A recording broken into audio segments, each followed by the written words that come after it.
to the listener. Please note, this book is set in the early 2000s, when technology was somewhat different. Chapter 1. Friday, 5:45 a.m. "Thought you might like this," Sergeant Cantelli said, placing a brown plastic beaker on Horton's desk. Horton stared at the frothy liquid that resembled dirty washing-up water and said, "Are you trying to poison me?" "It might help keep you awake." "Doesn't seem to be doing the trick with you." Horton thought Cantelli looked like something they'd exhumed from Milton's cemetery. "Sit down before you fall down." "My bones ache, my head's thumping, and I think I've caught a cold." Cantelli sneezed just to prove it. "That's about all we did catch," Horton replied with bitterness. All they had to show for over 90 minutes of surveillance, crouched in a fishing boat at Portsmouth's town Camber in the pouring rain, was a bag full of stolen antiques and Mickey Johnson, who had conveniently lost his voice. "Any joy finding out who Johnson's victims are?" Horton asked, spinning round in his chair and plucking both his socks and trainers off the radiator where he had left them to dry. "Nothing. We won't know who he's turned over until they report it, or Mickey decides to confide in us. I could wring his scrawny neck." Horton slipped on his trainers and straightened up with a groan. Cantelli wasn't the only one whose bones were protesting. "What about the boat?" "It certainly wasn't Johnson's unless Social Security benefit had just got a hell of a lot better.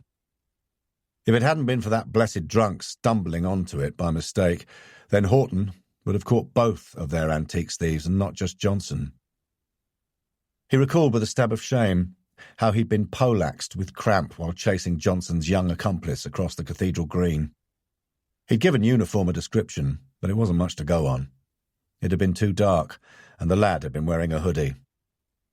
Cantelli said, "There was nothing on it to give us an ID.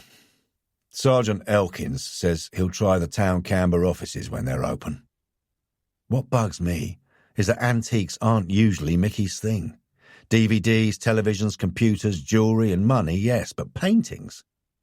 Mickey couldn't tell a valuable painting from a picture postcard, and yet he stole some by William Wiley on that first job." "Perhaps the runaway youth is the brains behind the operation," Cantelli ventured, yawning widely. Somehow Horton couldn't see it. Pulling his sailing jacket off the radiator and draping it over the coat stand next to his leather biker jacket, he said, "What else has come in?" Clearly, with an effort, Cantelli stirred himself to reply. "There's been a break-in at the Ex-Forces Club in Lamport, and another at the Sir Wilberforce Cutler School. The steward at the club went to accident and emergency, but it was just a surface head wound. Some cigarettes and booze were stolen. And the school? Building material. I'll send someone round in the morning." It was morning, almost 6 o'clock. He was ready for his bed, and Cantelli looked as though he was about to fall asleep in the chair. He told Cantelli to get off home. He would do the same after putting the finishing touches to his report. But he had hardly got started when his phone rang. It was Sergeant Elkins of the Marine Unit. "The Langston Harbour Master's just radioed us, Inspector. A fisherman has reported seeing something on the mulberry and thinks we should take a look." For a moment, Horton couldn't think what the mulberry was. Then his brain clicked into gear. He recalled that it had started life in the Second World War when it had been built as part of a floating harbour for the D-Day landings. Whilst it was being towed out of Langston Harbour, it had developed a fatal crack and was now listed on the charts as a concrete structure nestling on the edge of Sinor Sands. Horton frowned, puzzled. Elkins was quite capable of investigating this himself, so why call him? "Any idea what it is?" He was thinking of bed and a long sleep. "No, but Ray was very insistent that I call you." Horton sat up at that. He'd known the harbour master for several years. Ray Thomsett was a practical man, not given to flights of fancy or hysterics. So what had rattled him? "I'll meet you at the landing stage, Portsmouth side, in 10 minutes. Horton consoled himself with the fact that Langston was a stone's throw from his home, which was a boat in South Sea Marina, and if this turned out to be nothing, he would be in his bunk in less than an hour. The streets were quiet as he rode through them on the Harley. The rush hour hadn't begun, and the late October sun had yet to rise. Horton's mind went back to the antiques robberies. Perhaps he was missing something crucial. There had been 4 burglaries in as many weeks. All the burgled houses had alarm systems, which had been expertly disabled. They'd checked out the security companies that had supplied the alarms, and there didn't seem to be any common factor between them. They weren't even installed by the same company, and no security firm in its right mind would employ Johnson. So how had Johnson and his mate known that the owners would be away or out for the night? On the previous robberies, there had been no physical signs of breaking and entering, which meant that a key had been used. No key had been found on Johnson, so the youth must still have it. Damn his cramp, and damn Mickey Johnson. Horton turned onto the blustery seafront and headed east. A heavy drizzle was falling as he sped past his marina. He glanced at his boat, yearning for a hot shower, some breakfast, and his bunk, and thought enviously of Cantelli, who was probably already under a warm duvet. The car park was deserted as he swung into it at the end of the road, and, staring across the dark expanse of swirling sea, he picked out the black, hump-backed shape of the Mulberry. He could see the harbour master's rib the other side of it, and by the time Horton had locked his helmet on the Harley and ran down the pontoon, the police launch was coming alongside. He leapt on board, without Elkins having to moor up, and as P.C. Ripley pulled away, once again Horton's thoughts turned to Cantelli. The sergeant had had a lucky escape. He got seasick on a paddle boat. It had taken all Horton's persuasive skills to get him on that fishing boat in the Camber. "What have you found, Ray?" Horton shouted as the police launch drew up in front of the Mulberry. "Not sure, Andy, and I thought it best to leave it to you." Horton heard the wariness in the harbour master's voice, and knew by the uncharacteristic grimness of his expression that whatever it was on the Mulberry, Ray Tomsit didn't much care for it. Horton was filled with foreboding. It was more than the chill of the morning that caused him to shiver. After 18 years on the force, he could smell trouble from a mile away, and this was beginning to stink to high heaven. A cold creep of dread fingered its way up his spine, and with it came the adrenaline surge that pre-heralded the possibility of a high-level incident. All his fatigue sloughed off him. Now he was wide awake. At first glance, though, he could see nothing unusual. The seaweed-strewn lower slopes were covered with buoys, lobster pots, fishing nets, rusting anchor chains and a pile of crates. A couple of seagulls, which were perched on top of the Mulberry, turned northwest into the wind and glided away, squealing. With a quickening heartbeat, he donned a life jacket and climbed off the police launch onto the Mulberry. Sergeant Elkins followed, whilst Ripley stayed at the helm. It was then that Horton saw what must have caught the fisherman's eye and what Ray had spotted. Protruding from a bundle of dark ochre fishing nets was a pair of legs, clothed in black trousers. His heart thudded against his chest. This wasn't some poor unfortunate fisherman who'd suffered a heart attack, not unless he'd taken to wearing high-heeled black court shoes. "Torch," he commanded. Sunrise was still about an hour away, and the overcast weather was making it darker than usual. And yet that fisherman had seen this. How? Had he motored so close to the Mulberry that he was able to discern the pair of legs without a torch or light from his boat? Horton doubted it. Or had he collected some of his fishing paraphernalia from the Mulberry, spotted this and scampered away, not wanting to get involved? Losing a day's fishing meant losing a day's wage. That was more like it. He steeled himself and switched on the powerful beam. The seagulls wheeled overhead, diving low over them, cawing loudly. Horton could hear the drone of the traffic from the dual carriageway to the north of the harbour. He clicked his fingers. Gloves. Elkins handed him a pair, and, like Horton, stretched his fingers inside the tight latex. "Ready?" Elkins nodded, breathing heavily. Slowly and carefully, Horton lifted the fisherman's nets. 100 tiny crabs shot out. "Jesus!" Elkins exclaimed, jumping back and almost slipping over. "Get a grip, Sergeant. Sorry. Never did like the little buggers.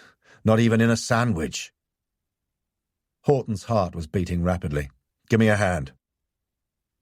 Together they slowly peeled back the netting until the bright beam fell on a face. Elkins retched. Horton dashed his head away, took a deep breath, and slowly let it out, counting to 10. Then, steeling himself, his stomach clenched, he turned back to stare at the body. It was a woman.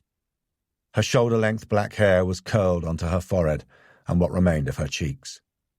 She was wearing an emerald green blouse, black trousers, and enough gold jewellery to sell from a suitcase in the market, he thought. Robbery couldn't have been the motive. Tiny crabs covered her face. They were crawling in her mouth and over her eyes, over the soft, rotting flesh. The right-hand side of her temple was a mess of dried blood, bone, and sea life. Thank God the nets had covered her face, Horton thought, or the seagulls would have pecked at her eyes. He felt sick and very angry that someone could have killed her and just dumped her here like rubbish. Who was she? How had she got here? Who could have killed her and why? He wanted to be in on this investigation. He wanted to find out what kind of sick bastard could do such a thing and to bring that person to justice. That was if Detective Superintendent Uckfield appointed him to his newly formed major crime team. There was no reason he shouldn't. After all, hadn't Uckfield promised him that just before going before the promotion board? It had been right after their last major murder case together. "If I get the job, Andy, you'll be on my team." And yet, so far, there had been nothing from Uckfield, just an ominous silence. Horton climbed back onto the police launch and took out his mobile. Uckfield would be at his desk by now. Horton could see the first set of early commuters queuing for the Hailing ferry. Usually, it was a short journey of a few minutes from one side of the harbour to the other, unless the ferry was picking up any fishermen. Then it would come close to the Mulberry, and Horton didn't want any sightseers. Leaning over the side of the police launch, he addressed the harbour master. "Tell the ferryman to keep well away from here." Ray nodded, grim-faced, and sped off. "Steve, it's Andy," Horton said, as Uckfield grunted a response. "We've got a body on the Mulberry, in Langston Harbour, female, Caucasian. I'm there now with Sergeant Elkins." "I'm on my way. I'll notify Dr. Price. You call in Socko." Horton made a second call, and by the time he came off the phone, the harbour master had returned. "The ferryman says it's just a straight crossing this morning.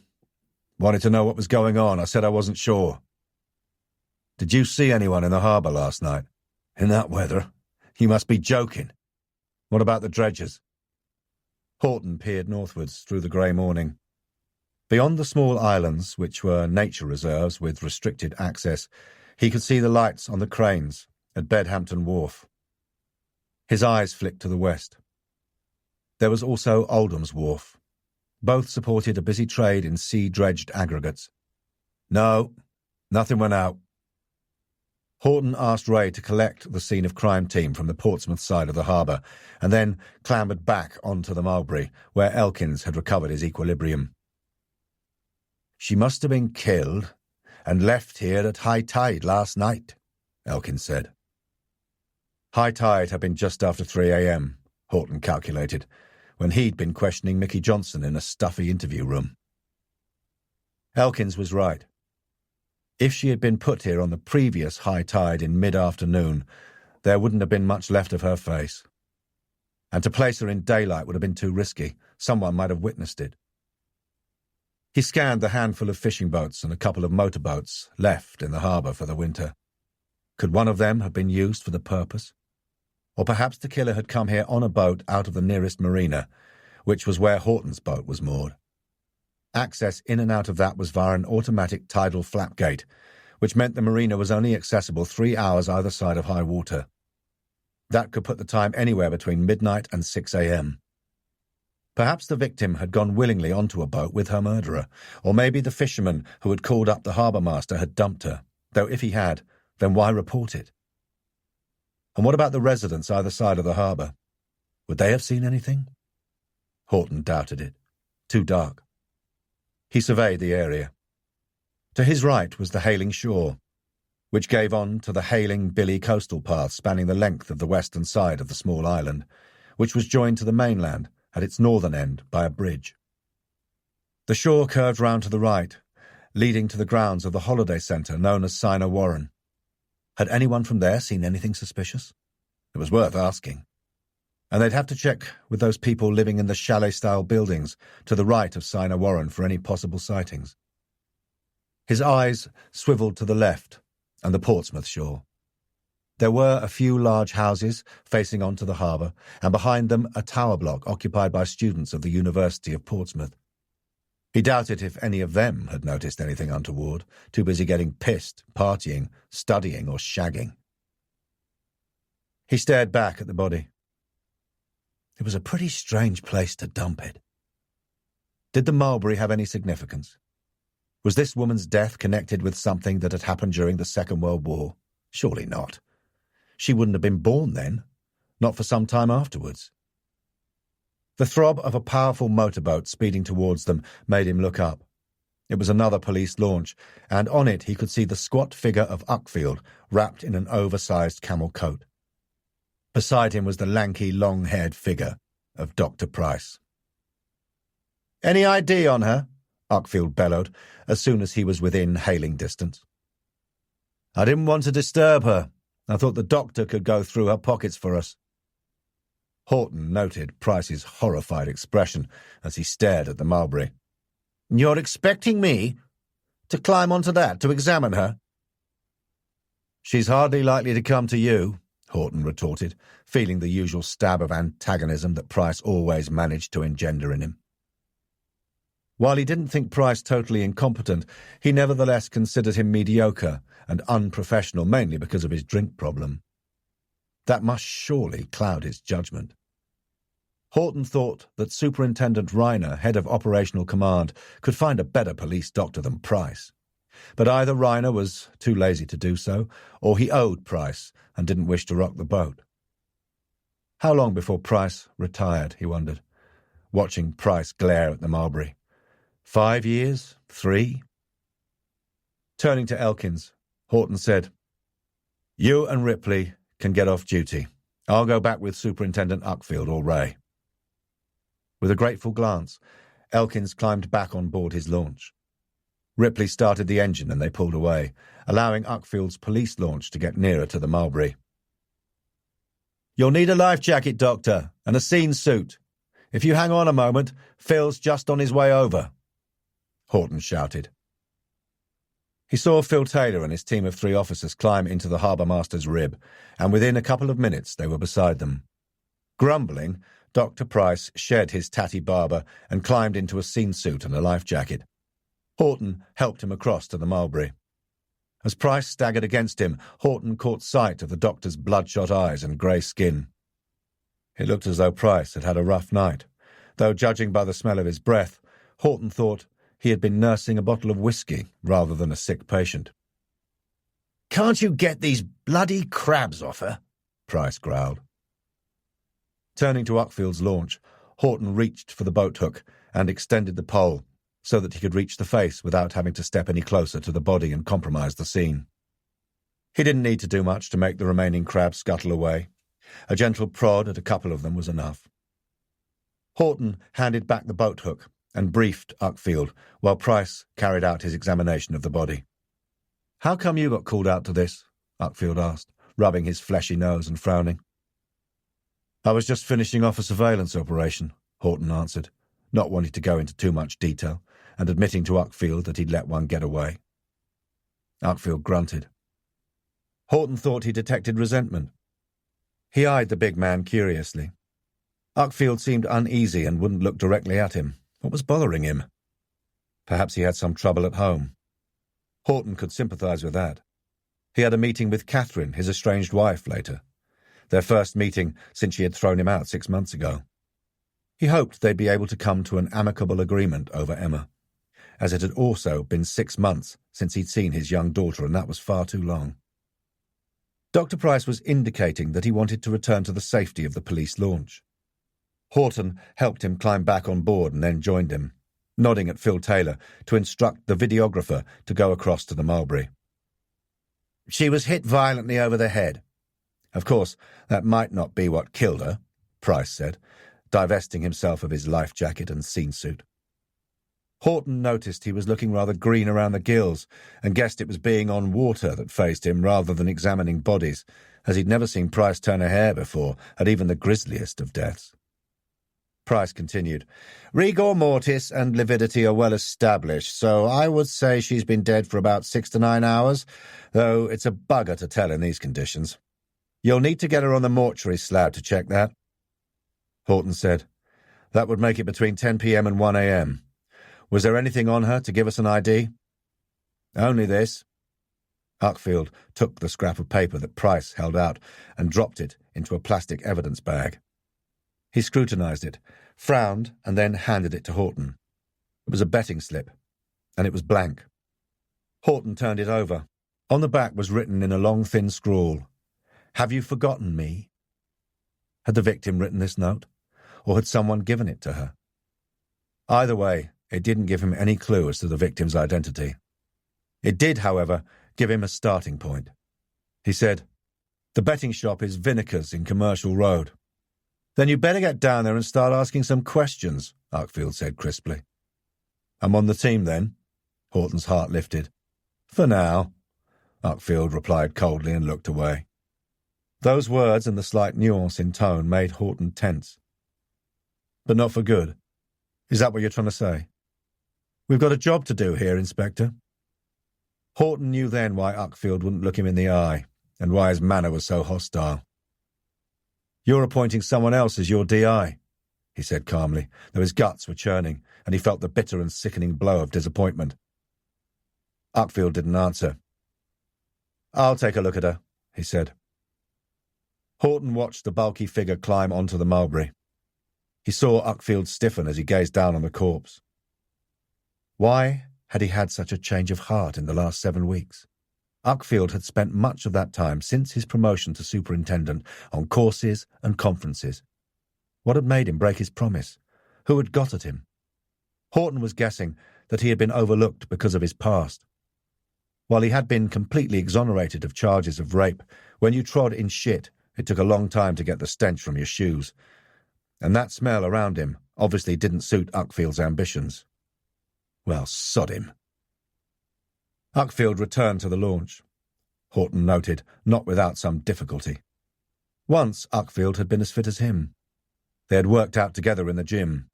Not so long ago, Uckfield would have vaulted over the side of the boat without any trouble. Perhaps that was what promotion and responsibility did for you. That, and make you shed your loyalties to your friends. He watched as Uckfield punched a digit on his mobile phone. The colour on his fleshy face was high, his grey eyes keen. Horton could feel the tension and excitement radiating from Uckfield at the prospect of heading his first major investigation since his appointment, and he felt both angry and betrayed.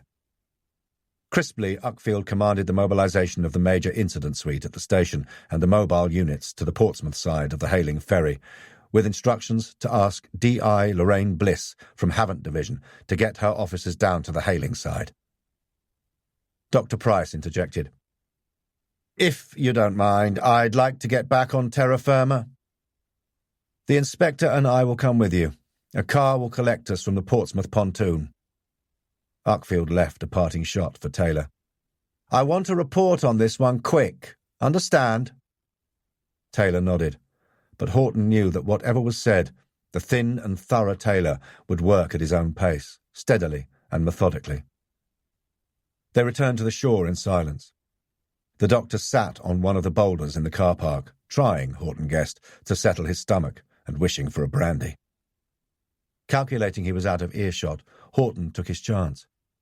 I think you owe me an explanation, Steve, he said quietly and firmly. Uckfield kept his eyes on the road, scanning it for his car. We've got a murdered woman, and you have an investigation to undertake, he snapped. Vinecar's isn't open yet. There's time. We've known one another long enough to be honest. If you don't think I'm suitable for your team, then I'd like to know why. Uckfield spun round. He was a policeman. He had been schooled in the art of not showing his feelings. Horton saw nothing, not even a trace of their friendship. It was as if the past between them had been obliterated, which was what Horton guessed Uckfield had mentally done. "The appointment will be announced. Who's got the job, Steve?" insisted Horton, now with an edge of steel to his voice. "Tony Dennings." It felt like a slap in the face. "He's only just been promoted to inspector." Horton was hardly able to believe he'd been overlooked in preference for the man he had worked with on the undercover operation that had landed him with that rape charge. "He will join the major crime team a week today," Uckfield said curtly. "If this case is still running, you will hand it over to him. Now go home and take a shower. You smell worse than Billingsgate Fish Market. Get Sergeant Cantelli out of bed and find me a killer." Horton desperately wanted to ask, why Dennings? But he didn't bother. He wasn't likely to get the truth anyway. Besides, Horton knew the answer. Dennings hadn't blotted his copybook. Horton held Uckfield's eyes for a moment longer before climbing onto his Harley. So that was the way Steve wanted to play it. So be it. Horton was used to betrayal and disappointment in his life, but that didn't mean to say he was hardened to it. Once he would have said that he could rely on Uckfield, and yet, in the last 2 months, he'd been given cause to doubt his friendship, first on their last major case together, when Uckfield had believed him capable of murder, and now at his lack of openness and honesty. Horton called Cantelli. "I've only just got my pyjamas on," the sergeant protested. "Good. I hate to think that I'd woken you." Sleep would have to wait for both of them, and so too would Mickey Johnson and the antiques thefts. He had a killer to find before Dennings could get so much as a toe inside the major incident room, and the trail started at Vinecar's betting shop in Commercial Road. Chapter 2. Friday, 9:10 a.m. Horton followed the manager's swaying hips through to a small office at the back of the betting shop. She waved him into the seat across a narrow desk, scratched and scarred with cup rings and cigarette burns, while Cantelli leaned against a battered grey filing cabinet to Horton's right. The room was so heavy with the sickly smell of her perfume that Horton wanted to push open the barred window behind her, though, judging by the state of it, he doubted it would budge an inch.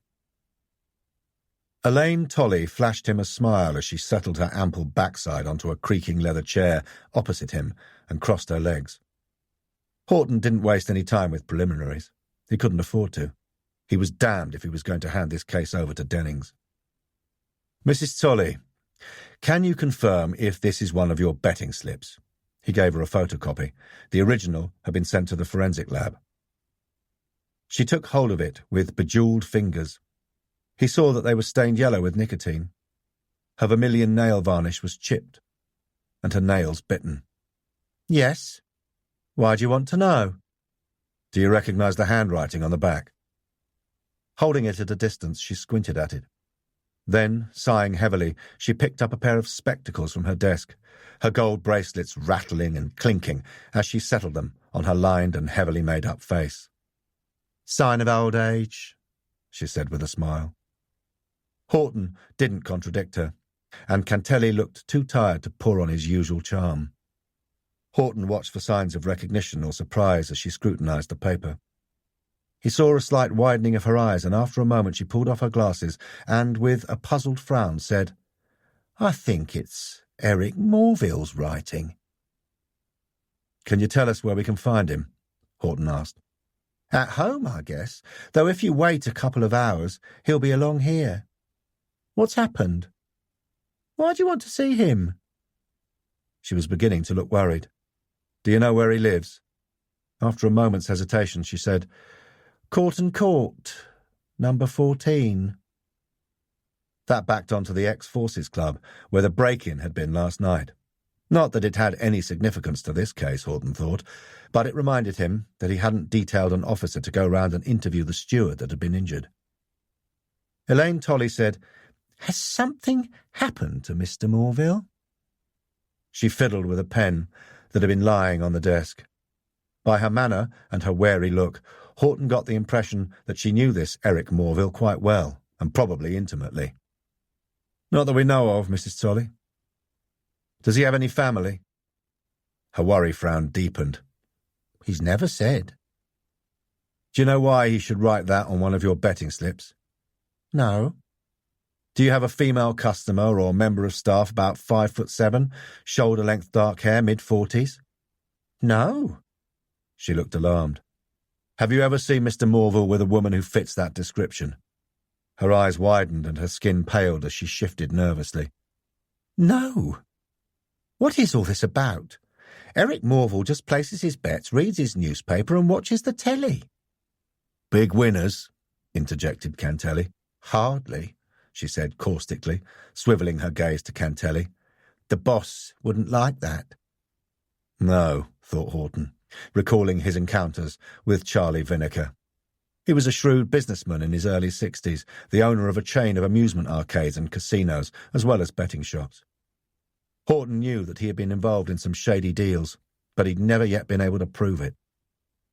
Horton terminated the interview without giving her any hint of their line of inquiry, despite her efforts to extract it from him.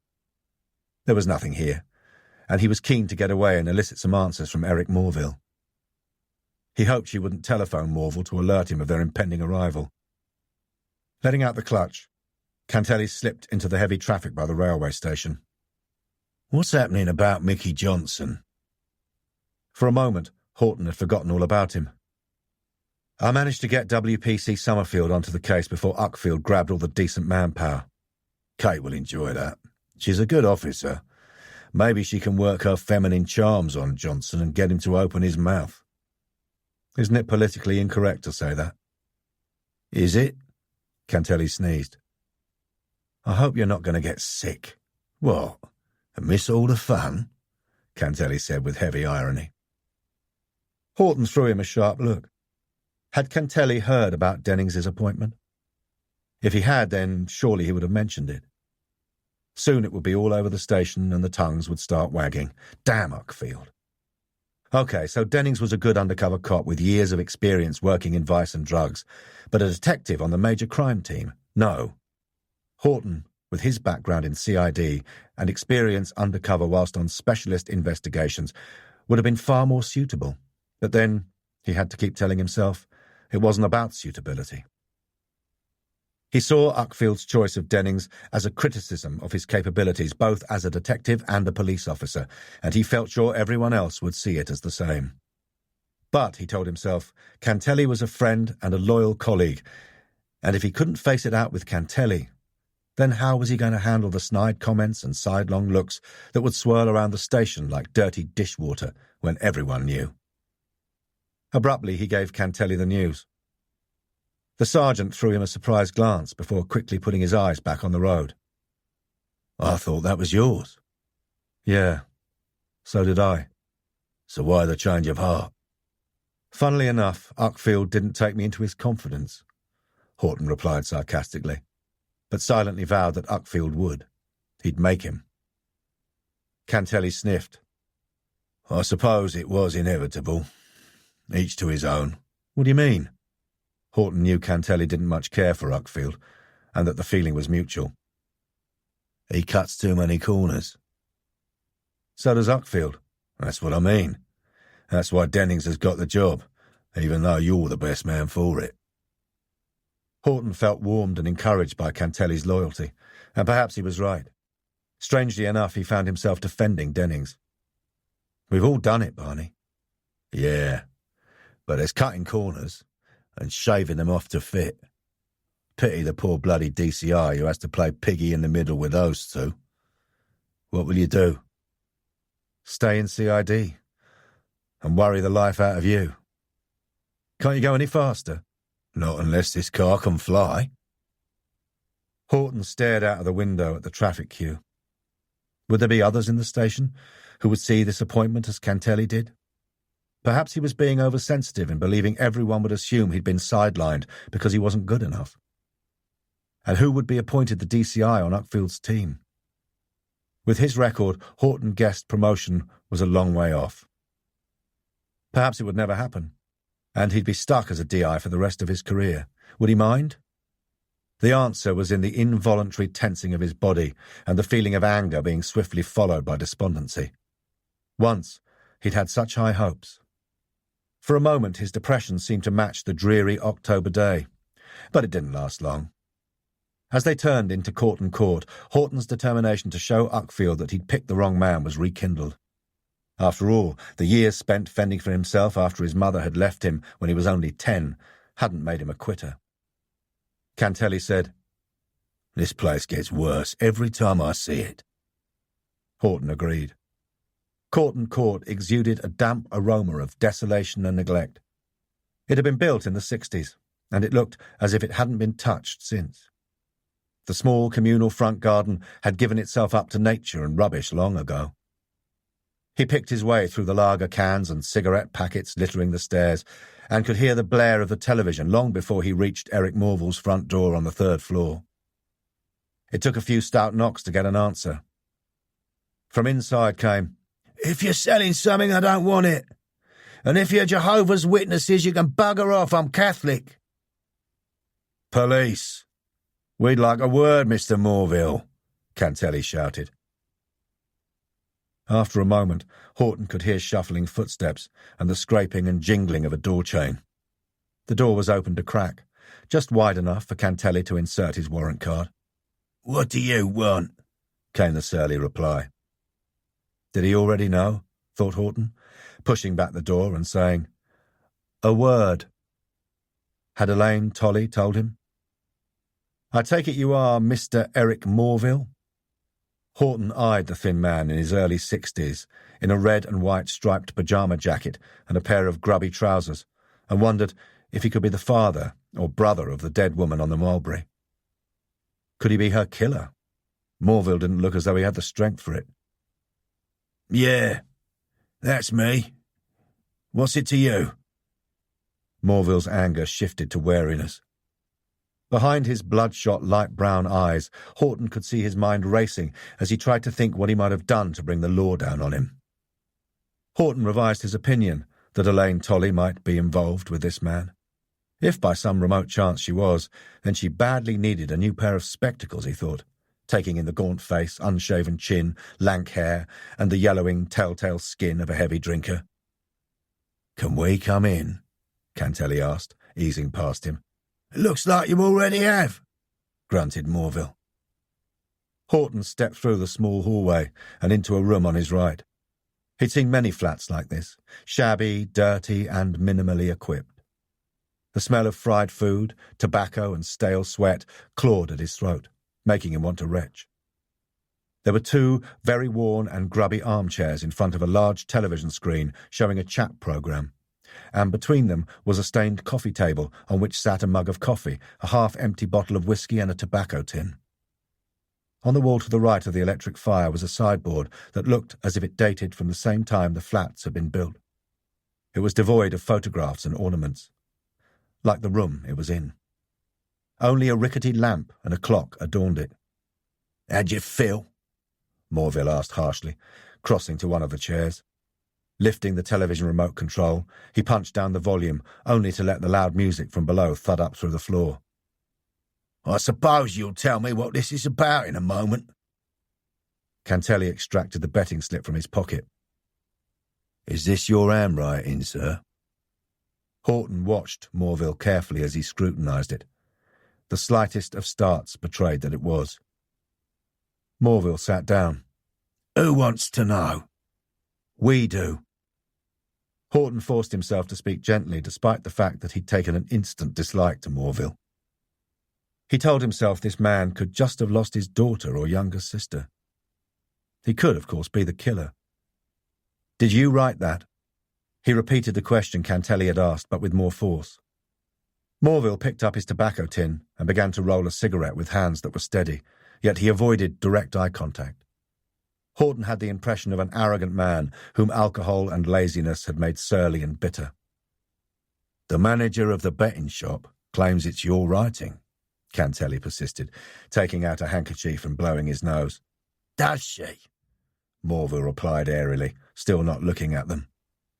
He was beginning to get on Horton's nerves.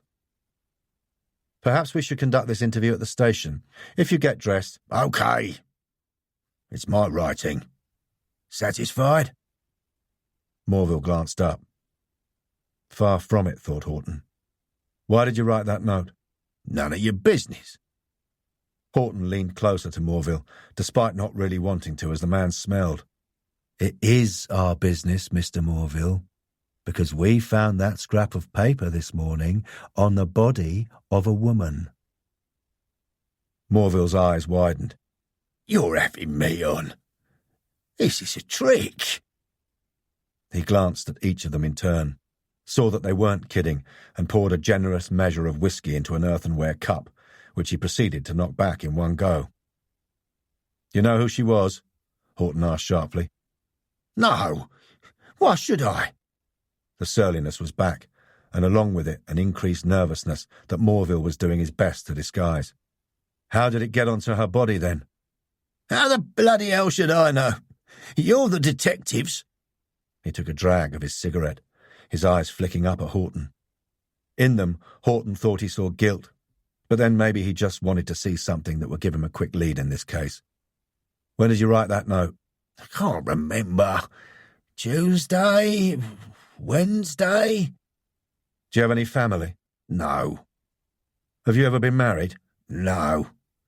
And I've got no kids either, least ones that I know about. Cantelli said, What about brothers or sisters? I had a sister. She died 10 years ago. Massive stroke. So the dead woman wasn't a relative. How long have you lived here? Horton asked. Long enough. Horton felt like shaking him. Mr. Morville, why won't you cooperate with us? Is there something you're hiding? Morville stubbed out his cigarette and poured himself another whiskey. Horton glanced at the clock. It was barely 10. The gesture was lost on Morville. About 15 years, Morville said pointedly. And before that? I was in the Navy for 20 years. That made Horton think of the sea, and in particular Langston Harbour, where their victim had been found. But being in the Navy didn't mean that Morville could sail or even pilot a boat, though it probably meant he was aware of the rhythm of the tides. Time to increase the pressure. His voice harsher, Horton said, What does the note mean? Probably the name of a horse or greyhound. Have you forgotten me? It doesn't sound like a name to me. Some of them greyhounds have funny names. Then why hadn't Elaine Tolley recognised it? Which race was it in? I can't remember. I didn't bet on it, just wrote it down. I like the sound of it. I think you'd better get changed. All right. So I wrote that on the betting slip and was going to give it to Elaine. Morville shifted nervously. She's the manager of the betting shop. We went out a couple of times and I was going to ask her for a date again. The note was a joke, a tease. Again, why didn't Elaine Tolley tell them this? Morville must have read Horton's thoughts because he added, She's married. I don't expect she wants anyone to know about us. No. And who could blame her, thought Horton. No wonder she had looked worried. Morville continued, I must have dropped it. That didn't explain how it came to be in the victim's pocket. And if Morville was telling the truth, then why hadn't he jumped to the conclusion earlier that the dead woman could be Elaine Tolley? Horton hadn't described the victim to Morville. It was obvious Morville was making this up as he went along. Why? Where were you last night between 10 p.m. and 1 a.m.? At the Ex-Forces Club until just after 11. Then here. Morville glared defiantly at Horton. He was too cocky. Morville could have killed their victim after 11 p.m., but why should he? And how would he have got her to the Mulberry? To do that required a boat, and judging by what he had seen so far, Horton thought that Morville wouldn't be able to afford a model boat, let alone a real one. Can anyone vouch for you returning here? I doubt it. No, thought Horton. Who would want to spend their time with this man? He asked, Do you work? I've been on invalidity benefit for 10 years, if it's any of your business. I had a heart attack at 52. Horton looked pointedly at the whiskey and cigarettes. Morville snapped. I've got bugger all else except this and a betting shop. Horton left him to his vices, and with the threat that he might want to talk to him again. Morville might not own a boat, but he could know someone who did, which made him think of Mickey Johnson and the boat he'd taken the stolen antiques to last night. That had been borrowed, and they hadn't yet found out from whom. Horton felt far from satisfied about that note, which Cantelli seemed in agreement with. He's not telling the truth, Cantelli announced, climbing into the car. Could he be the killer? I shouldn't think he's got enough energy to get any further than the club or that betting shop. As for taking a boat into the Solent, I doubt he's seen the sea since he left the Navy. But there's definitely something not right about him. How did that betting slip end up in the victim's pocket? Why did Morville write that note? I certainly don't believe all that bollocks about it being the name of a greyhound or horse. But you better check it out and see if Morville's got any previous. Horton's mobile phone rang. He was expecting Uckfield and was surprised to hear Dr. Gay Clayton's West Country burr instead. I think there's something you should see, Inspector, before I start the post-mortem. What is it? I can't really explain over the telephone, and this needs seeing to be believed. Horton was intrigued. His pulse quickened.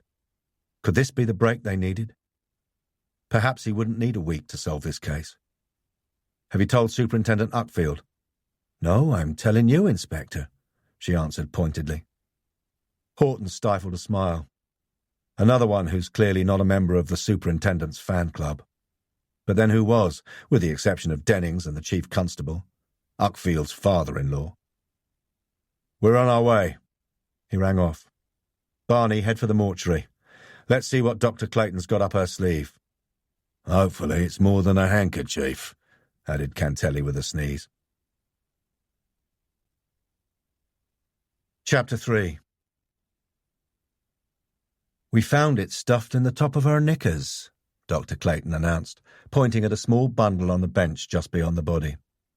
Horton stared at her, incredulous, and then down at the wad of money secured by a red elastic band, the kind post office workers used and left scattered around the pavements of Portsmouth.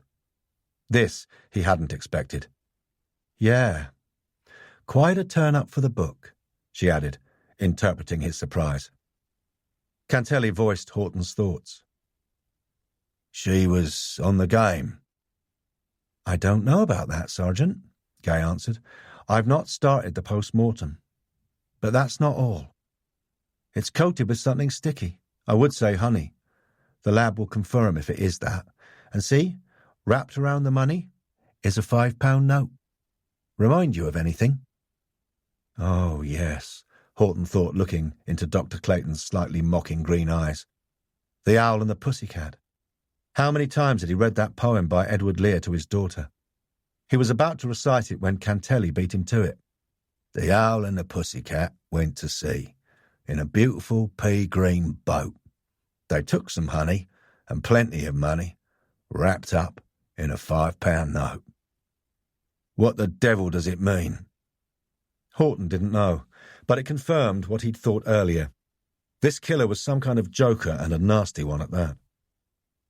Perhaps that's why she was dumped at sea, he ventured, to fit with the poem. Did Morville have the imagination for this? Somehow Horton doubted it.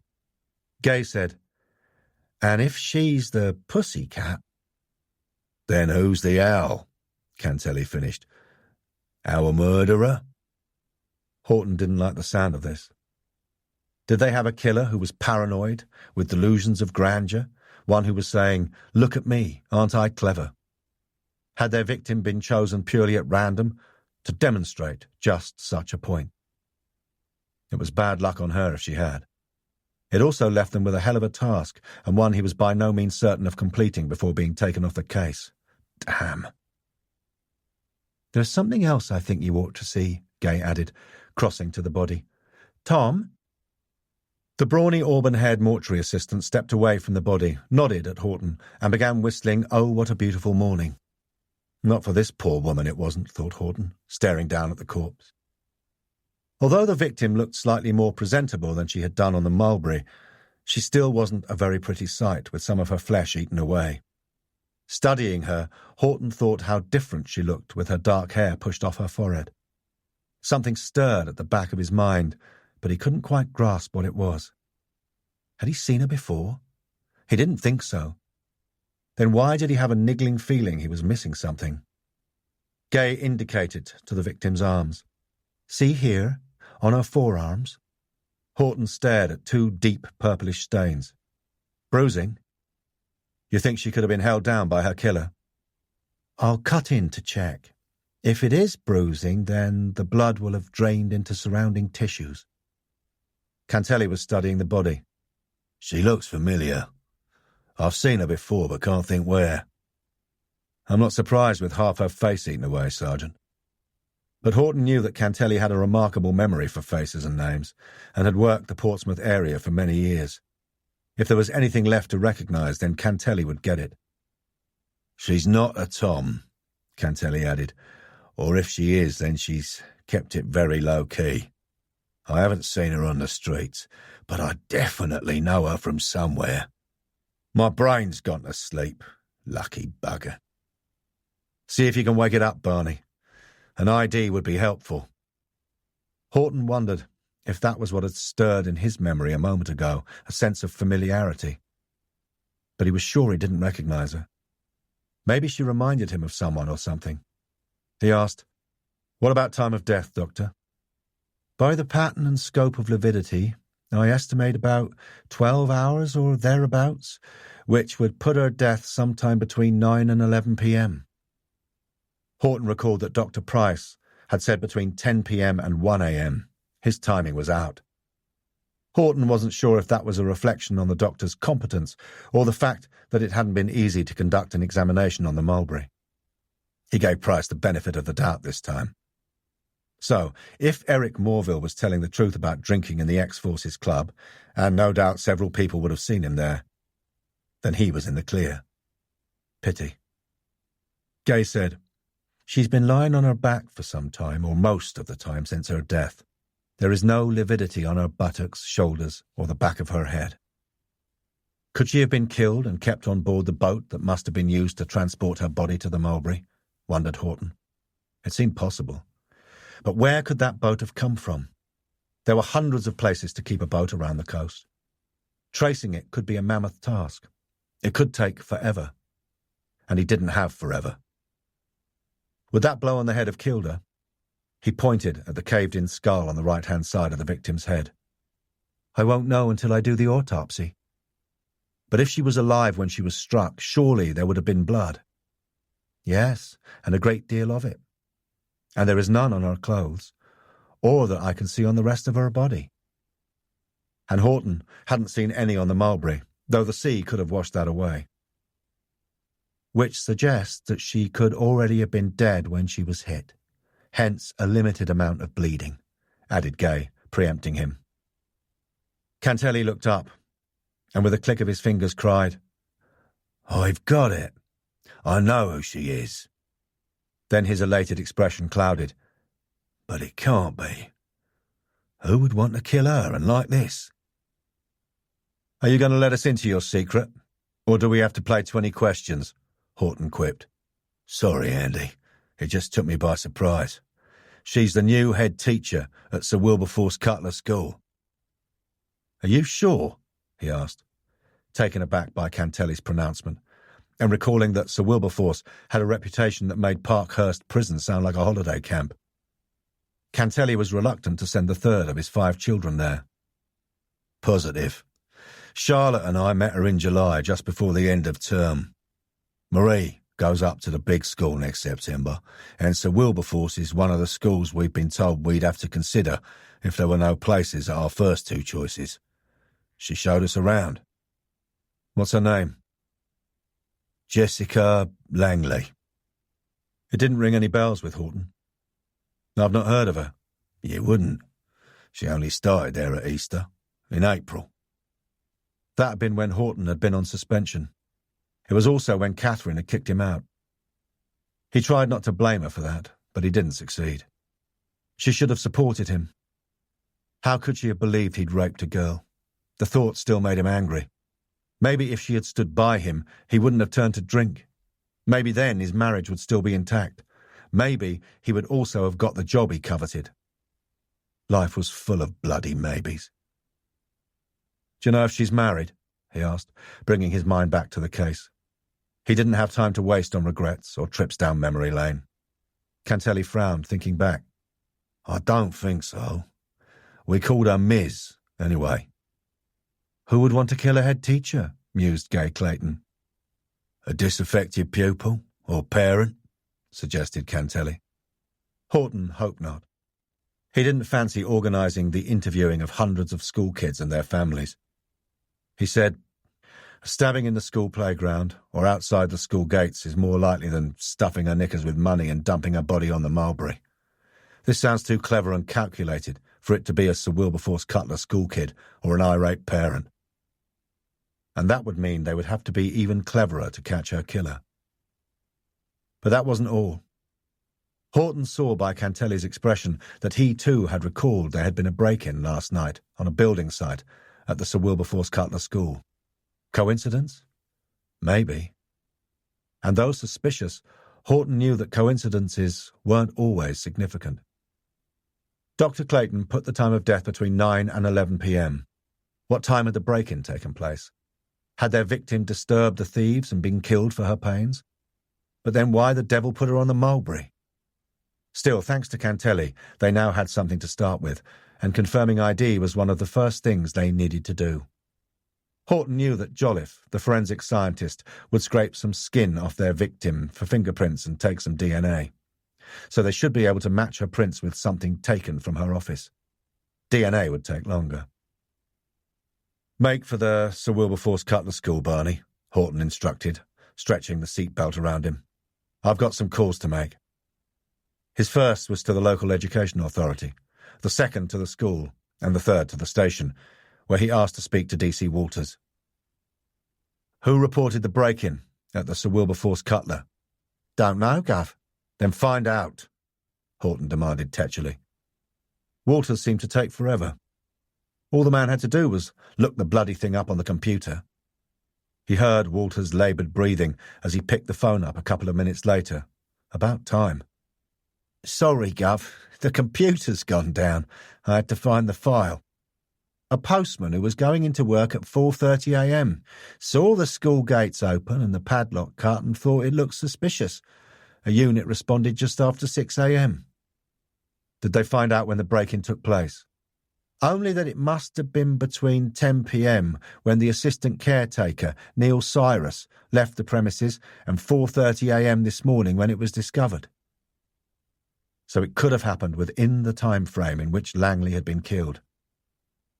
"Find out all you can about Jessica Langley. She's the head teacher at Sir Wilberforce Cutler School and our possible victim. I've already spoken to the local education authority and the school, so no need to talk to them. See if she's got any previous records. I doubt it, but check anyway.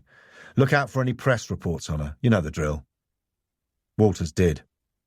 He wasn't the quickest or brightest of detectives, and neither was he the most cheerful of human beings, but he'd do as he was told, and that was about it. Initiative was another quality lacking in the DC.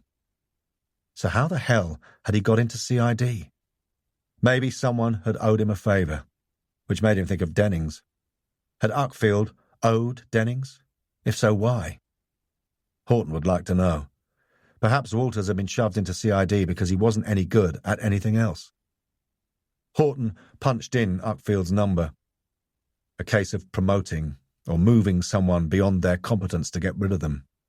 Had the Vice Squad wanted Dennings out of the way? No, that was unfair.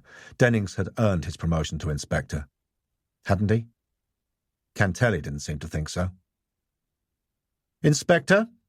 Uckfield snapped in answer.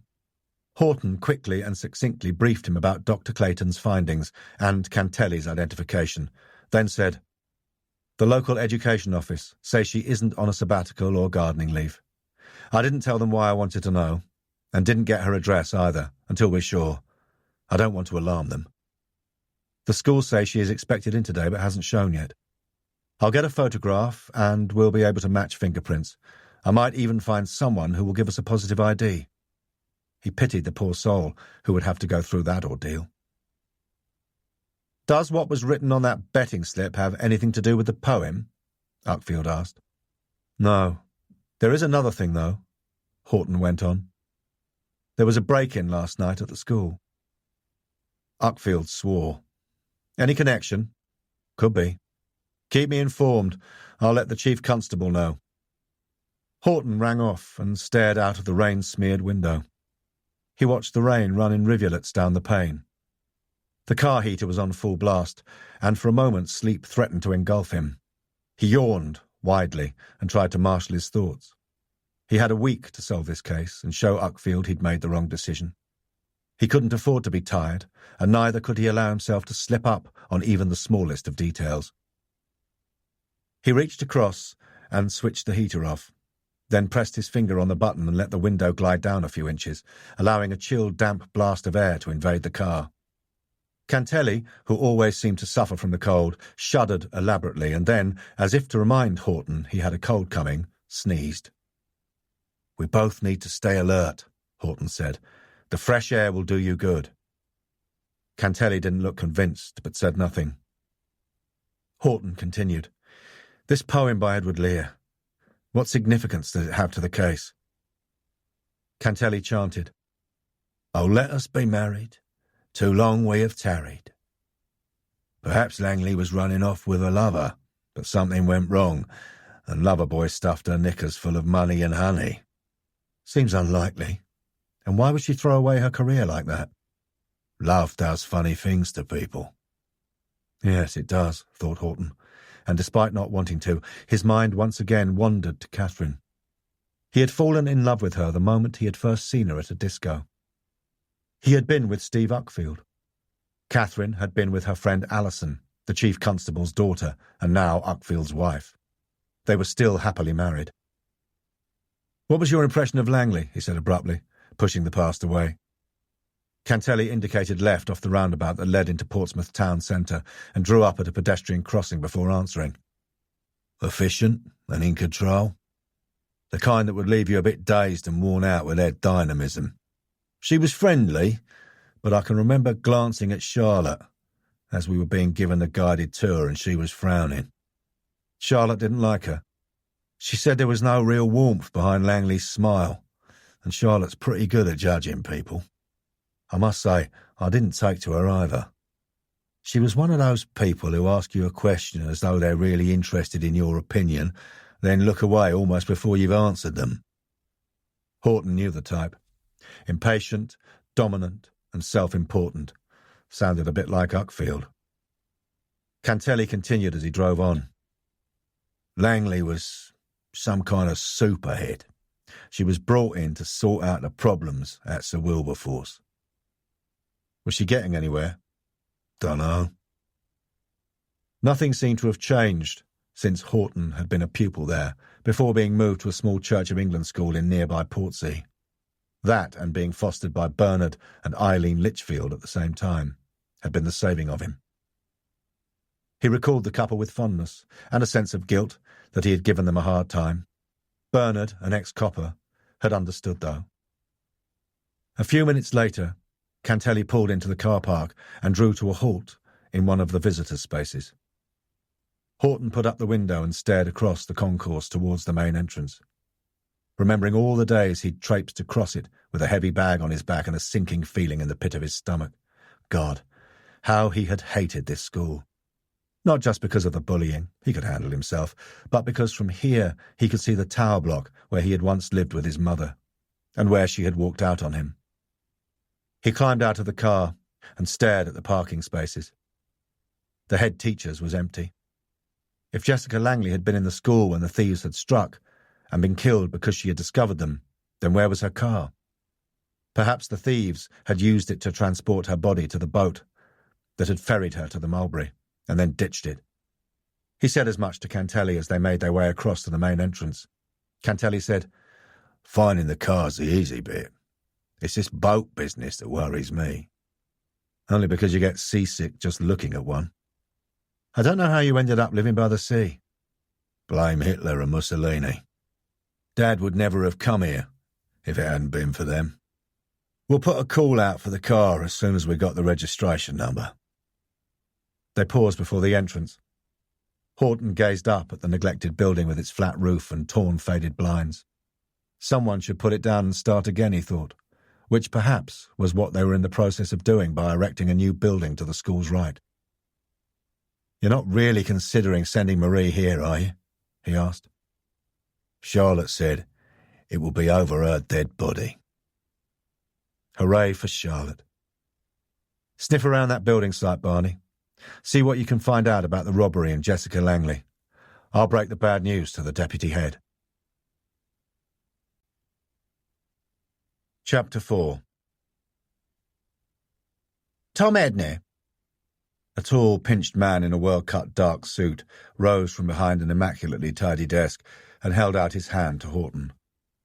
The grip was strong but fleeting, a bit like the eye contact, thought Horton, and yet, in that glance, Edney had somehow managed to convey his disapproval of Horton's leisurely style of dress. It reminded him of Superintendent Reiner, who seemed to have the same problem with Horton's attire. "I expect my CID officers to be smartly dressed." That means a suit, and Horton only ever wore one to court. Edney gestured him into a seat, and then rather fastidiously sat himself. Horton noted that the in- and out trays were heavily laden with paperwork, but they were neatly stacked. He got the impression that if he ran a ruler along their edges, the paper would line up exactly. Another thing Reiner would admire. The files and books on the cabinets, and piled on a low coffee table, were stacked precisely and according to their size. Horton got the feeling that Edney was a man who sought refuge against the traumas of life in his obsessive desire for order. Was this a man who was losing or who had lost control? At the Sir Wilberforce Cutler, it was highly probable. "If you've come about the break-in, Inspector, I'm afraid I can't help you. I leave that sort of thing to our building superintendent and the site foreman. I suggest you talk to them or our business manager, Susan Pentlow." Edney ran a hand over the back of his hair, and then picked up his spectacles. Horton watched as he folded and unfolded them in slender hands. He appeared nervous, but perhaps that was his usual demeanour, thought Horton. And who could blame him, teaching in a school like this? Horton wondered how he'd take the news of the murder of his head teacher. There was no doubt in Horton's mind now that the body in the mortuary was Jessica Langley, because, while he'd been waiting in reception, he had studied the organisation chart. There at the top of the hierarchy was the smiling face of a dark-haired woman in her early 40s that bore some significant resemblance to the corpse he'd seen on the mulberry. Jessica Langley, B.Ed, M.B.A. "Your head teacher isn't in school today?" Edney gave a small start. It clearly wasn't the statement he had been expecting. A frown of irritation crossed his narrow features. "We are expecting her." "Not any more, you're not," thought Horton. Aloud he said, "Is she usually here by now?" "Yes, unless she has an appointment. But I don't think she has today. Well, certainly not one that I'm aware of. I called her as soon as I arrived in school and was told about the break-in, but there was no answer." Horton noted Edney's irritation and exasperation. He left a short pause before continuing. "Is Miss Langley married, or does she have a partner?" "No." "Why do you want to know?" Edney looked surprised and puzzled as he shifted in his swivel chair. Time to break the bad news. "I'm sorry to have to inform you, Mr. Edney, that a woman's body was found this morning. We believe it to be that of Jessica Langley." His reaction was perfect. Shock, incredulity, then the implication of what Horton was saying hit him. "Body? You mean—" "Good God! That's impossible. She's dead." Edney went pale. His eyes clouded with confusion. "How? An accident?" "I'm afraid not, sir." "Suicide?" Edney breathed, clearly horrified. Horton could almost see the thoughts running through his head. How would this reflect on the school and the staff? He said, "We are treating Miss Langley's death as suspicious." Edney's face blanched. He shook his head, dazed. "I can't believe what you're saying. Did someone break into her apartment? I mean, who would want to—" A short, piercing bell vibrated through the school, startling Horton for a moment and making Edney jump. It was followed by what sounded like the migration of a massive herd of wildebeest, coupled with the cry of rampaging hyenas. In the children's cries, Horton could hear the cruel taunts of long ago. "Your mum doesn't love you. Your mum's run away." "When did you last see Ms. Langley?" he said, perhaps more harshly than he intended. It was bad enough stepping inside this building, without the memories returning to torment him. Not that Edney had noticed. He was like a man in the middle of a dream, or perhaps a nightmare was more accurate. Edney looked decidedly off colour. "What? Oh, last night. Here." "What time was this?" Edney stared at him dazed, but answered, "I left school just before 7. Ms. Langley was still here." "Did she have any appointments last night? Either here or away from the school?" "I don't know. She didn't say. My God! This is dreadful." Edney propelled himself from his chair and glared at Horton as if he were personally responsible for the death. "Are you sure about this? Couldn't you be mistaken?" Horton rose slowly. He was used to this reaction. "I need her address and next of kin, Mr. Edney." But it was as if Edney hadn't heard him.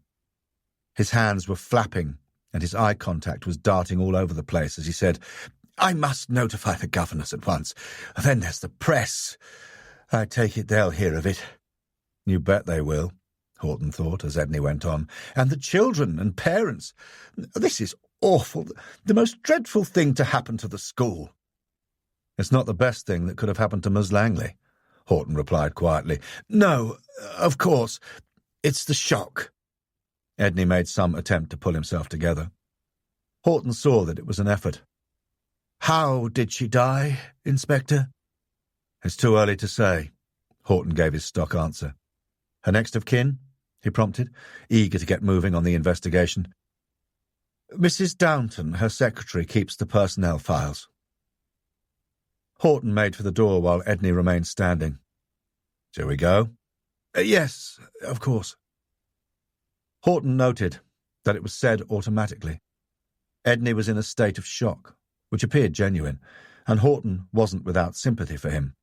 But as Edney locked his office door behind him and led Horton back down the corridor towards reception, Horton noted that Edney hadn't expressed any sorrow at his head teacher's demise or sadness. Perhaps that would come later, after the shock had worn off. Sometimes it happened that way. The unmistakable smell of school rose in Horton's nostrils, a clawing damp from the wet coats and shoes, an accumulation of stale school dinners and sweaty PE kits. He could hear the children in their classrooms, and every now and then some would emerge, glance at them, giggle, and dart back inside, whilst others completely ignored them. Despite his distress at the news of his head teacher's death, Edney still managed to scold 3 children, one for running and the other 2 for fighting. Edney pushed through 2 sets of double glass fire doors into another corridor, and along to an office on their right, where Horton found himself facing a statuesque woman in her late 50s with straight black hair in a pudding basin haircut. She peered at him through large red-rimmed spectacles, as if he was something rather nasty Edney had brought in from the bike sheds. "Janet, I'm afraid I have some terrible news," Edney began, then looked to Horton for help. Horton obliged. "We believe that the body of a woman found this morning is that of Jessica Langley. She is yet to be formally identified, but there are strong indications that it is her." Janet Downton blinked behind her huge glasses. Then she scowled at Horton. "It's that car, isn't it? I don't know what a woman in her position was thinking about, driving a car like that." The secretary had clearly leapt to the conclusion of an accident. "What type of car did Ms. Langley own?" asked Horton. "A red sports thing." "A TVR," Edney interjected. Do you have the registration number? It's on her file, Mrs. Downton said. Why do you want it? It wasn't an accident, Edney broke in. It appears she has been murdered. At this school? How could she? The secretary's fleshy face flushed with indignation. Horton felt a flash of anger. I don't think she had much choice in the matter. The look the secretary gave him made him feel like the 12-year-old boy back here being reprimanded. His muscles tensed. He said tersely, I need to see her office and her file. She rose from her desk and crossed to the cabinet, which she wrenched open with such vigour that it almost made Horton's eyes water. He practically snatched the file from her. Edney said, Janet, get me the chairman of the Board of Governors. Make sure the staff assemble in the staff room at the next break, which will be extended if necessary. I think it will be best if you keep it from them for now, Horton interjected. Why? Edney looked affronted, as if his professional status were under question. I'd rather you wait until we have a formal identification, and I don't think telling them would help the standards of teaching for the rest of the day. After a moment, Edney's belligerent look softened. You're right, of course, Inspector. Thank God it's half-term next week. Can I inform Mr. Forrest, the chairman of the Board of Governors? Ask him to keep it confidential until we are ready to give a statement to the media. I will appoint an officer to liaise with you, the media, and the local education authority. He concluded that would be a good job for DC Jake Marsden, their graduate entrant. He quickly scanned the top form in the buff-coloured folder, while Janet Downton called Mr. Forrest. What he saw didn't please him at all. His heart sank. The fickle finger of fate was laughing at his expense, all right. Jessica Langley lived in an apartment overlooking the town Camber in Old Portsmouth, where he had been crouched in that blessed fishing boat with only Mickey Johnson and his hold-all of stolen goods to show for it. Uckfield was going to crucify him if it proved that Langley had been killed in her apartment and taken from there to a boat in the town Camber. Horton could swear that no boat had been moved whilst he had been there between midnight and 1:35 a.m. But then, according to Dr. Clayton, Langley had been killed sometime between 9 and 11 p.m., which was before they had arrived, and she might have met her killer elsewhere, for example here. He flicked through the rest of the file. There was no next of kin mentioned, just the name of Langley's solicitors, who Horton guessed must be the executors of her will, otherwise why name them? Did Ms. Langley have any relatives? No. It was Mrs. Downton who answered him. She told me so herself. No family. Friends, then? I wouldn't know about that, she replied crisply and with disdain, as if he'd asked her where the local brothel was. Mr. Forrest, I have Mr. Edney for you, she barked into the telephone. Taking the file, Horton pushed open the interconnecting door into the head's office. He wasn't sure what he'd find, perhaps a repeat version of Edney's office, but the only similarity was the furniture and the shabbiness. Where Edney's office had been neat almost to the extremes of clinical obsession, Langley's looked as though a tornado had hit it. He picked his way through the books, files and DVDs stacked on the floor, taking half a glance at them. They all related to educational matters, and headed for a large notice board on the left-hand wall. Alongside a huge timetable was a smattering of photographs.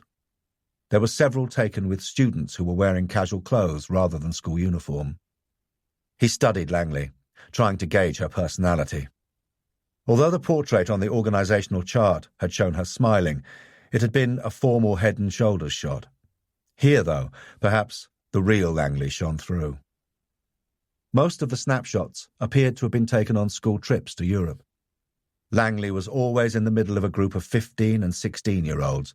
Her dark, unkempt hair was pushed off her forehead, and she was smiling broadly into the camera. She was dressed casually, but in each picture she favoured a tight, low-necked T-shirt underneath a jacket or cardigan, straining against well-developed breasts. She clearly wasn't afraid to show cleavage. Bet the boys loved that, he thought. Though on reflection, maybe they didn't.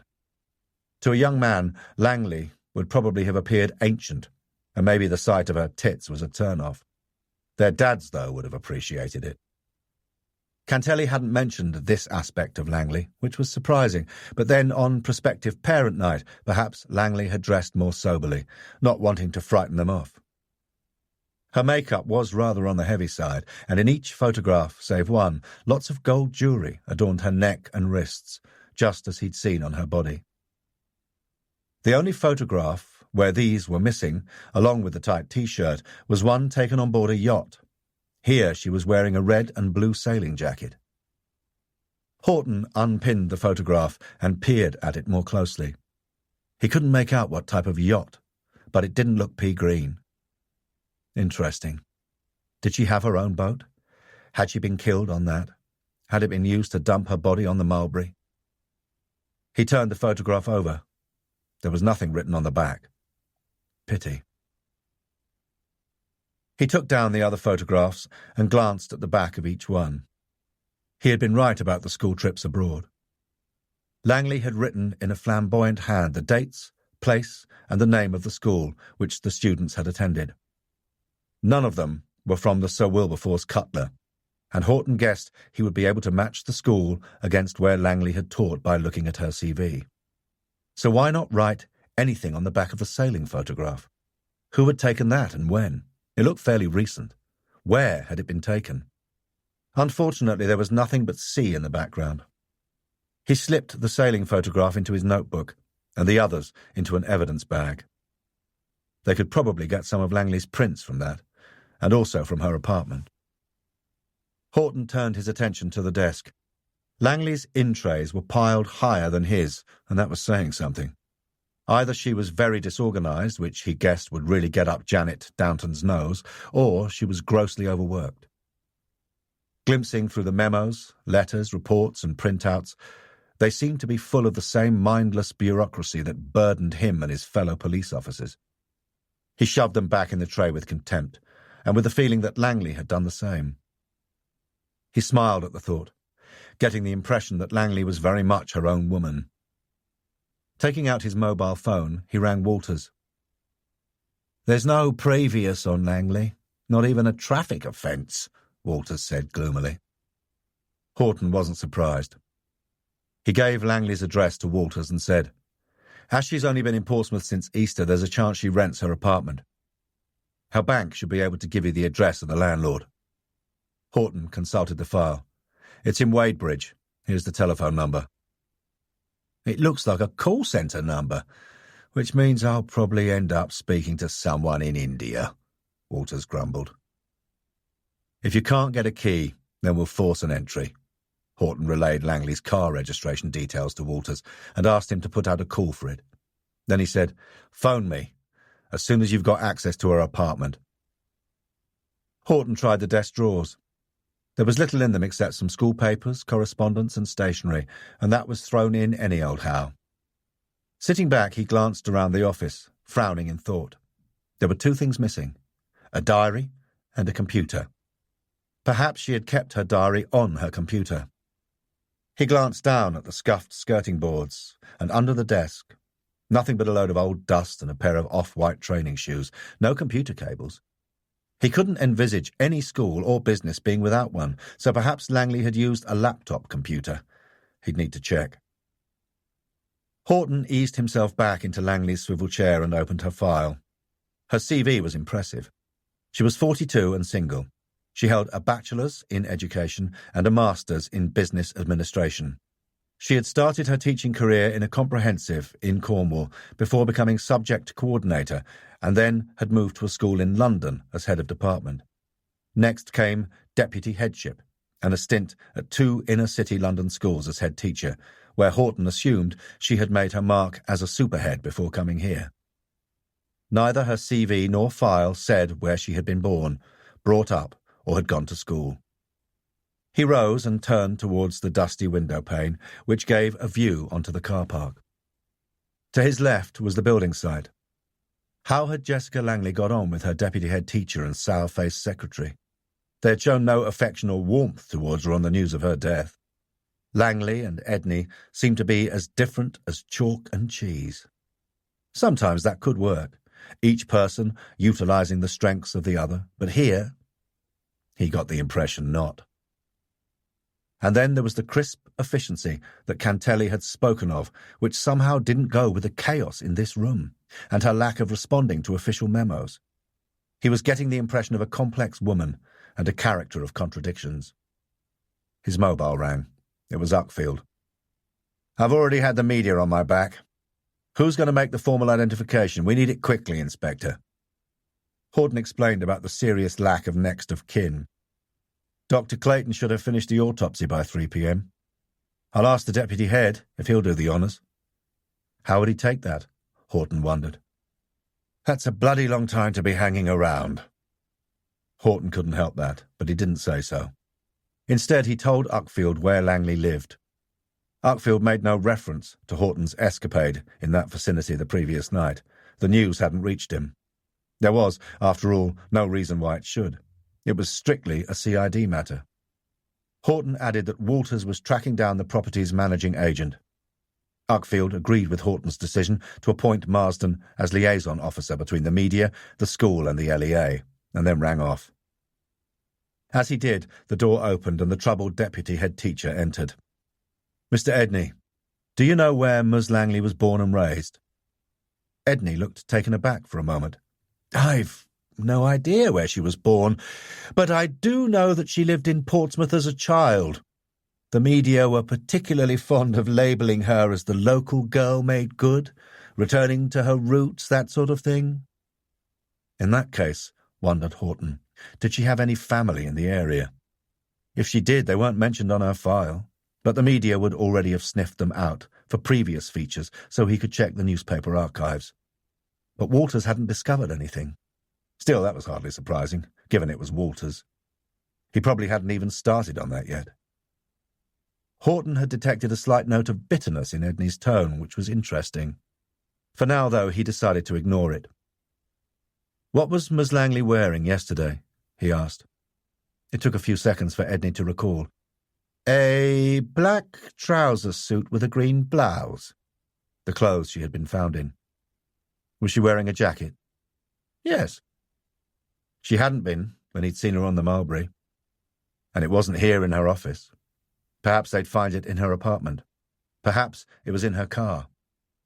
Why hadn't Langley changed out of her work suit if she'd been killed between 9 and 11 p.m.? Had she been attacked shortly after leaving the school? Perhaps she'd gone to a meeting or not left here at all. "When you left the school last night, was there anyone else still here apart from Ms. Langley?" "No. Mr. Forrest has asked me to convene an emergency meeting of the governors for this evening, so if you don't need me, I have a great deal to do." Edney was already reaching for the door handle when Horton said, "We will need a formal identification. As Ms. Langley hasn't any known relatives, I would like to ask you to do that for us, please. We'll send a car for you at 2:45. Edney started violently and looked horrified at the prospect. "I can't possibly do that. School finishes at 3:10, and I need to be on hand to tell the staff." "We'll get you back in time, sir." Horton held his gaze. He saw a frightened man. Was it just the thought of seeing his dead head teacher? Or was there more behind the fear? If so, he wondered why Edney was afraid. "If I must," Edney mumbled and scuttled out. What had Langley made of her deputy head? Horton asked himself. He saw a weak yet methodically minded man. Had Langley seen the same? Horton's phone rang. It was Walters. "The flat is managed by PMP Limited in London Road. I'm on my way to pick up a set of keys." "Wait outside her flat until I get there," Horton instructed. He locked Jessica Langley's office and pocketed the key. He didn't want anyone, including the officious secretary, nosing around inside and removing anything. "Did you keep Ms. Langley's diary?" he asked Mrs. Downton. "No. She kept her own on her laptop computer, and most inconvenient it was too." He had been right about that then. Was that in her flat, he wondered? "Did you or did anyone else in the school have access to it?" "No. I had to check with her all the time if anyone wanted to see her." And how that must have put your big fat nose out of joint, thought Horton with secret delight. He guessed Langley had sussed out her secretary. How did the staff get to see her? She held briefings with the senior management team every morning, 10 minutes on a timer which she'd set. It would ring when the time was up, and it didn't matter if someone was in the middle of a sentence. Miss Langley would simply walk out of the room. She liked to delegate responsibility. It was expressed as a negative quality rather than a positive one. Superintendent Reiner would have agreed with Jessica Langley's methods, though. It was what Horton should have done last night with the Mickey Johnson operation, delegate. But he was never one for sitting behind a desk, though it was a prerequisite of higher management. Maybe he was better off staying an inspector. Though he wasn't convinced he really wanted that. How did Ms. Langley handle staff and parental matters? She held a clinic for the staff every Tuesday between 3 and 5 p.m., as well as one for parents every Wednesday between 4:30 and 6:30 p.m. So last night, Thursday was free. Do you know if she had any appointments arranged for yesterday after 7 o'clock? As I said, Inspector, I didn't keep her diary. More's the pity, he thought, and went in search of Cantelli. Chapter 5. If I'd known I was going to be wading through the battlefields of the Sir Wilberforce Cutler, I would have worn my wellies, Cantelli said, staring at his muddy brown shoes. These cost me nearly £10, 5 years ago. About time you had a new pair, then. Horton knew Cantelli's sense of humour well. The sergeant was a generous man who cared little about money, and even less about the clothes he wore, preferring to spend it on his wife and children. As Cantelli rubbed his shoes on a straggly bit of grass, trying to get the worst of the mud off, he said, "The thieves took whatever they could lay their hands on. Paint, cement bags, piping, you name it. The builders went off site at 4 p.m, so the manager has no idea what time the break-in took place. He's not a very happy bunny. Blames his bosses for skimping on security. Says it will put the job back about a month, and it's the second break-in they've had in the last 6 weeks. Horton made a mental note to check back through the incident reports. Not that he thought it would give him a lead on Langley's murder, but it was a detail nevertheless, and in a murder case, even the smallest of details could turn out to be relevant. Like that message on the betting slip. Did he know Jessica Langley? No, most of his dealings were with the building superintendent, who's the caretaker to you and me. Otherwise, he deals with the architect direct, or Mrs. Pentlow, the business manager. What about you? Langley's photo checks out, unless she has a double. Also a description of the clothes she was wearing yesterday. I've asked the deputy head to make a formal identification. How'd he take it? Shocked, horrified, worried about the school. He didn't seem overly upset. Then Horton told Cantelli where Jessica Langley had lived. Well, I certainly didn't see anyone being murdered last night, or being dumped on a boat. She might not have returned home after school. Let's hope for our sake she didn't, Cantelli replied with feeling, before sneezing. I think my cold's getting worse. Well, see if you can contain it until after we've caught our killer.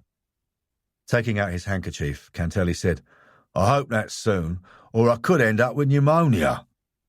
And I could do with catching our clever dick murderer, thought Horton, as well as Mickey Johnson's partner in crime. Horton could just imagine the stick he'd get if it proved to be the case that Langley had been murdered in her apartment. Upfield's scorn would be unbearable, and Horton guessed he could kiss goodbye to any chances of promotion. He glanced across at the men labouring on the building site and wondered for a moment what his life might have been like if he'd made a different career choice. For a brief time, he had almost become a professional footballer until a motorbike accident had put paid to that. But the police service had always attracted him, or at least, he thought with a secret smile, Bernard, his foster father, had made him see that. It's like a family, he had once said. You're on the inside, and everyone else is on the outside. You look out for one another. And, oh, how those magic words had touched a nerve. Horton had needed a family badly, and still did now that Catherine had chosen to ditch him. Cantelli broke through his thoughts. He was glad. "Hey up. We've got company." Horton turned to see a short, stout man with a goatee beard and a cross expression heading towards them on splayed feet. "Can't you see this is a building site? You should be wearing hard hats," he complained, pointing at his own bright yellow one. Cantelli pulled out his warrant card. The man glanced at it, looked surprised, and then sheepish. "Sorry, didn't know. You should still be wearing hard hats, though. Neil Cyrus, assistant caretaker. Is it about the break-in last night? I've already spoken to some of your lot this morning." He gulped as he finished speaking, as if he couldn't quite suck enough air into his lungs. A nervous mannerism, Horton guessed, which had become a habit. Horton recognised the name from the information that D.C. Walters had given to him earlier. Scrutinising Cyrus, he tried to put an age on him, yet found it difficult. He could have been anywhere between 30 and late 40s. His pale brown eyes were like beads and set too close together. Horton said, "I understand you were on duty until 10 o'clock last night." Cyrus looked slightly wary. "Yes." "And you were here early this morning? That's a long working day." But not as long as mine, thought Horton, wondering when he might be able to afford the luxury of sleep. Cyrus's expression cleared. "We do shifts. Me and Bill Ashling. He's my boss. Yesterday I was on the late shift. Today I'm on the early shift, and Bill will come on duty at 2 o'clock when I go off." Tom Edney had said that no one else had been on the school premises except Jessica Langley when he had left. He was wrong. Perhaps, though, he hadn't thought to include the assistant caretaker because, in Edney's estimation, Cyrus didn't count. It was his job to be on site. Had Edney discounted anyone else? He said, "Who was the last person to leave the school last night?" "Ms. Langley at 7:15 p.m. "Was she alone?" "Yes." Cyrus looked surprised at the question. He removed his hat. Horton noticed the small beads of perspiration on his brow. Why so nervous? Or was Cyrus like this with everyone? "Can you tell me what she was wearing?" "What's that got to do with the break-in?" Cyrus exclaimed, taken aback. Horton said nothing. Cyrus flushed, then said, "Her black trouser suit." "Trousers and jacket?" "Yes. Why? Was she carrying anything?" Cyrus frowned in thought. "Her briefcase.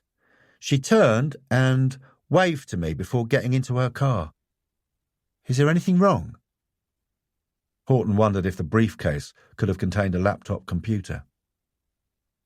"You saw her drive off?" "Yes." Cyrus shifted uneasily. There was no reason why Cyrus shouldn't be telling the truth. Horton gave what he considered to be a reassuring smile, except that it seemed to make Cyrus even more nervous. Interesting. After a moment, Horton gestured at the building site. "What's this going to be, then?"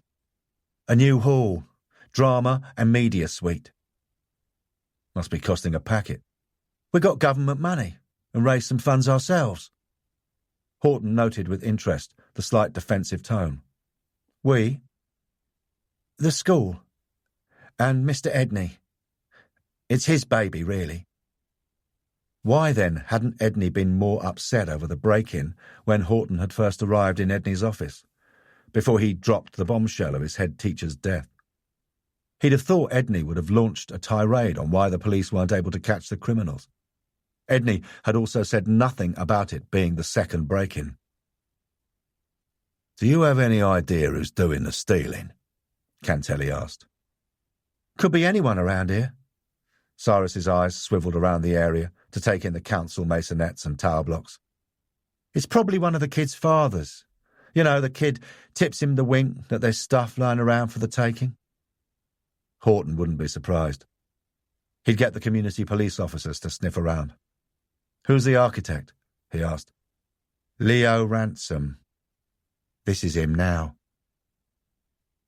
Horton followed Cyrus's gaze as a black Range Rover slid in through the gates and drew up beside Cantelli's car. A tall, stockily built man with dark hair, beginning to grey at the temples, wearing a well-cut suit and sporting a yellow bow tie, climbed out.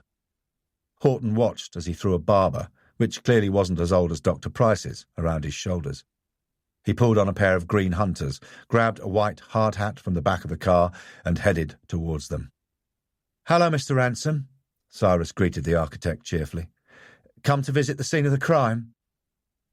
Leo Ransom scowled. He had a strong face with a prominent nose and piercing blue eyes that were slightly hostile. He was, Horton estimated, in his mid-40s. "I don't think that's very funny," Ransom replied sharply and without any kind of accent. Cyrus flushed. Ransom turned his haughty gaze on Horton and Cantelli. "And who might you be?" Cantelli did the honours and showed his warrant card. Horton remained silent.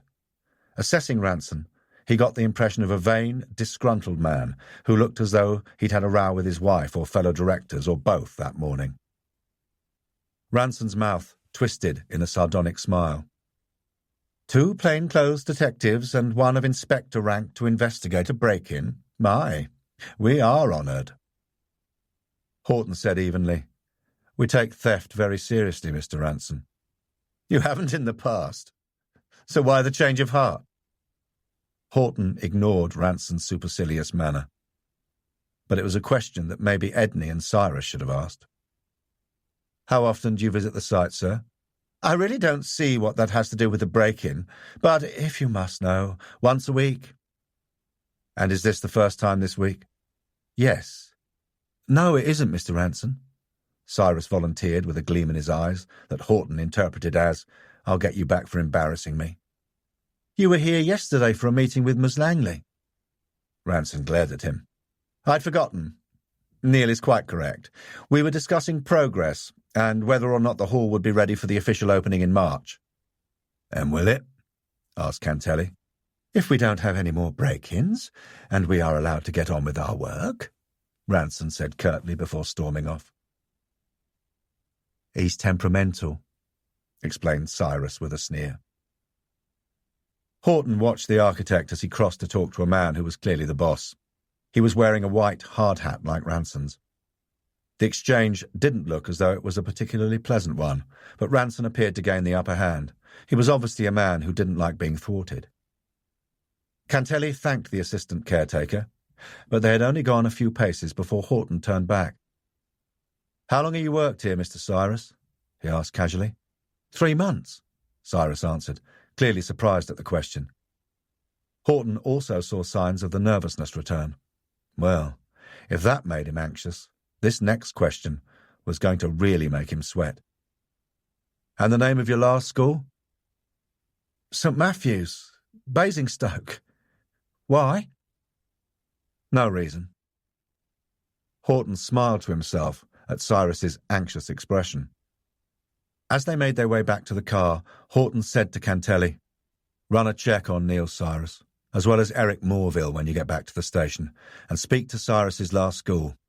Ask if they have any unsolved break-ins." "You think it could be an inside job?" "1 break-in could be outsiders, but 2 looks decidedly iffy to me." "And if it is 2, he added, peering into Ransom's Range Rover, "does that make it more likely Langley was killed by Cyrus because she stumbled on a break-in, or less likely?" "Search me." "Is Ransom looking this way?" "Yes." "Walk round the other side of the car, Barney, and peer inside." "Why?"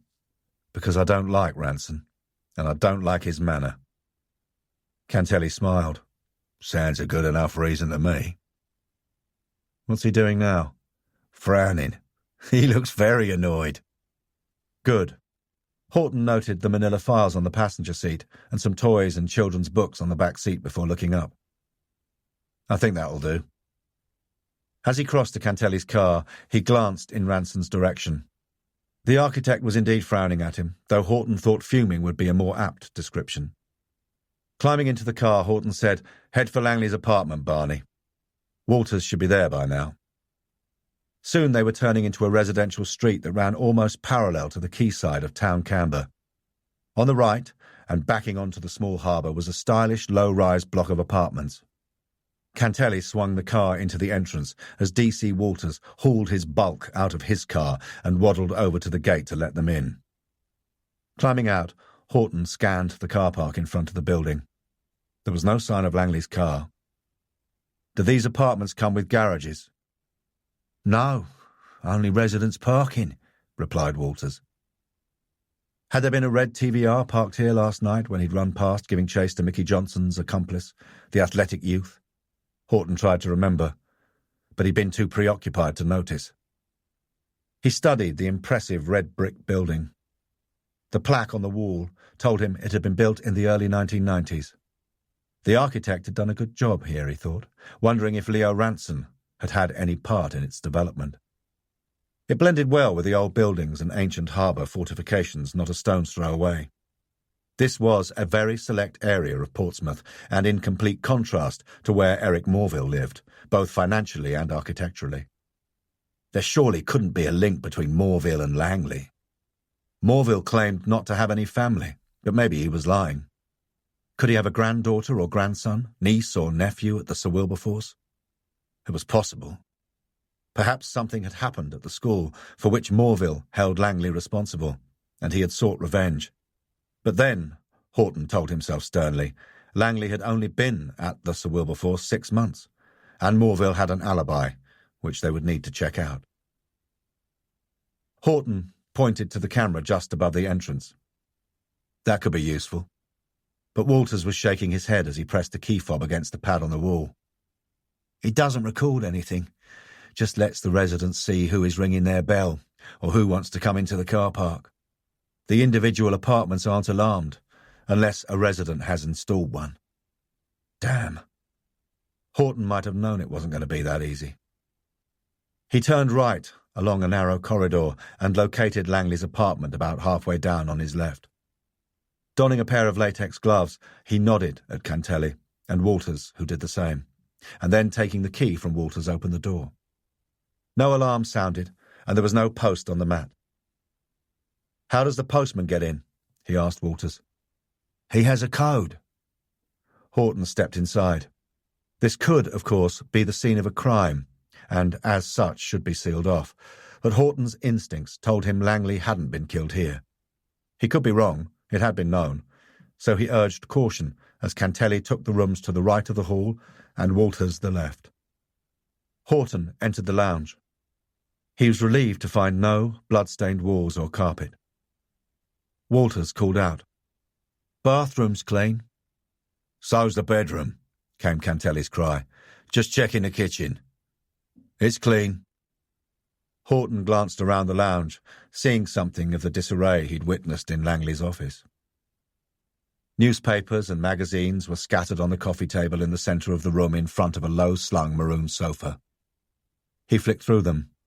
There was the Sunday Times from last Sunday, a couple of copies of the Times Educational Supplement and Sec Ed magazine, as well as Sailing Today and Yachts and Yachting, which certainly tied in with the photograph he'd taken from Langley's office.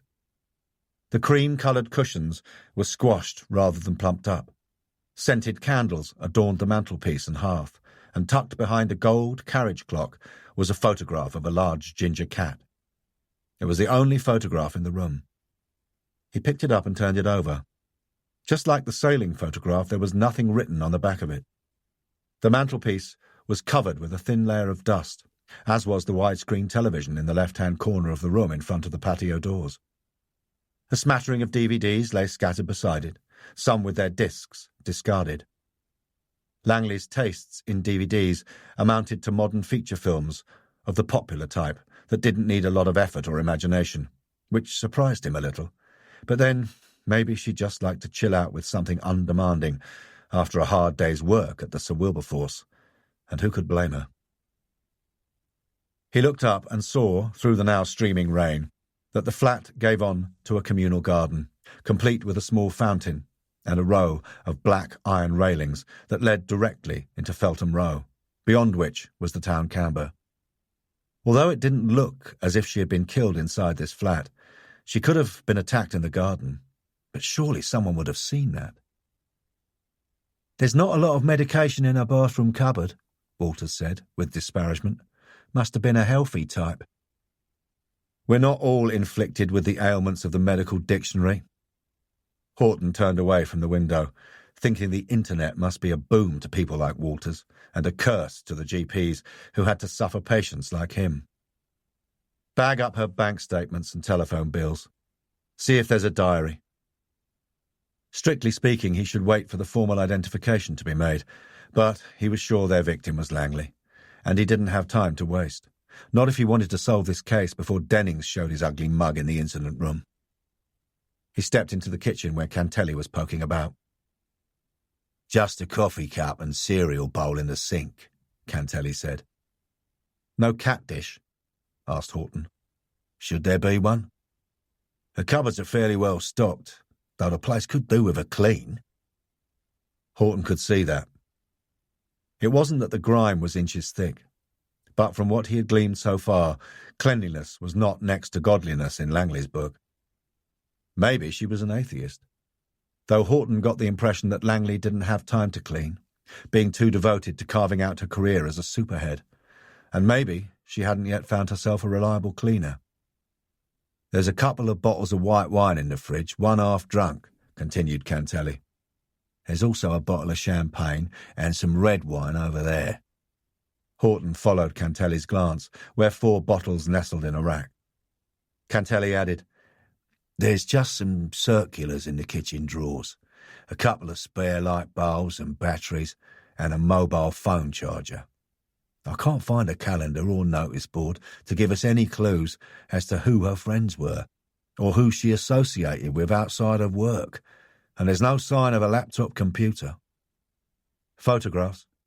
Not that I've noticed." Everyone has photographs, Horton thought, even him. His few were kept in a battered old Bluebird toffee tin stowed under his bunk on his boat. He hadn't looked at them in years. There was one of him and his mother. He had a picture of Emma pinned up beside his bunk and another on his desk in his office. There were hundreds of others at home, at what used to be his home near Petersfield, where Catherine lived with Emma. Even if Catherine gave them to him now, he didn't think he could bear to look at them. They would remind him too much of what he had lost. He tensed at the thought of their meeting in 5 hours' time, then hastily pushed it aside. Time to think about that later. Jessica Langley had kept her photographs in her office, apart from the one of her cat, which she had kept pride of place here on the mantelpiece. What did that tell him? He didn't know, except that maybe she had loved the cat more than anyone else. Who were her parents? Where were they? Dead, he suspected, as they hadn't been named on her school personnel file as next of kin, or maybe she had fallen out with them. There seemed little else in Langley's life except work and perhaps sailing. Sounded a bit like him. He returned to the lounge where he found Walters crouched in front of a cupboard. "Everything is stuffed in any old how," he grumbled, pulling out bank statements and correspondence, which Horton eyed hopefully. "It'll take ages to sort through this lot." "Not going on holiday, are you, Constable?" Walters heaved himself up. "Chance would be a fine thing." "Did Langley take this apartment furnished?" "No, unfurnished." So these were the sum total of her belongings. It wasn't much to show for a woman of 40+, and one who had a good career. So what else had Langley spent her money on? Jewellery? She'd certainly had a few bobs worth around her neck and wrists. Maybe she liked exotic holidays, or an expensive yacht, he thought, recalling the photograph. "Did you find any sailing clothes in her bedroom? Jackets, leggings, deck shoes?" "Don't think so. But you're the expert." Ignoring Walters's sarcastic tone, Horton entered Langley's bedroom. It was tidier than he had expected. A plain cream duvet had been thrown over the bed, and there were no items of clothing lying around. He opened a drawer that was part of a built-in wardrobe and sifted through her clothes. "What are you expecting to find?" Cantelli asked, coming up behind him.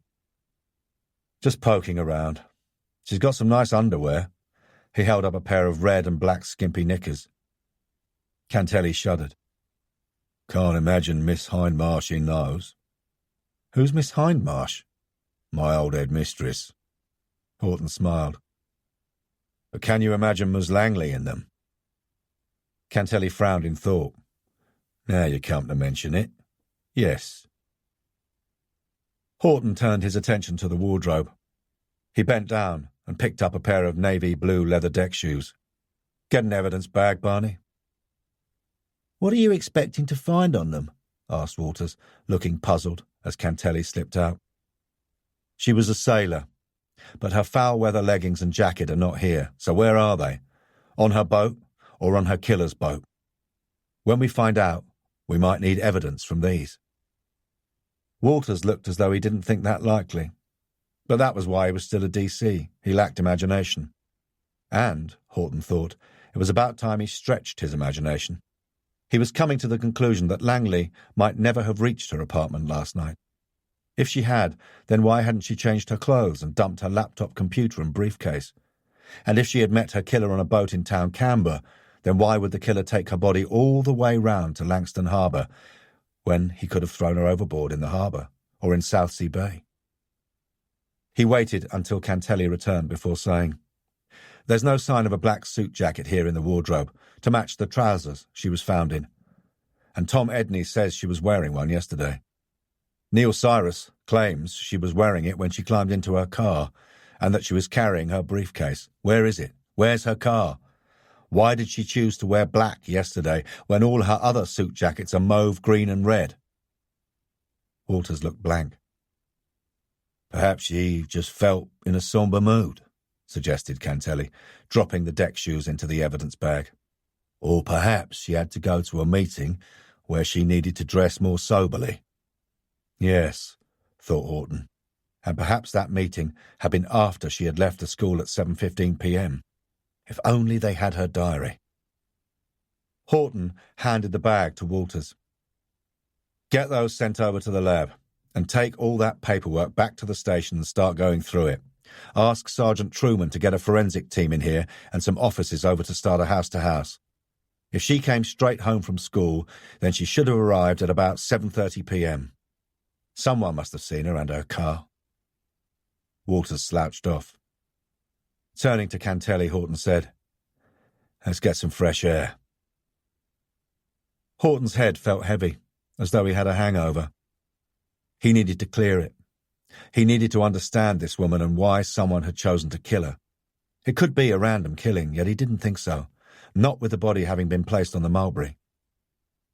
The rain had eased to a fine drizzle, which was somehow more dampening and depressing than a torrential downpour.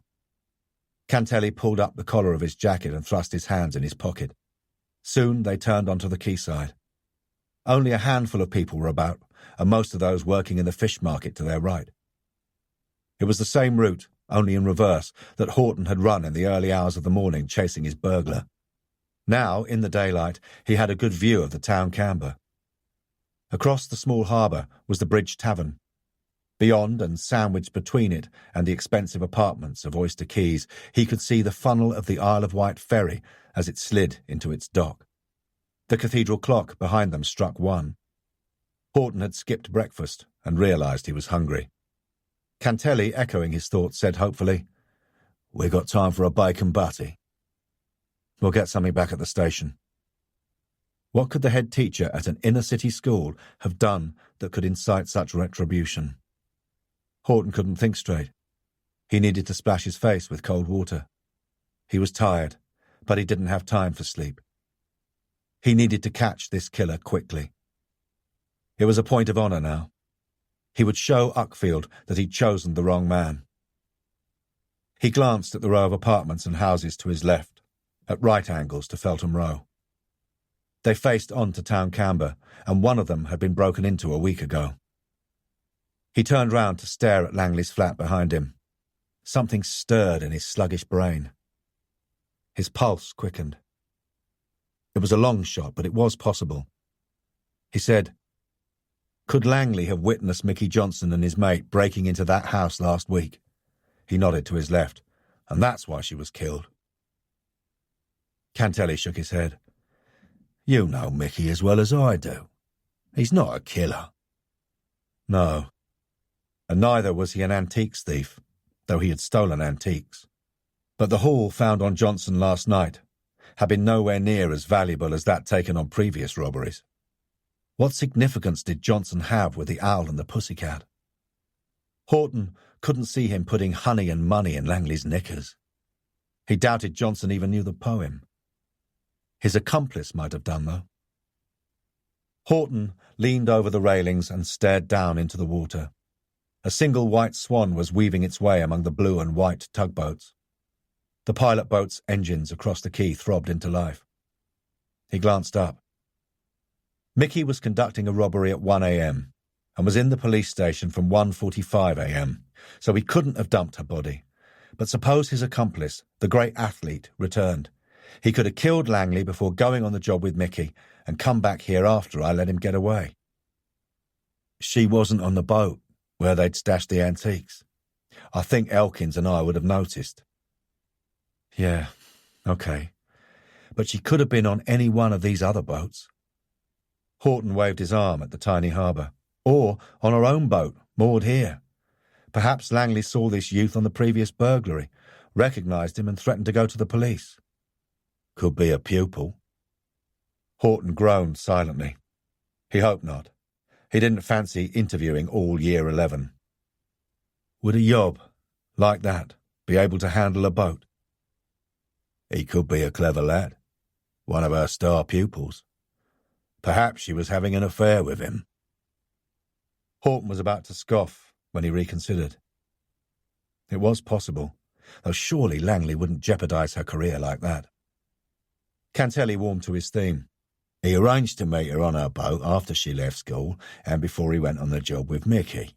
He killed her and then did the job with Mickey before returning to her boat after we'd all left. He took the boat out, dumped her on the Mulberry.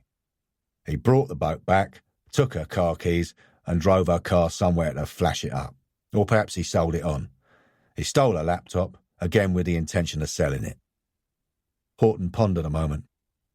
It fits, except for that blessed money and honey. It's too smart-ass clever. So is our young athlete. Horton shook his head. If the boy's that clever, what's he doing mixing with Mickey Johnson? He could be the mastermind behind the thefts.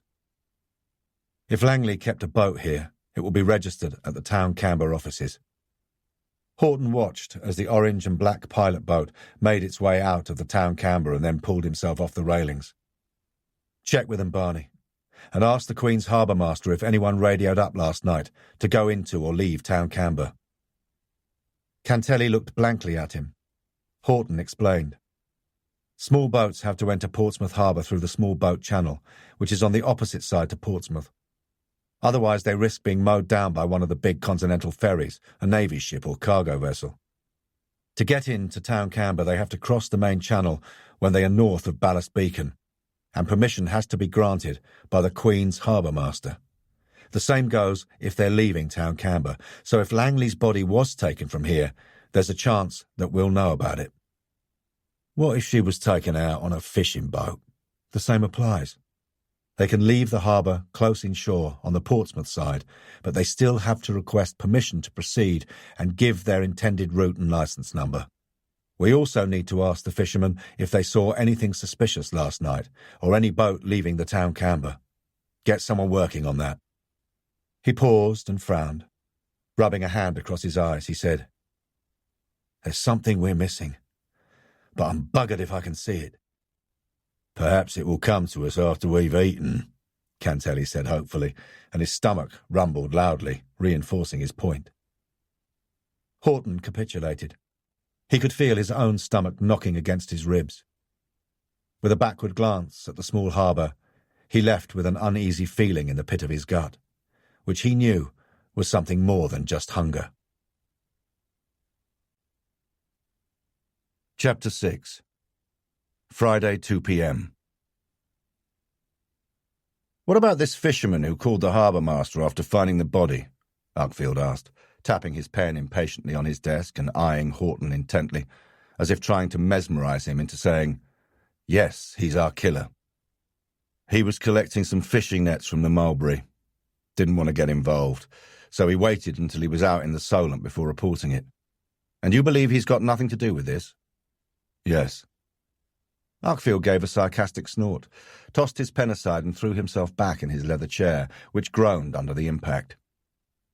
Horton hadn't been invited to take a seat in Uckfield's spacious new office, which was on the far side of the incident suite. Horton guessed that Uckfield was making him stand deliberately as a way of reinforcing the gap in rank between them. Horton had half a mind to slump casually in the chair this side of the big man's desk, cross his legs, and act as he had always done with Uckfield, to see what reaction he got. He didn't think Steve had the balls to demand he leap to attention when being addressed by a senior officer, but the time for playing games would come later. Maybe, once he'd solved this case and rubbed Uckfield's nose in it. Horton said, "I've put an officer at the school, and Sergeant Truman is organising a team to take statements from the staff. Edney's asked them to stay on after school. A car will take him back there after he's formally identified the body." He glanced at his watch. He had about 3/4 of an hour before he needed to be at the mortuary. "Well, let's hope it's her. Otherwise we're all up shit creek without a paddle, and you and Cantelli won't even have a boat," snarled Uckfield. Dismissed, Horton returned to the incident room and the sandwiches which Cantelli had fetched from the canteen. He crossed to the coffee machine and pressed the button for strong and black. "Did you get a copy of the Lear poem?" he asked, managing to grab a vacant chair in the heaving incident room and squeeze it alongside Cantelli. "Yes. There were 3 verses," Cantelli answered through a mouthful of bacon sandwich. Horton peeled back the bread of his own and stared at the ham, cheese and salad before conveying it to his mouth. Peering over Cantelli's shoulder, he began to read. "The Owl and the Pussycat went to sea in a beautiful pea-green boat." Cantelli interrupted. "We are checking for pea-green boats in marinas and in the harbour. There are hundreds of them. My boat is pea-green." Horton took out his notebook and extracted the photograph he'd taken from Jessica Langley's office. "I can't see if the boat she's on is pea-green, or its name, more's the pity. But by the look of the helm behind her, I would say it's a large modern yacht, and they don't come cheap. Head teachers aren't on a bad screw, and Langley had no dependents." Cantelli was right. Horton took up the poem, reading aloud again. "They sailed away for a year and a day to the land where the bong tree grows." Cantelli, finishing his sandwich and wiping his hands with his handkerchief, said, "Is there such a thing as a bong tree?" "I doubt it. Look it up on the internet. It seems to have the answer to most things." "Except the real questions in life," thought Horton, like who killed Jessica Langley. "It could be a place, the name of a bar, restaurant or cafe where Langley and her lover met." "You don't want to give up on this lover theory, do you, Barney?" "I can feel it in my Italian blood." "Well, I wish you could feel who our owl is. Okay, get someone checking." Horton read, "And there in a wood a piggy-wig stood, with a ring at the end of his nose." Cantelli interjected, "Our athletic youth could have a ring in his nose. You know how kids are into body piercing these days." That was possible, Horton thought, though he couldn't remember seeing him sporting one. Still, he'd only caught a glimpse of the youth under the orange glow of a streetlight, and all he could recall was the youth's hollowed face. Aloud he read, "And hand in hand on the edge of the sand, they danced by the light of the moon." He sat back and took a long pull at his coffee, hoping it would keep him awake. Cantelli didn't look too clever either. His eyes were sinking deeper into dark hollows. Horton said, "There wasn't a moon last night, but the mulberry is on Sinor Sands. Does this M.O. sound like anything you've come across before, Barney?" Cantelli rubbed a hand across his eyes. "Not that I can recall." "Check it out, and also check out Johnson's known associates. See who has been convicted or suspected of house robberies involving antiques or art. Have a word with the Specialist Investigations Unit. They might come up with a couple of names." Horton finished the remains of his sandwich and crossed to the large, freely perspiring man in the far corner of the incident room. "Anything from Langley's bank statements yet, Walters?" There's a fair bit of money in her bank and building society accounts. That's as far as I've got. Is there any evidence she owns a boat? Payments to a marina company, the harbour master, or a marine mortgage? Horton explained to Walters's blank stare. Not that I can see, just the usual bills. Telephone records? I've given them to Peters. Walters jerked his head in the direction of a young officer with an intense expression and auburn hair, who didn't look much older than 19. You'd have thought I'd handed him the crown jewels. That's what I like, Walters. Enthusiasm. See if some of it can rub off on you. He left Walters grumbling, which was nothing new, splashed his face with cold water and found Summerfield in the CID office, huddled over a desk, reading through some papers. Johnson claims this was his first antiques robbery, Kate Summerfield said, as Horton perched on the edge of the desk opposite her. You believe him? No. Has he said anything worth listening to?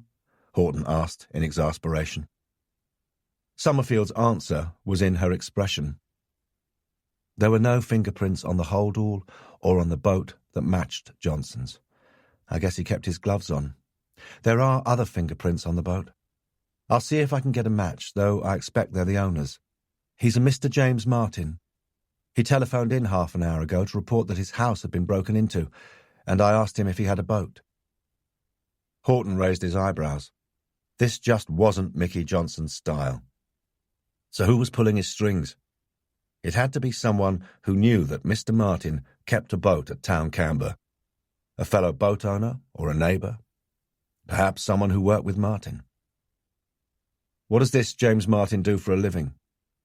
He's retired. Bang went that theory, though there were still the other two to explore. Do any of the other robbery victims own boats? It's not in the reports, I'll check. If they do, find out where they keep them. It was a possible lead. Martin and his wife have only just got back from London, Summerfield continued. They went to a show last night and stayed up in town. The Fingerprint Bureau are sending someone to Martin's house. I'm just on my way there to interview him. Horton let her go, with instructions to keep him informed. Then he grabbed his helmet and his leather jacket from his office and headed for the mortuary, where he found Edney pacing the corridor. He was pale and anxious. Horton didn't blame him for that. Can we get this over with, Inspector? I've a meeting to attend, Edney said tetchily. Horton ignored this. I must warn you that you may find this disturbing. She'd been out in the sea air for some time. Edney gulped. The sea? But I thought she'd been killed in her apartment. Horton hadn't said, and Edney had assumed. He could see Edney's mind racing with this new information. Surely she couldn't have gone sailing last night after work, Edney continued. Horton was convinced he had been about to say something else, but had quickly substituted the word work. Why? Did Edney know her movements? You know she sails? Edney nodded. She talked about it occasionally. Does she have a boat? I don't know. Then he asked hesitantly. Where was she found, Inspector? Horton didn't see any reason not to tell him, as it would soon be made public knowledge. On the Mulberry, in Langston Harbour. Edney's face registered surprise. My God, he breathed. Are you ready, sir? Edney set his shoulders and nodded. Tom, the mortuary attendant, respectably clad in a white coat instead of the mortuary garb and minus the whistling rendition of a Rodgers and Hammerstein musical, pushed back the door to a small room, which was used for identification purposes. Horton gently ushered Edney in. The thin man tensed, drawing a sharp breath. Tom pulled back the sheet covering the recumbent corpse just far enough to ensure that Edney didn't see the gaping scars where he'd inserted the knife in the forehead and the chest. Horton watched Edney's eyes flick to the dead woman. The blood drained from his face, his body swayed, and Horton put his hands out instinctively to catch him. But at the last minute, Edney pulled himself together. That's her. It's Jessica Langley, he said faintly. Outside, he took a handkerchief from his pocket and mopped his narrow forehead. He was still trembling. "Would you like to sit down for a while? Can I get you a drink?" Horton volunteered. Edney shook his head. "No, I must get back. I have asked all the staff, with no exceptions, to be in the staff room." His voice faltered, and he fell heavily onto the seat. Horton nodded at Tom, who fetched a plastic beaker of water. Edney grasped it with both hands and drank it down in one go. After a moment he said, "I'm sorry, Inspector. You must think me very weak. I couldn't quite believe she was dead until I saw her. How did she die?" "We're still trying to establish that. We'd appreciate all the cooperation you can give us, Mr. Edney." "Of course." "I'd like to be present when you tell the staff." Edney's head came up, and Horton could see some of the old hostility and suspicion re-emerging. "You can't think that any of us could be involved in murder?" he cried. "We need to find out all we can about Ms. Langley's personal and professional life in order to find her killer." Edney lost what little colour he had regained. "I understand that Ms. Langley only joined the school at Easter," Horton continued. "Was her appointment a popular one?" "The Board of Governors and the local education authority thought so." Horton picked up on a slight nuance of tone. "But you didn't." "I didn't say that," Edney replied stiffly. "No, you didn't have to," Horton thought. "It's written all over your face and embedded in your voice and attitude." Horton waited. His patience was rewarded when Edney eventually said, "I admit I didn't like her." Horton sat down beside him. "Why not?" Edney sucked in his breath, pondered a moment, and then exhaled. Clearly his feelings had been pent up inside him for months, and Horton's question unleashed a torrent of vitriol. "She was a callous, vindictive, evil woman." "To anyone in particular?" Horton asked, hiding his surprise at the vehemence of Edney's feelings. "No." Horton didn't believe him. He was protecting someone. Maybe it was Edney himself who had been on the end of Langley's sharp tongue. "How did you get on with her?" "She needed me," Edney replied evasively and with bitterness. "She was an impatient woman. She couldn't be bothered with drawing up the timetable or seeing to all the staff problems and the day-to-day running of the school. That is what I am good at." Horton recollected the state of Langley's office and the pile of unanswered email printouts and memos spilling from her in-tray. Edney continued. "She was an ideas person, and though some of her ideas were good, many of them simply caused more problems than they solved, which, of course, I then had to deal with. I was forever running round, smoothing over things and dealing with the people she upset. And the board wanted an ideas person." "Apparently so," he answered with disparagement. "Did you apply for the position?" "Yes, and I have an excellent track record." A spark flickered in Edney's eyes, and his colour heightened. "Who do you think managed to raise all that money to build the new hall and drama suite? Me! And what kind of reward do I get for that? Nothing." "Why didn't you apply for a headship elsewhere?" "Why should I? That was and is my school. I've been there 20 years. "Yes," thought Horton. "And was that enough of a motive to kill for?" "You see, Inspector, I don't seek self-publicity. My job is running a school and ensuring that the pupils are given the best education within my powers. Clearly, that wasn't enough for the governors." Horton left a silence to allow Edney to calm down. "What will happen to the school now?" "You mean, who will take over the headship?" Horton nodded. "The Board of Governors and a representative from the local education authority will decide that tonight when they meet." "But you're expecting to be appointed?" "Yes." Horton watched Edney climb into the waiting police car. He certainly had a strong motive for killing Langley. He hated her, and she had pipped him to the promotion post. Could Edney handle a boat? Did he have a boat? Horton didn't even know where he lived yet. But somehow he couldn't see Edney stuffing money wrapped in honey inside Langley's knickers, and he couldn't imagine him dumping her on the mulberry in the middle of the harbour on a cold, wet and windy night. But it didn't do to discount him. Not yet. Horton had met less likely murderers in his time, with imagination so wild behind a meek outward manner that they made Dr. Jekyll's Mr. Hyde look normal. He called Uckfield to tell him they had a positive ID. Uckfield said the press conference would go ahead at 3:45, just after Edney had informed the staff. Uckfield and the chief executive of the local education authority were already ensconced in Uckfield's office at the police station, and Marsden was with them. The PR lady was organising the media and would usher them all into one of the conference rooms in half an hour's time. Next, Horton called Cantelli. "Any joy with matching the MO or Johnson's associates?"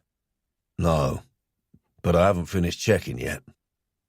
He caught a hint of weariness in Cantelli's voice. "Hand it over to someone else. Call Small and Babcock, Langley's solicitors. Find out who her beneficiaries are. Edney's given us a positive ID. Then meet me at the school in about 20 minutes. Horton glanced at his watch. Mention of solicitors had reminded him that the clock was ticking away to his appointment with Catherine. He toyed with the idea of calling her to change their meeting and then dismissed it. It would only confirm to her how unreliable he was, and thereby give her further ammunition for a divorce, and for preventing him from seeing Emma. He wanted to be at the school when Edney made the announcement to the staff, to see the reactions to the news that their head teacher had been murdered. Before that, though, he had time to have a quick word with Dr. Clayton about the findings of her autopsy. Something, just possibly, might have emerged.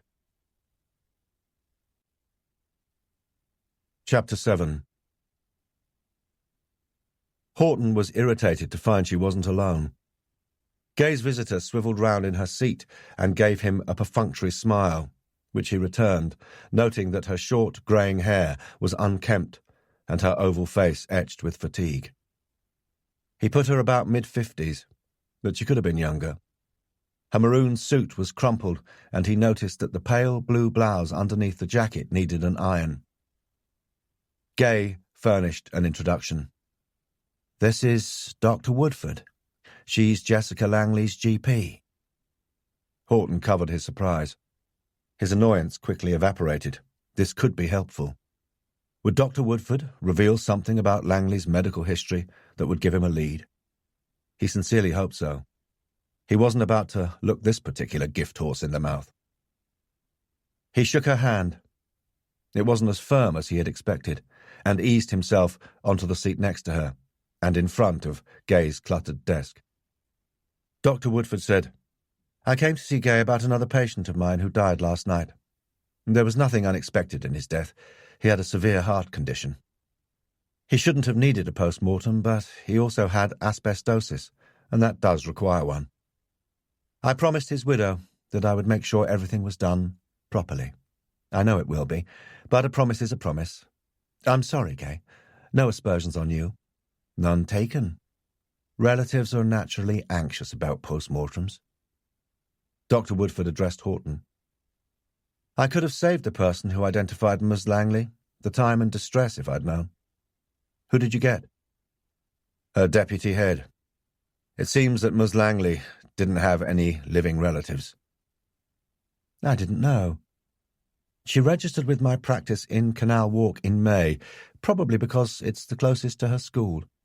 I gave her a medical, as we do all new patients. I saw her a couple of times after that. Nothing serious, just the usual women's things. She was very fit." "I can agree with that. She was in very good condition," Gay said. "What was your impression of her, Dr. Woodford?" Horton asked. She considered this, then said, "Lively, dedicated, intelligent."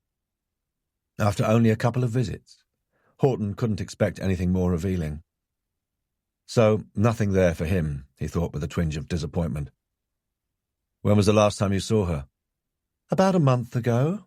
I remember her talking about the school, or rather her staff. She was having difficulty with one or two of them. I recall her joking about it raising her blood pressure. Horton's interest quickened. Anyone in particular? He saw Dr. Woodford hesitate and hastened to reassure her. It might have nothing to do with her death, but any information you can give me could help me to find her killer. Of course, I understand. Dr. Woodford looked thoughtful for a moment before continuing. She believed that her deputy head teacher and her secretary were having an affair, and that she would have to take steps to remove one of them. They were both in critical positions of trust, and she said it was hard enough trying to turn the school around without them plotting and scheming behind her back. Horton recalled the secretary, Janet Downton, and how her manner towards Tom Edney had softened when she had addressed him. It was clear that neither of them liked Jessica Langley, but there was a big step between not liking someone and killing them. It was, however, an additional nugget of information, and an interesting one, that told against Tom Edney and edged him a step closer to becoming a suspect. But Horton hadn't forgotten about Eric Morville and that note. "I'd like access to her medical records, Doctor. Just routine," he added when she looked alarmed. "I don't mean to be difficult, Inspector. I'll do all I can to help catch her killer, but I do need a warrant before I can release them." He nodded acquiescence. She rose. "I must get back. I've got a mountain of paperwork to do before surgery starts. Have you any idea who could have done such a terrible thing? Sorry, that was a silly question. You wouldn't tell me even if you had." She smiled, and Horton saw the traces of an attractive woman who had let herself go over the years through pressure of work and dedication to her duty as a doctor. "I'll tell you what I can, when I can." It wasn't much of a promise, and she knew it, but she smiled again before she left. Gay said, "She was exhausted, and then to walk in here and find another of her patients on the slab. I'm glad I don't have her job. Dealing with dead bodies is much more straightforward. They can't argue back or dispute your diagnosis." "Is that why you became a pathologist?" "That and my father." She swiveled a photograph on her desk so that Horton found himself looking at a lean man in his late 50s with intelligent green eyes and a broad smile. "He's retired now, but he was a Home Office pathologist. Dr. Samuel Ryden." "Ah, I see you've heard of him." She smiled. "Who hasn't in the police service? I had no idea you were related to a living legend. I like to keep it quiet. Except for the photograph, that is, and nobody really notices that." Horton frowned, puzzled. "Why the Dr. Clayton? The name, you mean?" "I was married." "I see I've startled you again, Inspector. It didn't last long. You wanted to know about Langley?" She sat forward. Horton hadn't failed to note the abrupt change of conversation. Obviously, Gay wasn't keen to discuss her marriage. Horton completely understood that. "Jessica Langley's skull was fractured. The shape of the wound and the fact that I found splinters lodged in the tissue tell me she was hit with a heavy, flattish wooden implement." "So there would have been blood." "It would have splattered everywhere, including over the killer, if it had been the cause of death, but it wasn't. She was already dead. It is my belief she was suffocated. It's difficult to say with complete certainty because there's very little evidence in this type of case. There are no traces of any fibres inside her nose or mouth because the sea life and salt water destroyed them, but there are some tiny signs of facial edema where the increased pressure caused tissue fluid transudation." "And the marks on her arms?" "The blood had drained into surrounding tissue. I checked it under the microscope. It was bruising. I'd say she had been gripped with some considerable force at the top of both arms. There were no signs of sexual intercourse immediately before her death." "Was she killed on the Mulberry?" "No. She was moved there after death." Gay leaned back in her chair and swiveled it gently. "There is something else, though." Horton saw the slight flush under her fair skin and the excitement in her eyes, and hope rose in him. Would this give him that extra piece of information he needed? Her jaw was dislocated. Someone hit her forcefully in the face with a fist. Horton didn't like the sound of this. He gathered his thoughts, then said, "Our killer grabbed her by the arms, perhaps shook her in a rage, released her, and then punched her in the face, after which he suffocated her, moved her to the mulberry, and then struck her with a wooden implement. It's a theory, but the colour and pattern of the bruising to the arms indicate that was done some time previously. She was punched on the left-hand side of her face, but she was struck on the right. Administered by two different people? Possibly. You could be looking for a right-handed person who punched her and a left-handed person who struck her with the wooden implement. Alternatively, it could be a killer who is ambidextrous, or perhaps he did that to confuse us." "Great," Horton declared, thinking in that case he'd succeeded. Was Edney left-handed? He had clasped the beaker of water with both hands. And how about Morville? No. Horton was sure he had seen him roll his cigarettes and pour out his whiskey using his right hand. Of course, the person who struck and suffocated her might not necessarily be the same person who had punched her. Could Edney have punched Jessica Langley on the jaw? Maybe she had taunted him once too often. Edney had flipped, struck her, and then suffocated her. He had then used her boat to take the body as far away from the school as possible. But why not simply throw her overboard? Why take her all the way to the mulberry? "Have you any idea where she might have been killed?" he asked. "There was nothing under or on her skin to give me any clues. I've sent fragments off for analysis along with her clothes. We might get something. I'll let you know as soon as I hear. I'll send over my full report when it's ready." Horton headed back to the school, thinking over what he'd learned from Gay Clayton, Dr. Woodford and Tom Edney. So far the information was like the pieces of a jigsaw lying in front of him. They didn't fit together, because some of the pieces were missing. He'd find them, though, and before he was compelled to hand this case over to Dennings. If her killing hadn't been revenge-motivated, then why else would someone want her dead? And what, if anything, did the note found in her pocket have to do with her death? A uniformed officer let him through the school gates. School was over, and the building workers had been sent home early. He parked his Harley next to Cantelli's car and made his way to the staff room. As he stepped inside, all eyes swiveled to stare at him for a moment. Freeze-framed, as if someone had hit the pause button on a DVD. Then an expectant hum of excitement broke out. At a swift glance, Horton saw that the room was crowded with a motley crew of people of assorted ages, the majority female, with about a dozen men thrown in. He located Cantelli and caught his eye. Horton watched as he broke off his conversation with a worried-looking, dark-haired man in his mid-30s, smartly dressed in a good suit with a clean-cut, handsome face, which Horton guessed had the girls in a swoon. That's if young girls swooned nowadays. It seemed too quaint a word for the modern, emancipated female. Horton and Cantelli drew further away from the crowd to stand just inside the door. In a low voice, Cantelli said, "They're all on edge, trying to find out what's going on. Most of them think it's to do with the break-in, though Susan Pentlow asked me outright if Ms. Langley was okay. She looks as if she's on the verge of a breakdown." "Which one is she?" "Over there, next to Cary Grant." "Huh?" "The teacher I was just talking to." "Not his real name, I take it?" "Timothy Boston. But he thinks he's Cary Grant. He looks a bit like him with that cleft in his chin and those dark looks, except for the height. Not tall enough." Horton knew that Cantelli's passion was old black and white movies. He looked across to Cary Grant, a.k.a. Timothy Boston, who now seemed to be doing his best to console the thin, nervy woman whom Cantelli had identified as Susan Pentlow. She pushed her straight, fair hair off her narrow face and nodded at what he was saying. She looked to be in her mid-30s. Cantelli continued.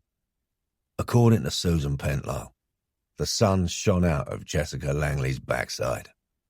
She joined the school 10 years ago as an administration manager, and a fortnight ago Langley promoted her to the position of business manager. I would say the promotion is too much for her. Langley's special pet? Cantelli shrugged. Horton said, I'll talk to her after Edney's announcement. She might know more about Langley's movements than Edney and Janet Downton. Langley might have confided in her. Are you going to hold up the building work? We have to check the connection between the break-in and Jessica Langley's death, even though I don't think it's got anything to do with the case. He certainly wasn't going to give Uckfield the opportunity to say he'd messed up. This one was going to be a belt and braces job. I want all the contractors questioned and their whereabouts between 8 p.m. and 3 a.m. verified. He quickly relayed Dr. Clayton's findings to Cantelli, then asked, what did Langley's solicitor say? She's left everything to the Royal National Lifeboat Institution. Which confirms our belief that she was a sailor. And the Queen's harbour master? No one went out of Portsmouth Harbour last night or early this morning except the Isle of Wight ferry and a couple of fishing boats at 5 a.m. We need to talk to them. They're not back until tomorrow morning. Ask the harbour master to notify us when they radio up, and we'll get a unit over there to meet and interview them. Anything from the town Canberra offices on the boat owners? I haven't had a chance to check yet, and everyone in the team seems to be otherwise engaged. I'll do it after this. Horton noted that Cantelli was less than his usual enthusiastic self. He'd seen Cantelli on the edge of exhaustion before, and he hadn't sounded like that, or looked so drawn. He said, You okay? I'll live. Just a headache. The door opened and Edney stepped inside. The room didn't immediately fall silent, like the saloon bar when John Wayne walked in.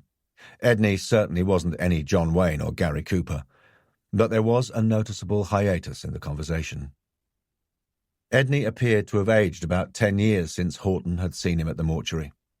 There was a grim and haunted expression on his lean features.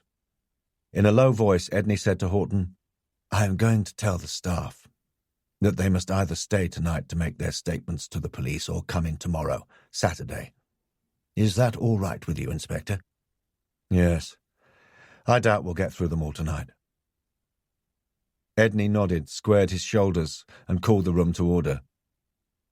Horton's eyes fell on Neil Cyrus, the assistant caretaker. He was talking with an older man, grey, curly hair, ruddy complexion and steel-rimmed glasses. Horton assumed it was Bill Ashling, Cyrus's boss, as they were wearing the same kind of uniform, dark trousers and sweatshirts. Edney surveyed the crowd over the top of his bifocals. Ladies and gentlemen, I have a very serious announcement to make.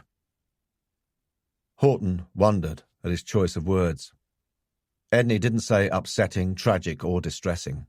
Still, as the man had told him at the mortuary, there was no affection between him and his head teacher. Horton glanced at Janet Downton, Langley's secretary, who was perched stiffly on the edge of a chair by the window. Her expression softened as she gazed on Edney, and Horton guessed that Jessica Langley had been right about the affair. Edney continued. This morning, Ms. Langley was found dead. The police are treating her death as suspicious. There was a stunned silence before a murmur spread around the room like a bushfire. Horton's eyes flicked around the occupants. He registered shock and bafflement.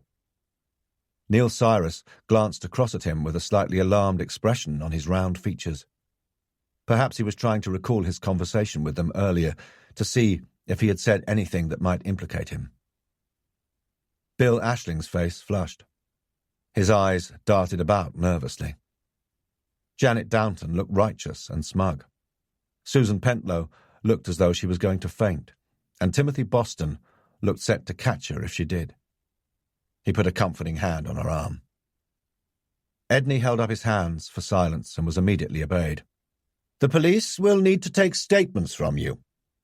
You are to give them your full cooperation. The sooner they find the culprit for Ms. Langley's death, the sooner the school can return to normal. He had stumbled over the word death. But there was no talk of justice, no expression of sadness, At least, Horton thought, he couldn't accuse the man of being a hypocrite.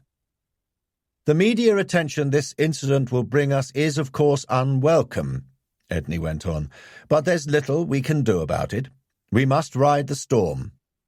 A statement will be issued immediately after this announcement. If journalists approach any of you, you are to refer them to me. On no account must you speak to the press unless you have been given my express permission to do so.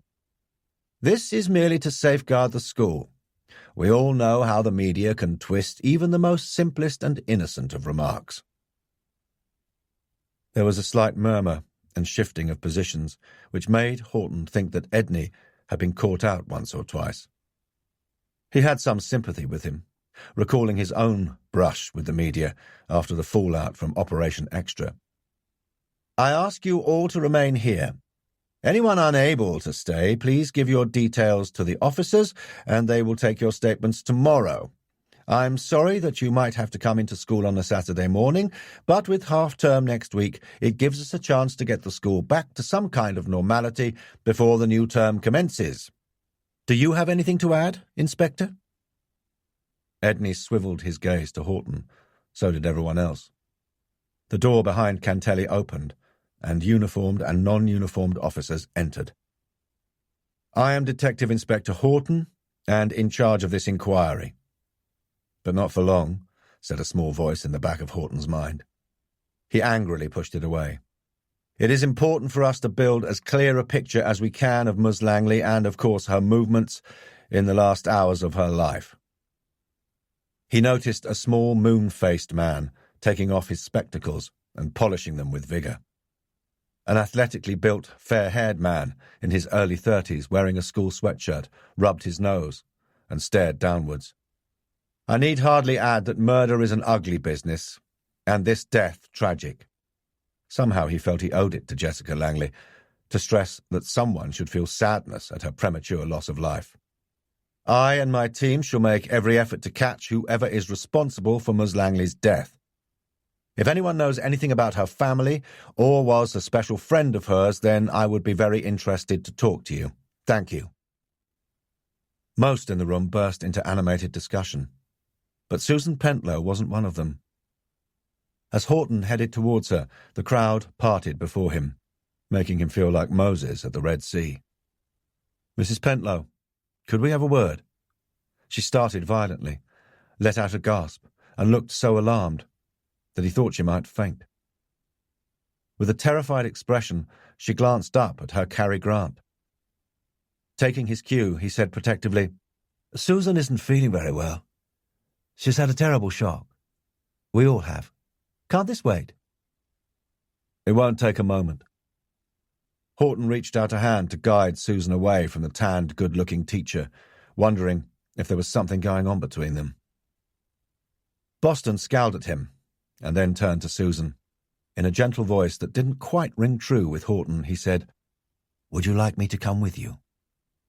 His eyes flicked to Horton's, and were full of hostility, as if he thought Horton was going to torture the hapless Susan, or clap her in irons. Susan Pentlow made an effort to pull herself together. "No, I'll be fine." Boston squeezed her arm. "That's my girl." Horton thought she'd bristle at Boston's patronising tone, but she responded with a twitch of her lips that Horton interpreted as a nervous smile. Boston spoke again before Horton could steer her away from her knight in shining armour. "What will happen about the building works? Only it's imperative that it be completed on time." Horton studied Boston. The man was so full of his own self-importance that Horton would have thought he was the deputy head and not Edney. Horton replied, "We will do our best not to hold up the development any longer than necessary, sir." "Why do you ask?" "It's my project, and it means a lot to the kids and to the future of the school. It also meant a great deal to Ms. Langley. I wouldn't want to see it ruined, and neither would she." So that explained his attitude. Horton guessed it wasn't so much Langley that Boston was thinking of. Rather, he was worried about seeing his moment of glory slipping away. This was confirmed by Boston's next words. Confidentially, Inspector, we have a royal personage lined up to open it. Edney hadn't mentioned that. Horton managed to extricate Susan Pentlow from Boston. "Let's step outside for a moment," he suggested. Again, eyes travelled with them and a low murmur accompanied their passage across the room. Horton pushed back the door of the classroom opposite. "Would you like a seat?" She shook her head. "No." Horton perched himself on the table at the head of the room, trying to put the woman at ease by adopting a relaxed approach. But he felt like a teacher with a trembling pupil in front of him. Ms. Langley was wearing a black trouser suit yesterday. Was it usual for her to wear black to school? Her eyes came up like a petrified rabbit caught in the glare of headlights. "No. She only wore it when she had a business meeting to attend, or when—" "Yes?" Horton encouraged gently. Cantelli was right. Here was a woman on the edge. "When she had to discipline someone." "And did she discipline anyone yesterday?"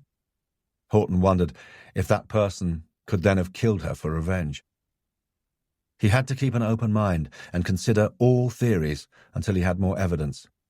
Had Tom Edney been the person who had been disciplined? "I don't know." Horton scrutinized her. Was she telling the truth? If Langley had hauled someone over the coals, then she would have done it in her office, and Janet Downton would have seen who that was. Did she have any meetings scheduled for yesterday after school? "I didn't keep her diary. She never said. She was such a fantastic person." Susan Pentlow began to cry. "Just one more thing," Horton said gently. He didn't think he'd get much more from her now. "Did Ms. Langley talk about any special friends or boyfriends?" Susan Pentlow shook her head. She couldn't speak for her tears. Horton rose. "Would you like to sit down? Can I get you a drink?" Again she shook her head. "I'll get someone to help you," he said, wondering if Timothy Boston was loitering outside, ready to lend his arm for her to lean on, and his shoulder for her to cry on. "No," she finally managed to stammer, as Horton opened the door. With a visible effort she pulled herself together. "I'm sorry. It's the shock. I'll be okay." "Perhaps it would be better if you were to make your statement tomorrow." He thought they might get more sense out of her then. This woman probably worked the closest with Langley, being the school's business manager.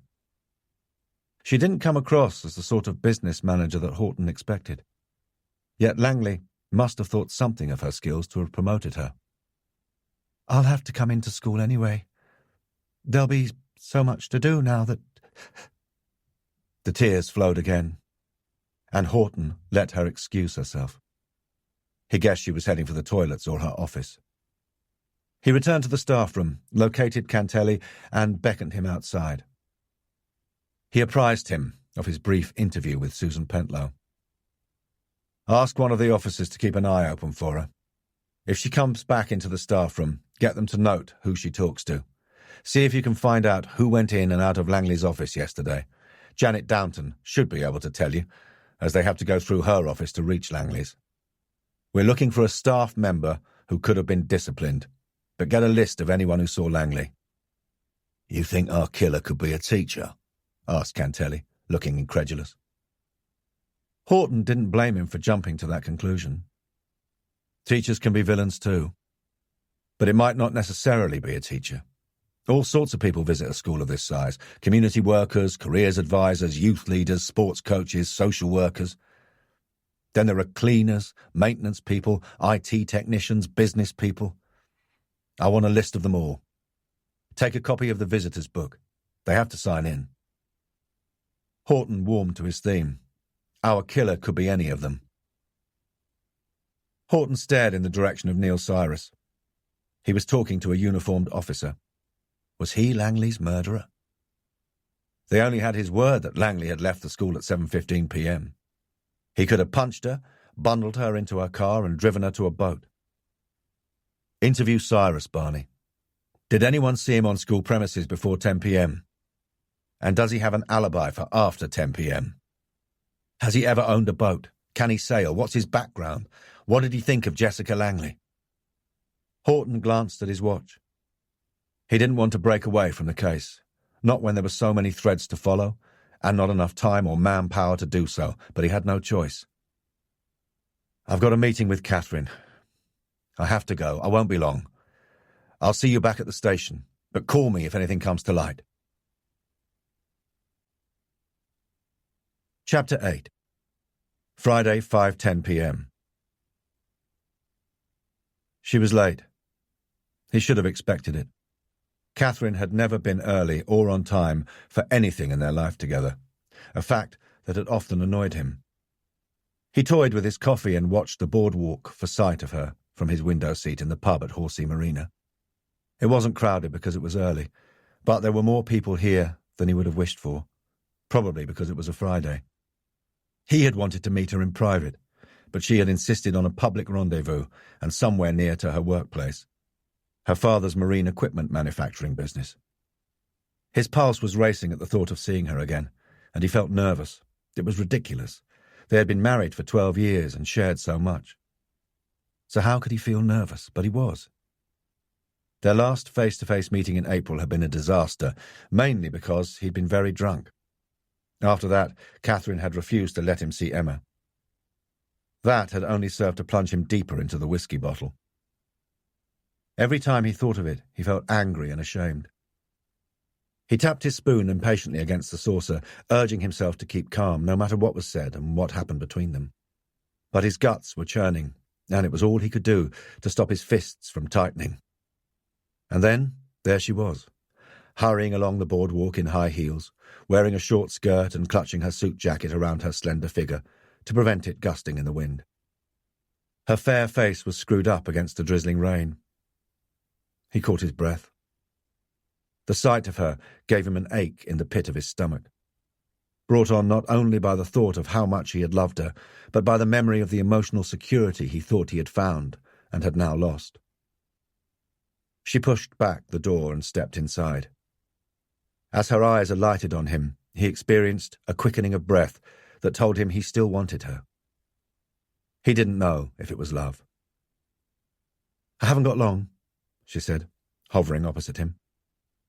Horton curbed his irritation and said evenly, "Long enough to take a seat." Reluctantly, she pulled out the chair.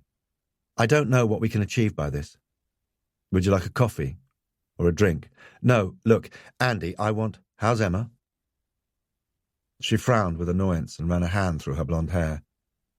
It had begun to curl at the ends because of the rain. "She's fine. I'd like to see her. I don't think Catherine. She's my daughter.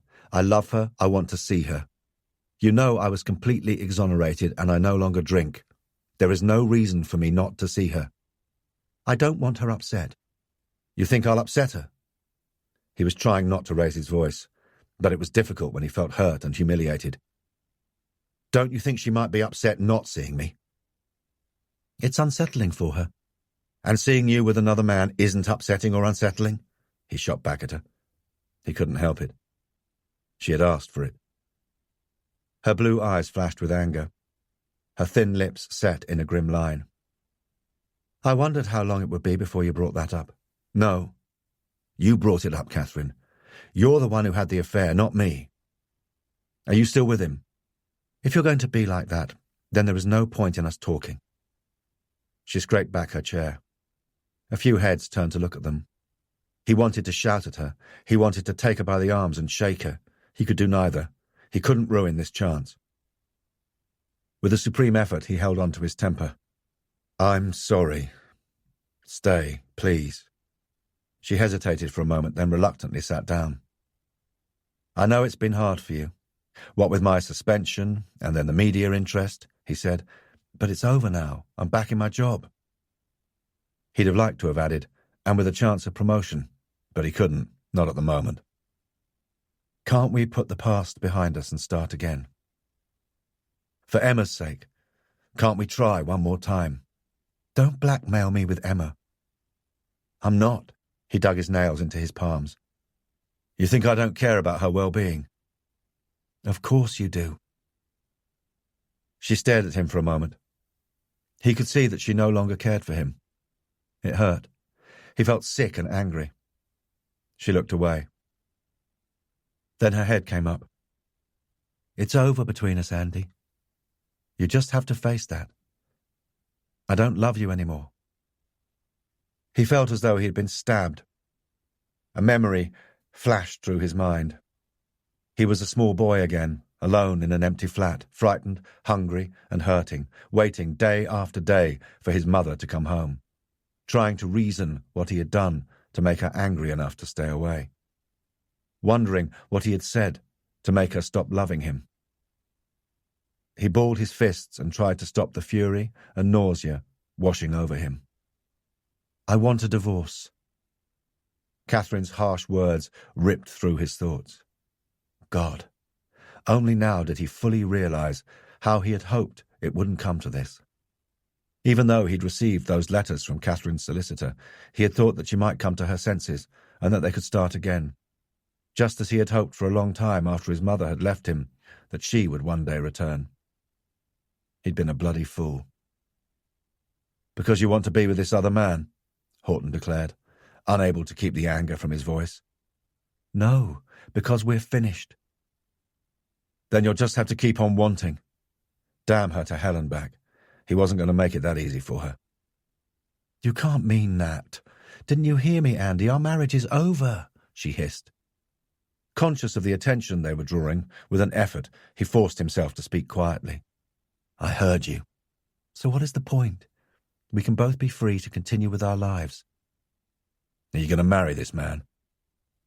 I don't know. He's not Emma's father. This isn't getting us anywhere. I agreed to this meeting so that we could clear the air between us and move on. Clearly that's not good enough for you. Her contemptuous tone goaded Horton, swelling his veins with rage. No, and neither is divorce, he argued.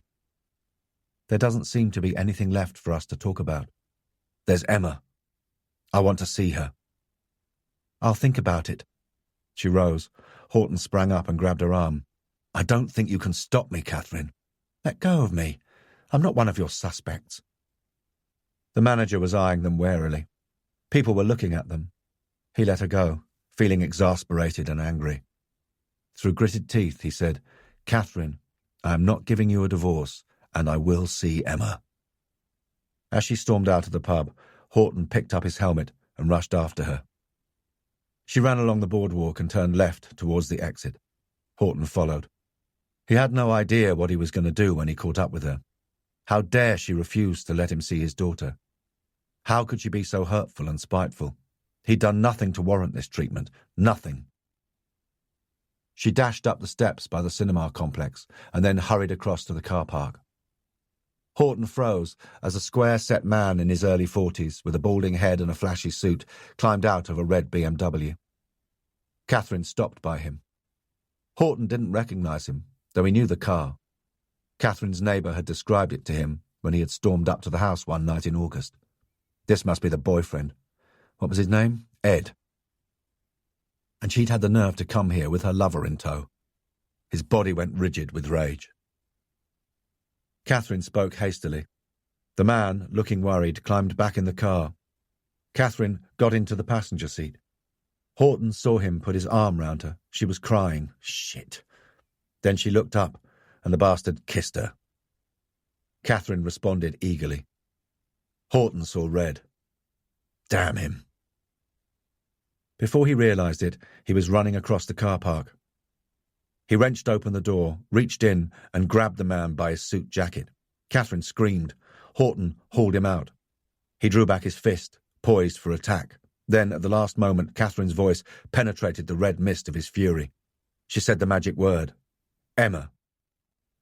Angry and hurting, he let the man go, held his gaze for a moment, then turned, climbed onto his Harley and roared away. He didn't stop until he reached the furthermost eastern point of Portsmouth. Here, he stared through the dreary, wet evening at Langston Harbour. Pulling the helmet from his head, he let the rain wash over him, oblivious of the stares he was drawing from the home-going commuters hurrying down to the Hayling ferry. Damn and blast! He shouldn't have lost his temper. He shouldn't have done that to Catherine's boyfriend. Thank God he had stopped himself from hitting him just in time. A charge of common assault wouldn't have looked good on his career record or on his claim to see his daughter. Catherine's threats weren't empty ones. She would find a way to stop him seeing Emma if she could, though why she should, he didn't know or understand. Shit! He punched his fist against the side of his leg and gulped in air, trying to still his racing heart. Would he ever get to see Emma? He had to. If Catherine was lost to him, then all he had left was his daughter. He couldn't lose her. He would have to take Cantelli's advice and see a solicitor. The thought of spilling out his personal life to a stranger made him feel sick, but he had no alternative. He wasn't sure how long he stood there, but after a while his heart began to settle down. His breathing eased, the fury ebbed, and he began to be aware of his surroundings. He switched on his mobile. There were no messages from Cantelli, but it almost instantly rang. For one wild, hopeful moment he thought it might be Catherine apologising. It was Kate Summerfield. "I think I might have a breakthrough on those burglaries, sir," she said, excitedly. Horton dragged his mind back to his work. "I'm on my way." He was grateful to Summerfield for distracting him. He made straight for his office, where he waved her into the seat on the other side of the desk. Removing his jacket, he flicked on the angle-poised lamp and closed the blinds against the wind and the rain. Summerfield made no comment on his soaking wet hair, though he could see her pale blue eyes looking at him curiously as she began her report. There was no evidence of any forced entry at the Martins' house. The burglar alarm had been disabled, just like in the other cases. I asked about key holders. Their son has one. He's a lecturer at the university and lives with his wife and daughter in Fareham. Mrs. Martin said they'd only recently had the burglar alarm serviced. I thought that perhaps the installation company might have a sales representative or engineer who could have had access to all the alarms, but we'd already checked that. Then she told me that a crime prevention police officer had recently visited. That got me thinking. Horton sat up. He could tell by Summerfield's voice that she was onto something. Her eyes were dancing with exhilaration, and her neck and face were flushed with excitement. "I checked with the crime prevention team. They hadn't been near the house," she added, "so I went through the other witness statements. There was no mention of a crime prevention officer. I called each of the victims. And what do you think?" Horton knew it. How could he have missed it? You jogged their memory, and they'd all had a visit from this bogus police officer. He groaned inwardly. Not another mistake. He might as well hang up his handcuffs now. No, that's it. They hadn't. Summerfield flicked open her notebook. Mrs. Drayton had been visited by the local vicar. He was new, she said, and ever so nice. She hadn't seen him before, and he gave her a lift to the shops. Summerfield read from her notebook. Mr. and Mrs. Wilmslow had been visited by a fire safety officer who checked their smoke alarms, and guess what they said? He was ever so nice. Summerfield smiled at his mimicry. He dropped them off at the station when their taxi failed to arrive. They were going on holiday. Which was when they were burgled. And they didn't think to mention this in their statements? Horton cried, exasperated. Why should anyone suspect a priest, policeman, or fire officer? And the other victim? Mr. Gunley had a visit from someone purporting to be a neighbour about 2 weeks before he was burgled. He'd only just moved in. The neighbour kindly gave him a lift into town. And each time these victims left their house with the priest, neighbour, or whoever, they very thoughtfully set their alarm right in front of him. Yes. And the crime prevention officer asked Mr. and Mrs. Martin to give it a trial run so he could check it was working. Chummy's boldest move yet. It has to be the same man, sir. Have you got a description? I've got 4, and they're all different, except for the fact that our man is medium height and medium build. Not a great help. Even the colour of his eyes varies. He obviously disguised himself and wore coloured contact lenses. So, we have an accomplished conman on our patch. We know how he got the alarm combinations. But how did he get into the houses without forcing an entry? How did he get their keys? None of the victims has reported having their keys stolen. Summerfield frowned in puzzlement. No. There is another common factor. All the victims are over 60, all retired and well off. Only Mr. Martin owns a boat, but I wondered if they might all belong to the same club, where Chummy could gain access to their keys. Club? Summerfield's words brought him back to Eric Morville. The note and the fact that Morville's flat backed onto a club where there had been a break-in. He couldn't see the wealthy and well-to-do victims of old Portsmouth visiting such a down-at-heel club in Landport, but Summerfield's idea was a good one. Check it out. But before you do, let's see if the descriptions spark a reaction from Mickey Johnson. Horton didn't hold out a great deal of hope that they would. But it was time he pressed Mickey harder. Mickey was, however, remaining obstinately silent. Horton tried for an hour to extract something from the weedy little runt. He couldn't trip him up. Even when Horton mentioned that Mickey could find himself in the frame for Langley's murder, the man simply demanded to see his solicitor. Frustrated, Horton gave the order for Johnson to be returned to the cells. Then, scribbling on a notepad, he handed a piece of paper to Summerfield. "Trace that car registration. Tomorrow will do. You get off home." He could do with going home himself, but there was still too much to do. She looked puzzled. "Is it connected with the robbery, sir?" "No." Summerfield refrained from asking further questions, probably because she knew he wouldn't answer them anyway. He wasn't quite sure what he'd do with the information when he got it, but he had a right to know what type of bastard was sleeping with his wife and playing with his daughter. The action made him feel a little better. He headed for the incident room, where he learned that they had called a halt on taking statements at the school an hour ago. Truman told him they had got about halfway through the 100-odd staff. "Flicking through them," he said. "No one has a bad word to say about Jessica Langley. Give them a couple of days, though, and we'll probably get something nearer the truth." "Anyone tell you you're a cynic, Dave?" Horton said. "Aren't we all? Goes with the job." "I've just been having a rather one-sided conversation with Mickey Johnson. The scumbag is enough to make anyone cynical. He's determined not to cooperate on this one. Someone's masterminding these antique thefts, Dave, and I don't think it's the youth that was with him. Has anyone occurred to you?" Truman scratched his neck. "No. Cantelli asked me to check with specialist investigations for anyone who fits the pattern, but there's no one in Hampshire. I could widen the search." "Leave it for now. We've got enough to do. It was just an idea, but if you hear of anything, I'll let you know. Any sign of Johnson's accomplice?" "Not yet." "Where's Cantelli?" "Haven't seen him, but the big man's in the canteen." Uckfield was nursing a coffee. "You look like shit," were his first words, as Horton sat in front of him with a coffee and a plate of eggs, bacon, chips and beans.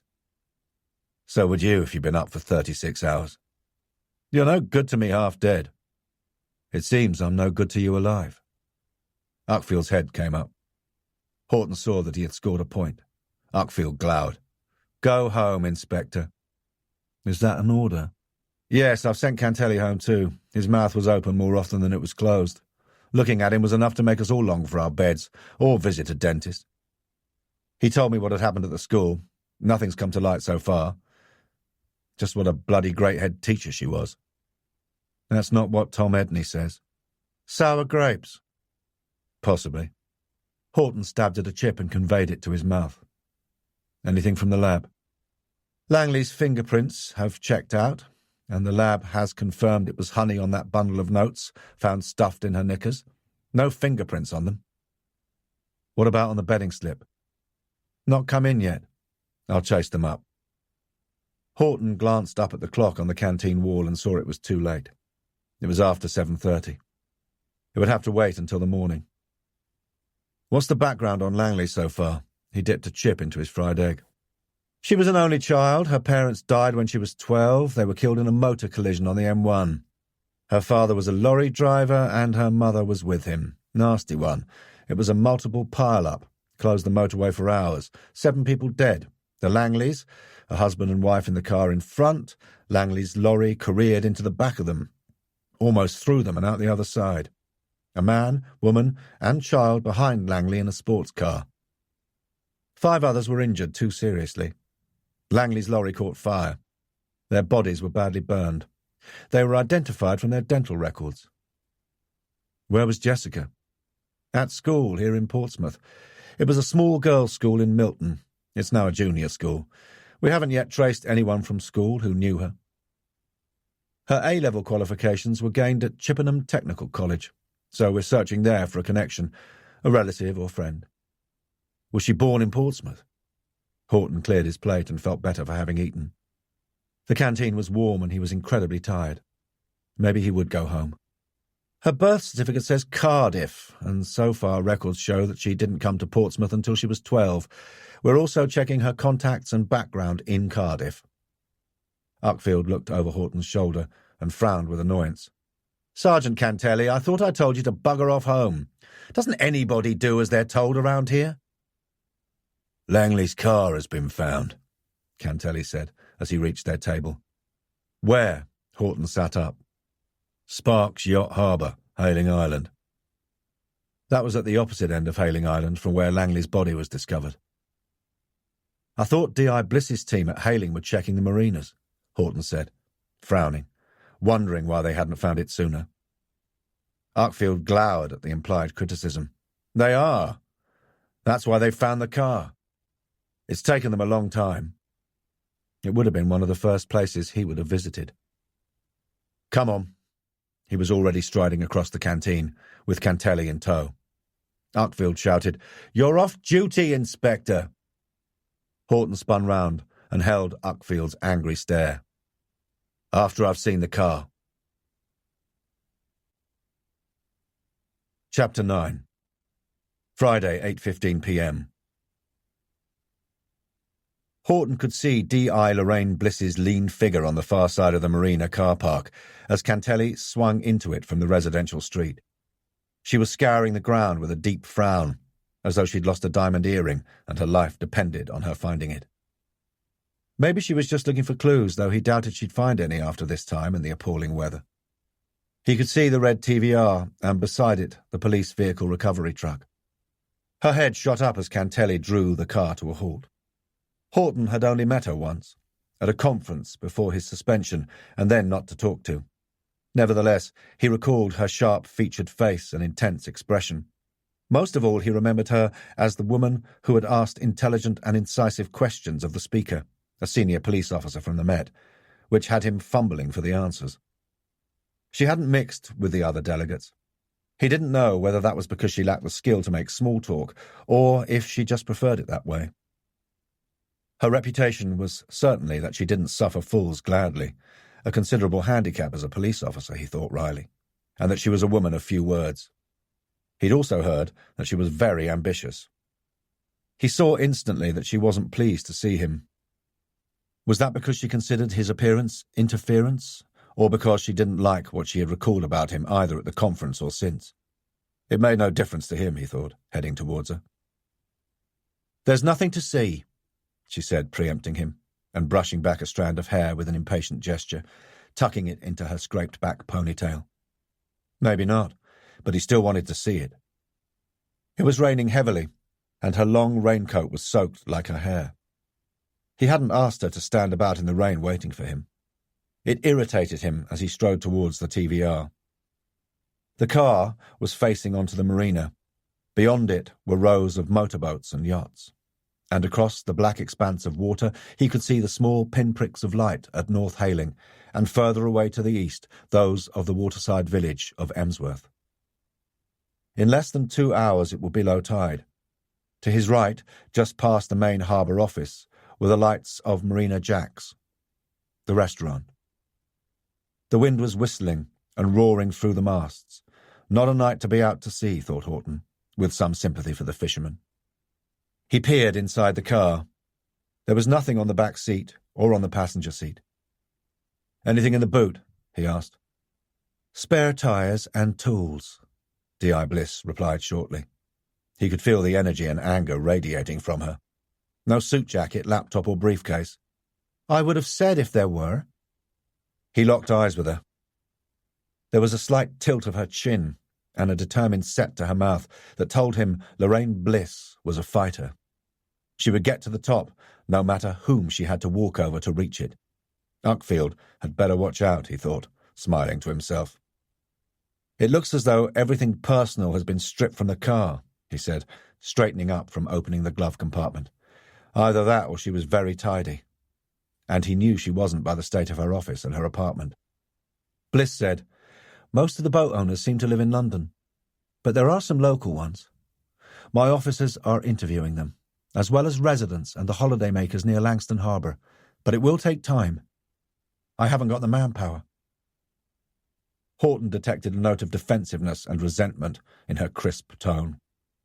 He guessed that Uckfield had called her to tell her they were on their way and had expressed his dissatisfaction that the marina hadn't been checked earlier. "Did any boat leave the marina last night between 9 p.m. and 4 a.m.? "We're still checking," she snapped. "Now, if you've seen all you need to, I'll get this towed away for examination. I'll keep Detective Superintendent Uckfield informed." She turned her back on him and headed across to the breakdown truck. Cantelli yawned. "Let's go home, Andy. I'm knackered. I can't think straight." There was nothing they could do here. D.I. Bliss was a competent officer. He was treading on her patch. He didn't blame her for being hostile. He'd be seething if someone did the same to him. Cantelli was right. "I wasn't able to check out the boats moored in Town Camber," Cantelli said, starting up the car and swinging out of the marina. "By the time I called them, they'd closed for the day. I'll do it first thing tomorrow." "How did it go with Catherine?"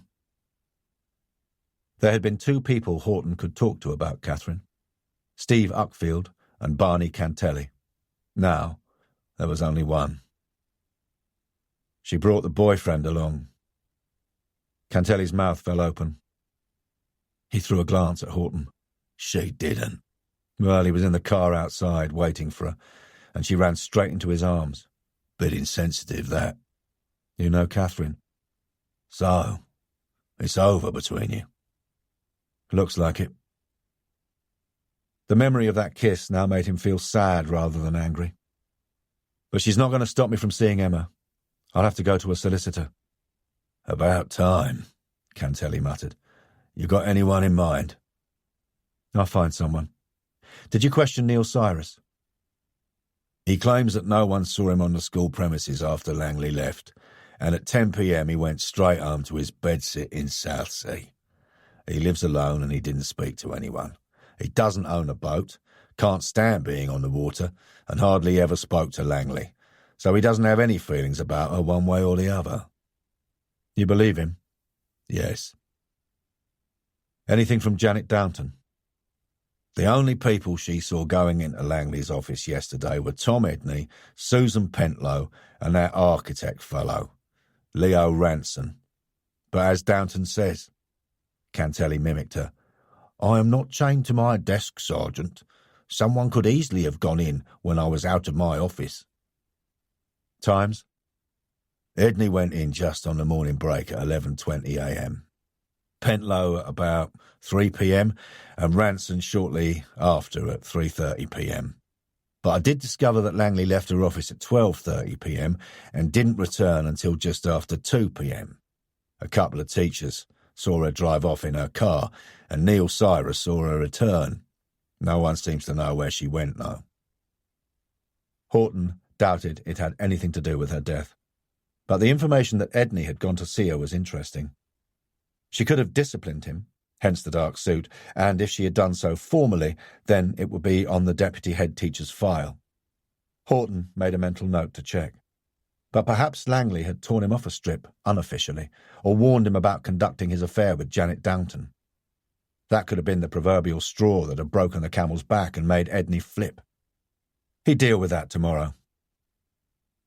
Cantelli dropped him at the station, where he collected his Harley and managed to resist the temptation to check into the incident room. At his marina, Horton stopped by the office to ask if Eddie had seen any boats leave last night. He hadn't, and no one had logged out. Neither was there any record of Jessica Langley keeping a boat there. Horton climbed on board Nutmeg, unlocked and slid back the hatch, and dropped down into the single cabin. Switching on the light, he surveyed the dim and cramped interior with its tiny stove and thought of his large, warm, comfortable house near Petersfield. It filled him with anger and sorrow, and he hastily tried not to think of it. He stretched out on his bunk, listening to the water slapping against the hull and the rain drumming on the decks. He didn't intend sleeping, but fatigue overcame him. When he awoke, it was still dark and he was very cold. He removed his shoes, threw on another sweater, and climbed into his sleeping bag. The boat was too small and too cold to live on for the winter. He would have to find a bedsit or a flat. He didn't want to. It reminded him too much of being trailed around with his mother before the council tower block had become their home.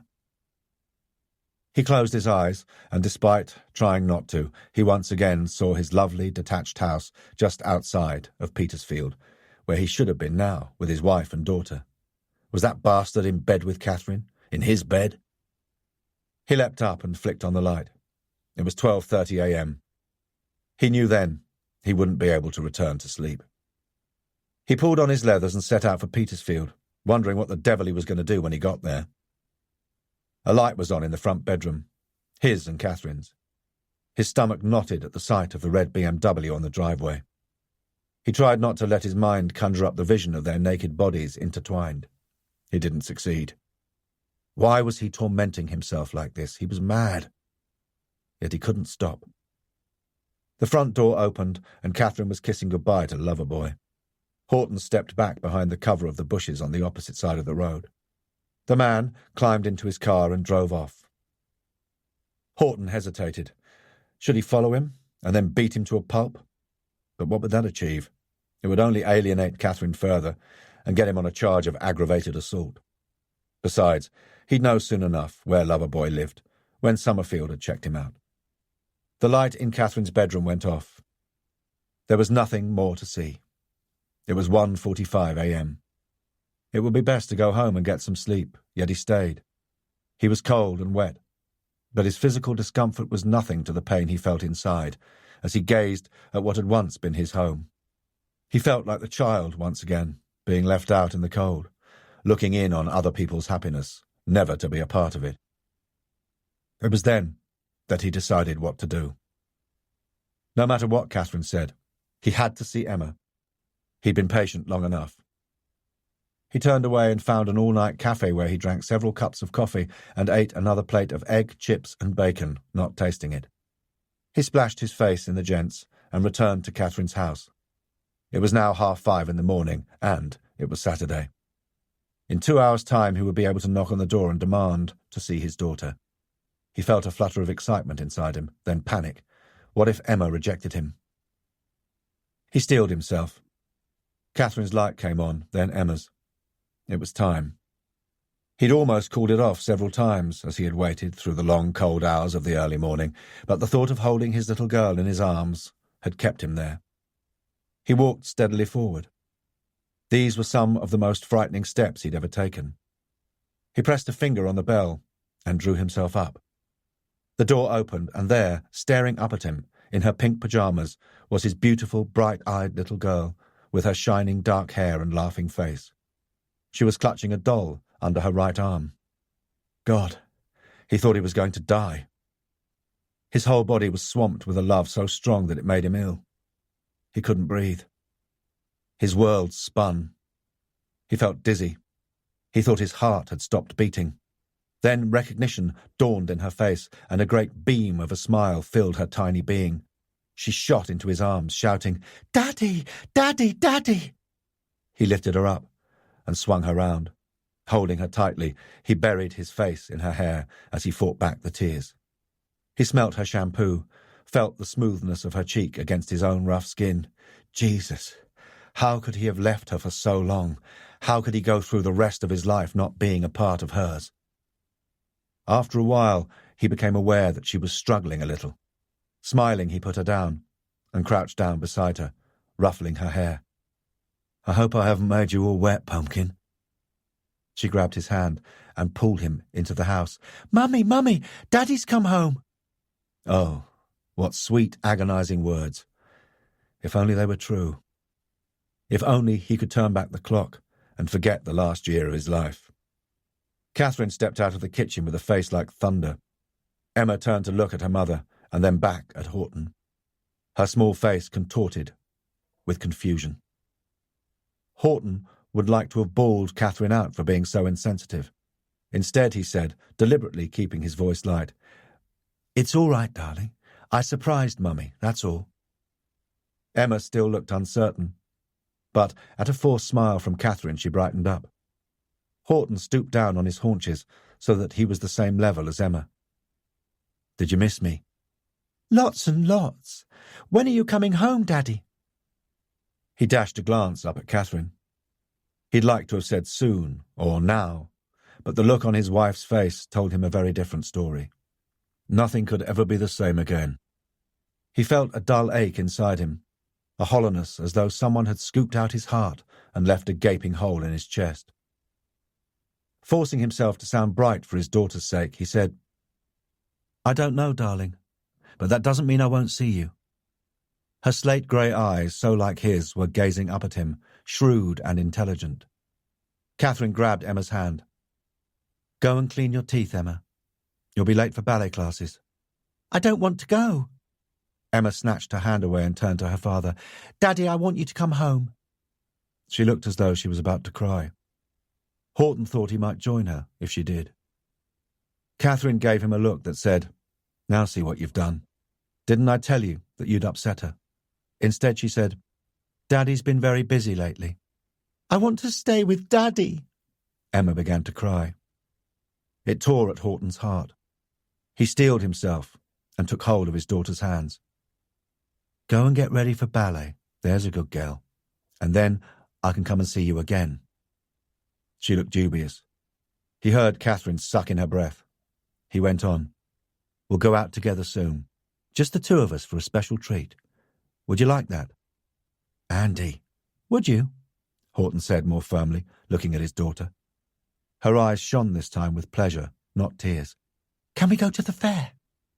The fair was one of the places that Catherine banned her daughter from being taken, along with all fast food outlets. He said, "Of course, sweetheart. Anywhere you like. Now do as your mother says." Reluctantly, she turned and began to climb the stairs, looking back at him.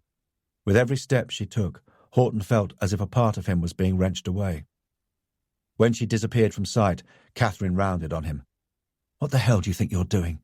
You have absolutely no business coming here like this," she hissed, keeping her voice low. Horton forced himself to reply evenly. "I have every business. I am her father and I am not giving her up. I've been very patient, Catherine. 6 months away from my daughter is 6 months too long. I'm going to see a solicitor, and I'm going to ask for regular access to Emma." "You can't. Why are you so determined to prevent me from seeing her?"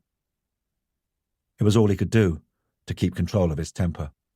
"I've done nothing to hurt her. Or you. I haven't been unfaithful. You have. She is my daughter, and I will see her." He turned and marched swiftly back to the Harley, afraid that if he stayed a moment longer, he might do or say something to jeopardize his chances.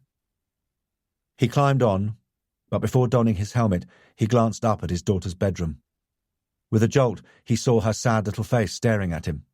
It ripped his heart apart. For a moment he thought Catherine was right. He shouldn't have come. He shouldn't see his daughter. Her sorrow was too much to bear. Perhaps it would be better if he stayed away.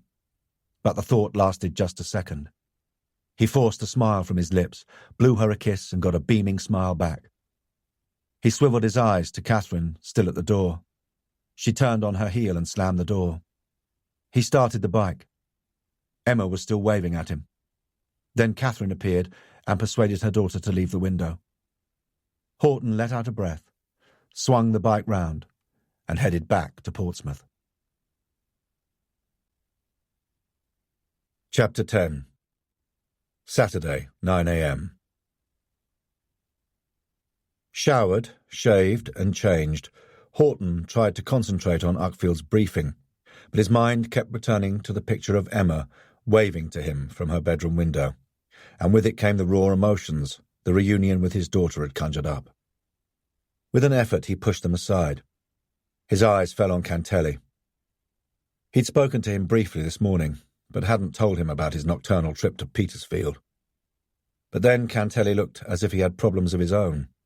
His face was pale and his eyes were red. He was almost constantly sniffing or blowing his nose.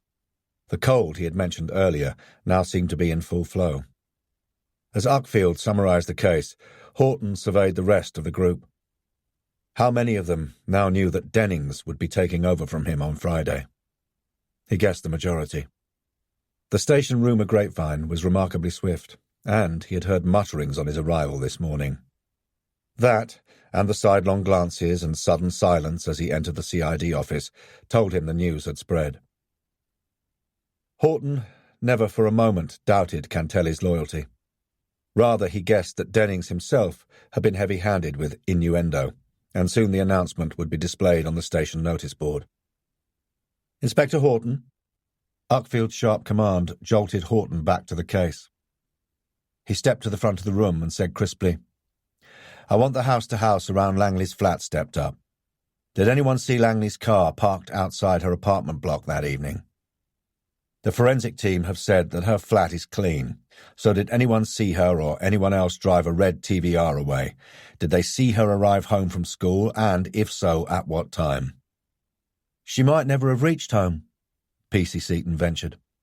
"I agree, which is why I want the occupants of the houses and maisonettes immediately surrounding the Sir Wilberforce Cutler questioned as well." Horton addressed Sergeant Truman. "We might be able to pinpoint the time she left school and the direction in which she was heading." Horton could see Truman looking at him rather sceptically. He agreed it was a long shot. Knowing the area as well as he did, Horton knew that most of the inhabitants would rather have their teeth pulled than talk to the cops. You might also want to ask them if they heard or saw anything suspicious that night at the school. The break-in on the building site could still be linked with Langley's murder. Truman made a note. Horton continued, "I want to know if Langley had any regular visitors or visitors on the night she was killed. I also want a team in the town Canberra to talk to the boatmen, fishermen, and those working in the fish market. Find out if anyone saw Langley on the day or night she was killed. Sergeant Truman will circulate her photograph to those he allocates to that team. We now know that no boat moored in the town Canberra was in Langley's name. Sergeant Cantelli checked, and DC Walters hasn't found anything in Langley's correspondence so far to indicate she owned a boat. We also know that she didn't bring a boat into the town Canberra on Thursday or Friday. So, Seaton, I want you checking out boat owners from all the other marinas in the area. Liaise with D.I. Bliss's team to get the names of boat owners from the marinas on Hayling Island. I want to know every one of them, including those kept on swinging moorings from Leon the Solent to Chichester. And then I want them cross-checked with the school list of both teachers and visitors and the building contractors. If any one of them owns a boat, I want to know about it, right?" "Yes, sir." Seaton, a uniformed officer, nodded eagerly. Like Summerfield, Horton knew he was keen to get into CID and thought it would be a good opportunity to see what he was made of. Uckfield drew Horton aside as a rash of activity erupted. "I'm giving a statement to the media at 10:30. Apart from telling them we've found Langley's car, is there anything else to add?" "We're continuing with our inquiries," Horton posed. A flash of irritation crossed Uckfield's face. "Shall we see if we can do a little better than that, Inspector? And don't bleat about not having enough manpower, because I pulled out all the stops on this one. You won't have this strength for long, so you'd better see that you make the most of it. And no cock-ups," he shouted over his shoulder as a parting shot. "And bollocks to you too," thought Horton, indicating for Summerfield to follow him outside. In the relative quiet of the corridor, he said, "Did you check out that car registration I gave you? It belongs to an Edward Shawford. He's the sales director at Kempton Marine." How bloody convenient. That was where Catherine worked. Had Catherine's affair with her colleague begun when he and Catherine had still been together?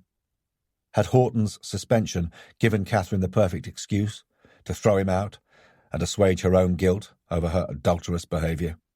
He had a feeling it did. That didn't make things better, only worse. Where does he live? Wickham. That was a growing village just north of Fareham and about 10 miles from Portsmouth. Summerfield continued. "He's divorced, no children, aged 44. He has 2 convictions for speeding. Apart from that, he's clean." "Shame." Summerfield added, "Did you know that Mickey Johnson's been bailed?" "Who paid it?" Horton asked sharply, wondering if that might give him a lead. His live-in partner, Janie Piper. It didn't.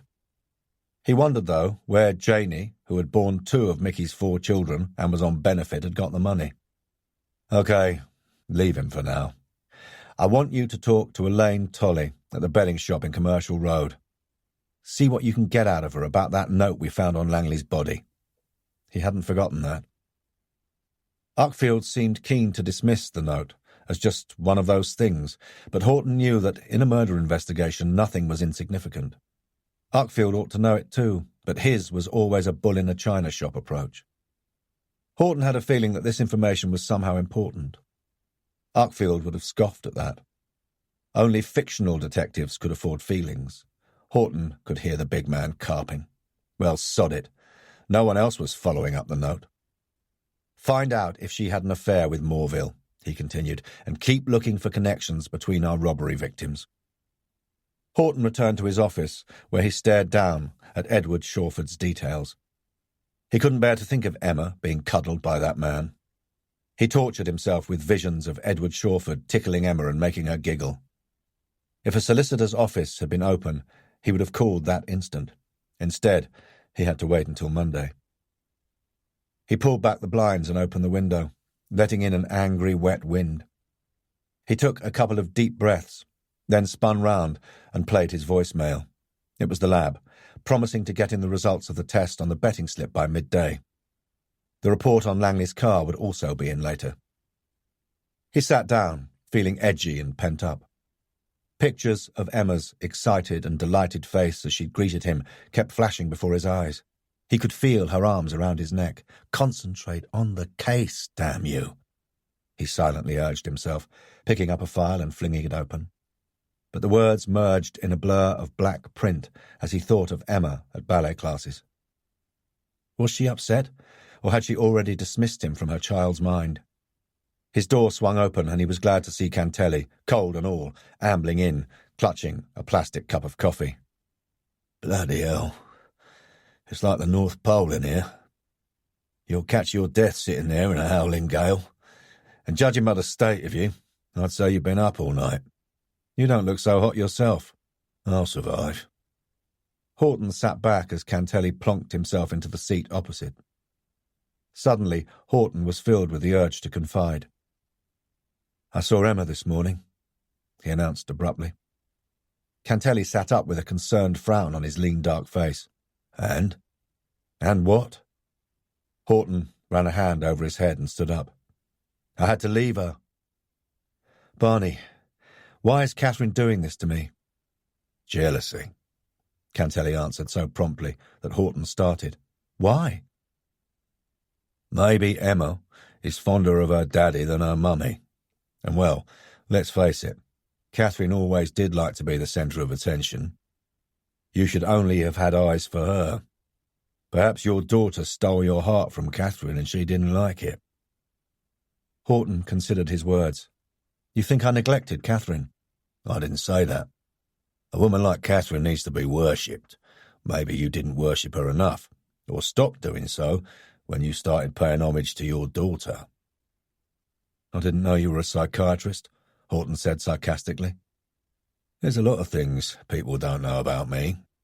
I haven't had 5 kids without learning a thing or two. Cantelli winked grotesquely. Horton smiled, despite his heavy heart. Did Emma love him more than her mother? He doubted it, but Cantelli's words gave him some comfort. Maybe I should have come to you for marriage guidance, Horton said. If I ever get kicked out of the force, perhaps I'll give it a whirl. What you need is something to take your mind off it. How about us trying to solve this case? Summerfield was following up Elaine Tolley, and although Horton thought it unlikely that Eric Morville was their killer, they hadn't yet checked out his alibi. And no one had investigated the break-in at the ex-Forces Club. Time to kill 2 birds with one stone. Grabbing his jacket, he said, Let's go see a man about a break-in. Cantelli took a drag at his coffee, pulled a face and said, Suits me. About time. I thought you lot had forgotten me, Barry Dunsley complained after Cantelli had flashed his warrant card. Dunsley lifted a hand to the sticking plaster on the right side of his forehead, just above his eye, as if to remind them he had been wounded in the course of battle. Horton took Dunsley's injury seriously, but somehow couldn't take the man in the same vein.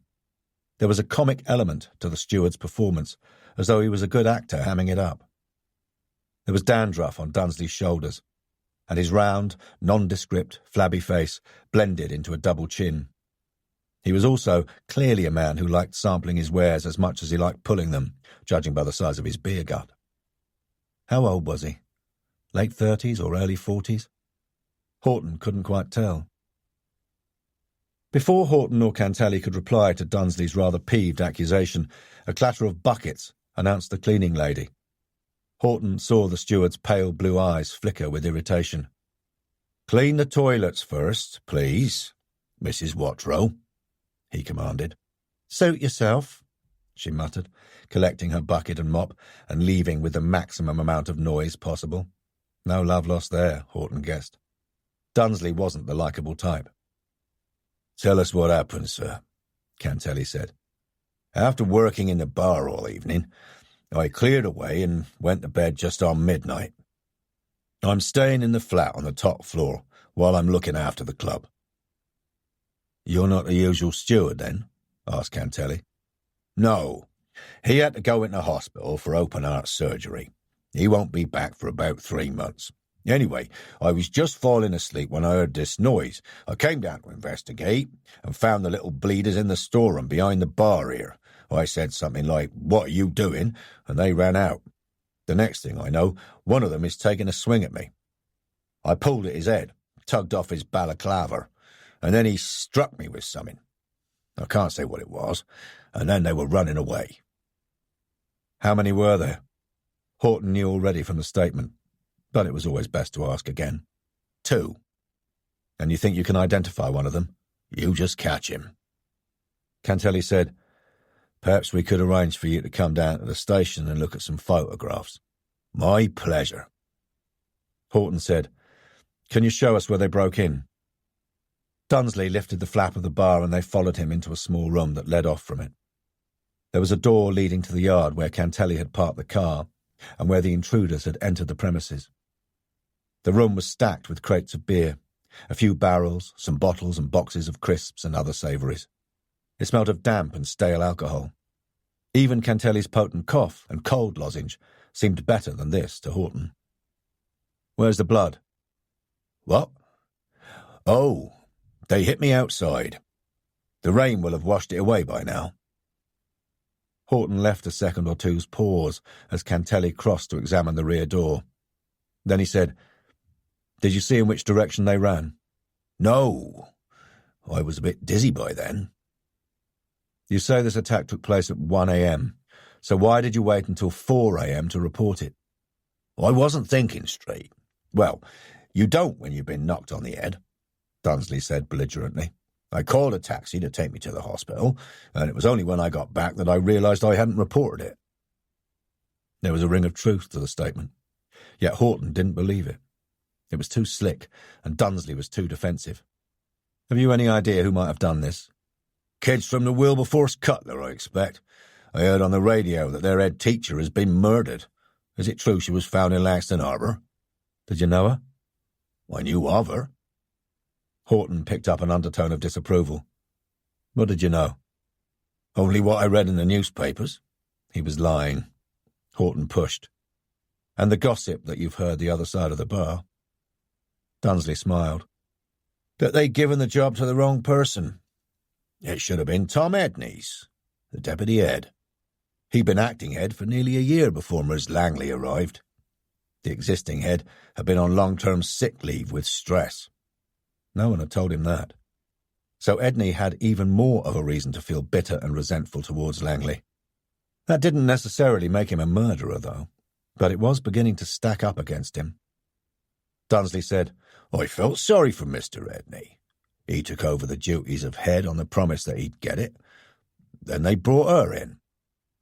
"How do you know so much about it?" "Do you know Mr. Edney?"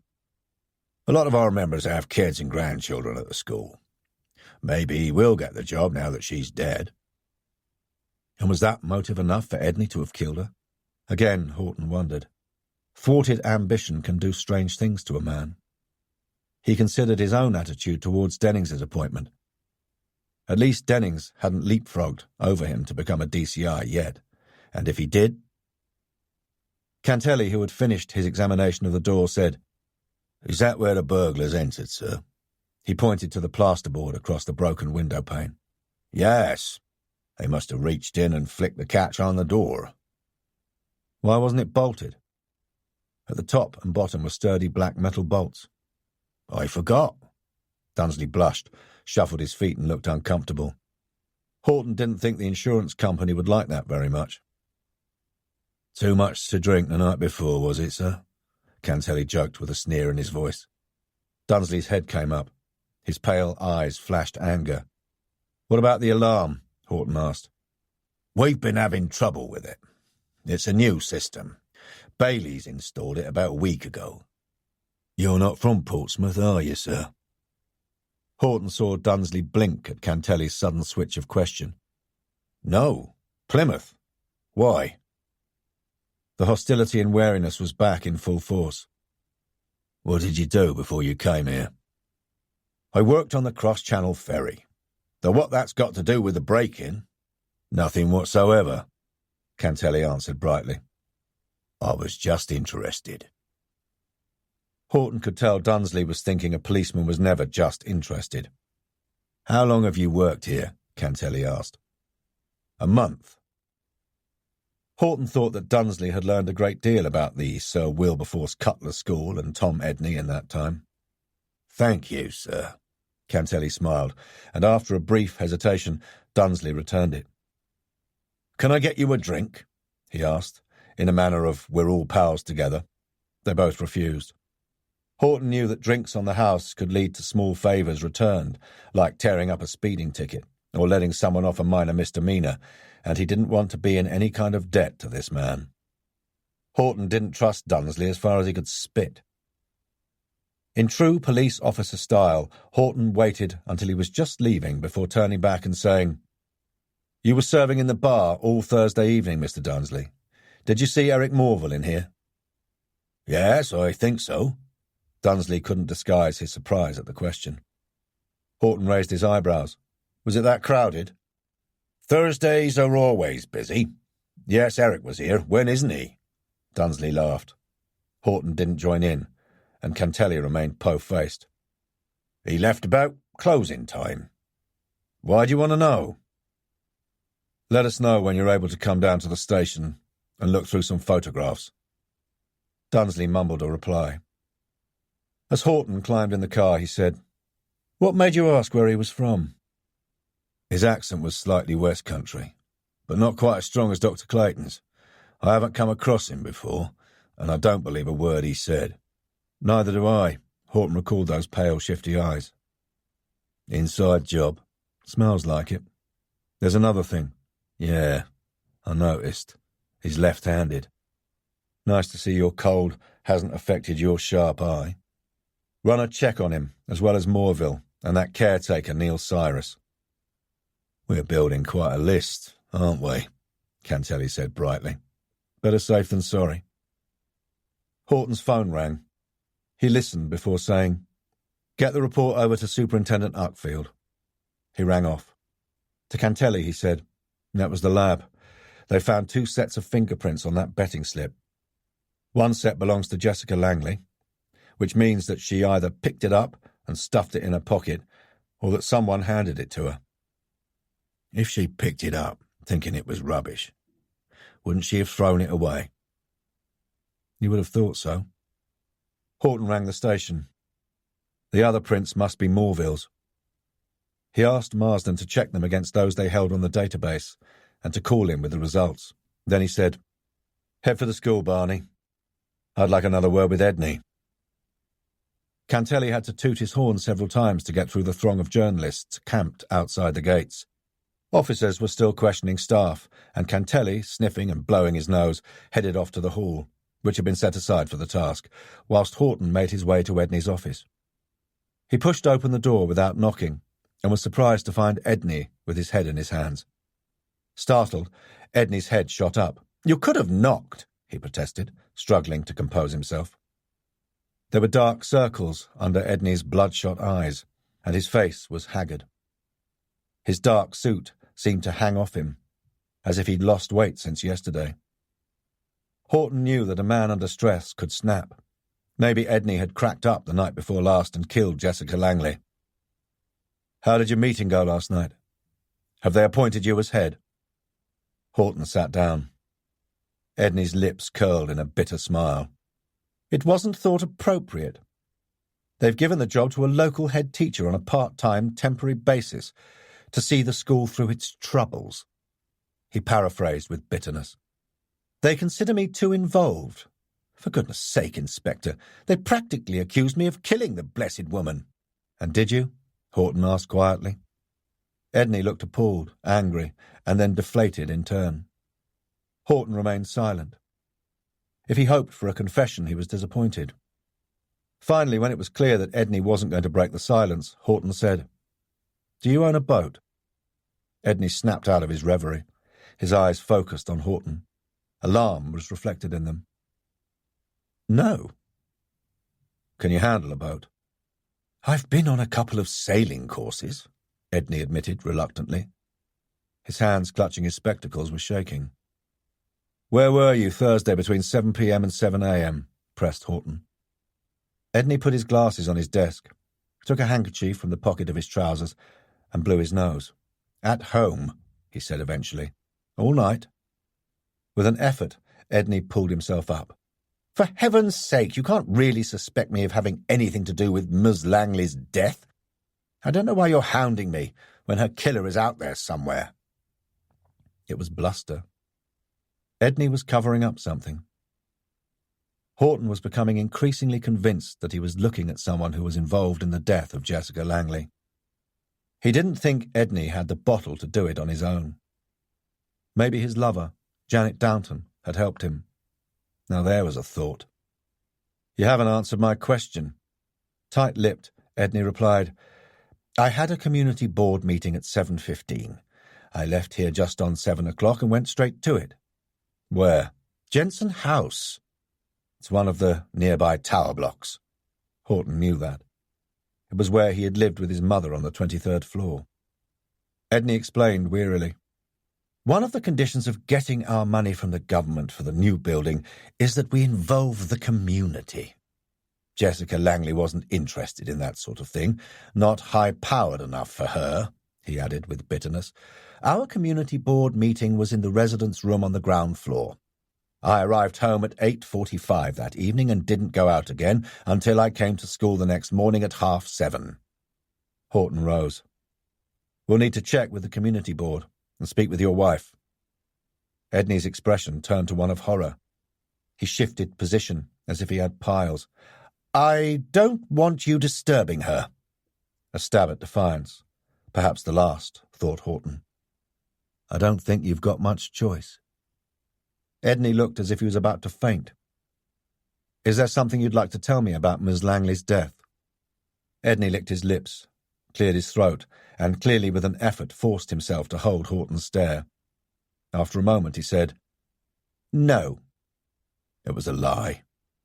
And with a bit more pressure, Horton knew he would get the truth.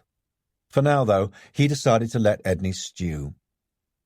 He'd check out his alibi, and then bring Edney in for further questioning. In an interview room at the station, Edney would crumble, but Horton had a feeling that the schoolteacher would confess to the murder of Langley before then. Chapter 11. "My husband was here all Thursday night," Daphne Edney said crisply, in answer to Cantelli's brief introductory question. With reluctance, she had shown them into a lounge that was so crowded with furniture and so fussily decorated in swathes of pink and green that it made Horton feel positively nauseous. The lamps were lit because of the dank, depressing day outside. It was still 2.5 hours until sunset, yet it felt like evening. Instead of making the room cosy, however, the dim lights only served to make it more cloying. Horton took a seat on the sofa and glanced at the photographs scattered around the room. They were all of a young man at various stages of his development, including one in a cap and gown edged with white fur. The Edney's son, Horton guessed, and clearly the apple of his parents' eye. Daphne Edney perched on the edge of a chair to the right of Horton and smoothed her tight black skirt over her thighs, exposing her bony knees. She thrust her head up, set her shoulders back, and glared at them. Her whole body seemed so controlled that Horton thought she might snap if she moved impulsively. She didn't offer them any refreshment. Horton wasn't surprised at this. She looked the sort of woman who wouldn't offer a glass of water to a man dying of thirst in the middle of the desert. She pursed her thin lips together in a small, sharp face. She had been a surprise. Horton had expected someone more homely. He said, "What time did your husband get in from school on Thursday?" "Just before 9. "Did he go out again during the evening?" "No." He wondered how much reliance he could put on the alibi she was giving her husband. If what she was saying was true, then Edney couldn't have killed Langley. But Daphne Edney had made no protest over their visit, nor had she shown the slightest surprise when she had found them on her doorstep. Horton guessed that her husband had telephoned to warn her they were on their way. Horton caught something in her glance before she looked away. Was it defiance? No, but there was an air of cockiness about her. He had a feeling that she was telling the literal truth, but leaving out a whole lot more. He wondered if she and her husband had agreed to answer the questions put to them truthfully, but would not volunteer information. So, she thought she was smarter than them. He said, "Did you go out?" She couldn't disguise the flicker of surprise and irritation that crossed her face. "Come on, let's play the truth game," he felt like saying. "No." She was lying. She smoothed her skirt, examined her nails briskly, and looked up. Her bright blue eyes spat bullets at him. Her little ploy had backfired on her, and she'd had to resort to lying, but why? If she had been out, then how did she know what time her husband had arrived home? There was something going on here that he needed to know about. He remained silent and held her stare, hoping to force her to continue. After a while, she sniped, echoing her husband's words earlier. "Why this interest in our movements? You should be out catching her killer." "How well did you know, Ms. Langley?" "I didn't." "Surely you must have met her at school events." Horton injected an incredulous tone into his voice. "I don't go to any of them." "Why not?" "That's none of your business." "Oh, isn't it?" he thought. "Were you disappointed when your husband didn't get the headship?" Daphne Edney glowered at him. Horton sat back and crossed his legs, signalling to her that he could wait all afternoon and evening if necessary, until he got the truth. With an irritable sigh, she said, "That stupid board of governors. They didn't have the sense to know a good man when they saw one. All Jessica Langley had to do was flash her cleavage, show a bit of leg, and they were putty in her hands. Well, now she's dead and it serves them right. Just don't expect me to mourn for her." "I wouldn't expect you to mourn for the Queen of England," thought Horton cynically. Without betraying his dislike for Daphne Edney, he said, "How did your husband feel about not getting the job?" "How'd you expect him to feel? He was angry and disappointed, and now they've overlooked him yet again." "When we spoke to your husband earlier today, there seemed to be something worrying him. Do you know what that might be?" She gave a sharp, ironic half-laugh. "I would think running that school, fending off journalists and answering questions from the police is enough to bother any man, wouldn't you, Inspector?" She was cutting this one. He felt some sympathy for Edney. His mobile rang, and he went outside to answer it, standing under the porch to avoid the heavy rain, leaving Cantelli to continue the questioning. It was Uckfield. "Marsden's just told me that the fingerprints on that betting slip are Eric Morville's. He's got a conviction for assault on a man in a pub 10 years ago. Morville was drunk. He served a community sentence, but that doesn't mean to say he gave Langley the note. Langley must have picked it up in the street, thinking it was litter, and put it in her pocket, intending to throw it away when she found a bin." Uckfield had echoed Cantelli's words, and of course he could be right. though somehow Horton couldn't see Langley clearing the streets of litter.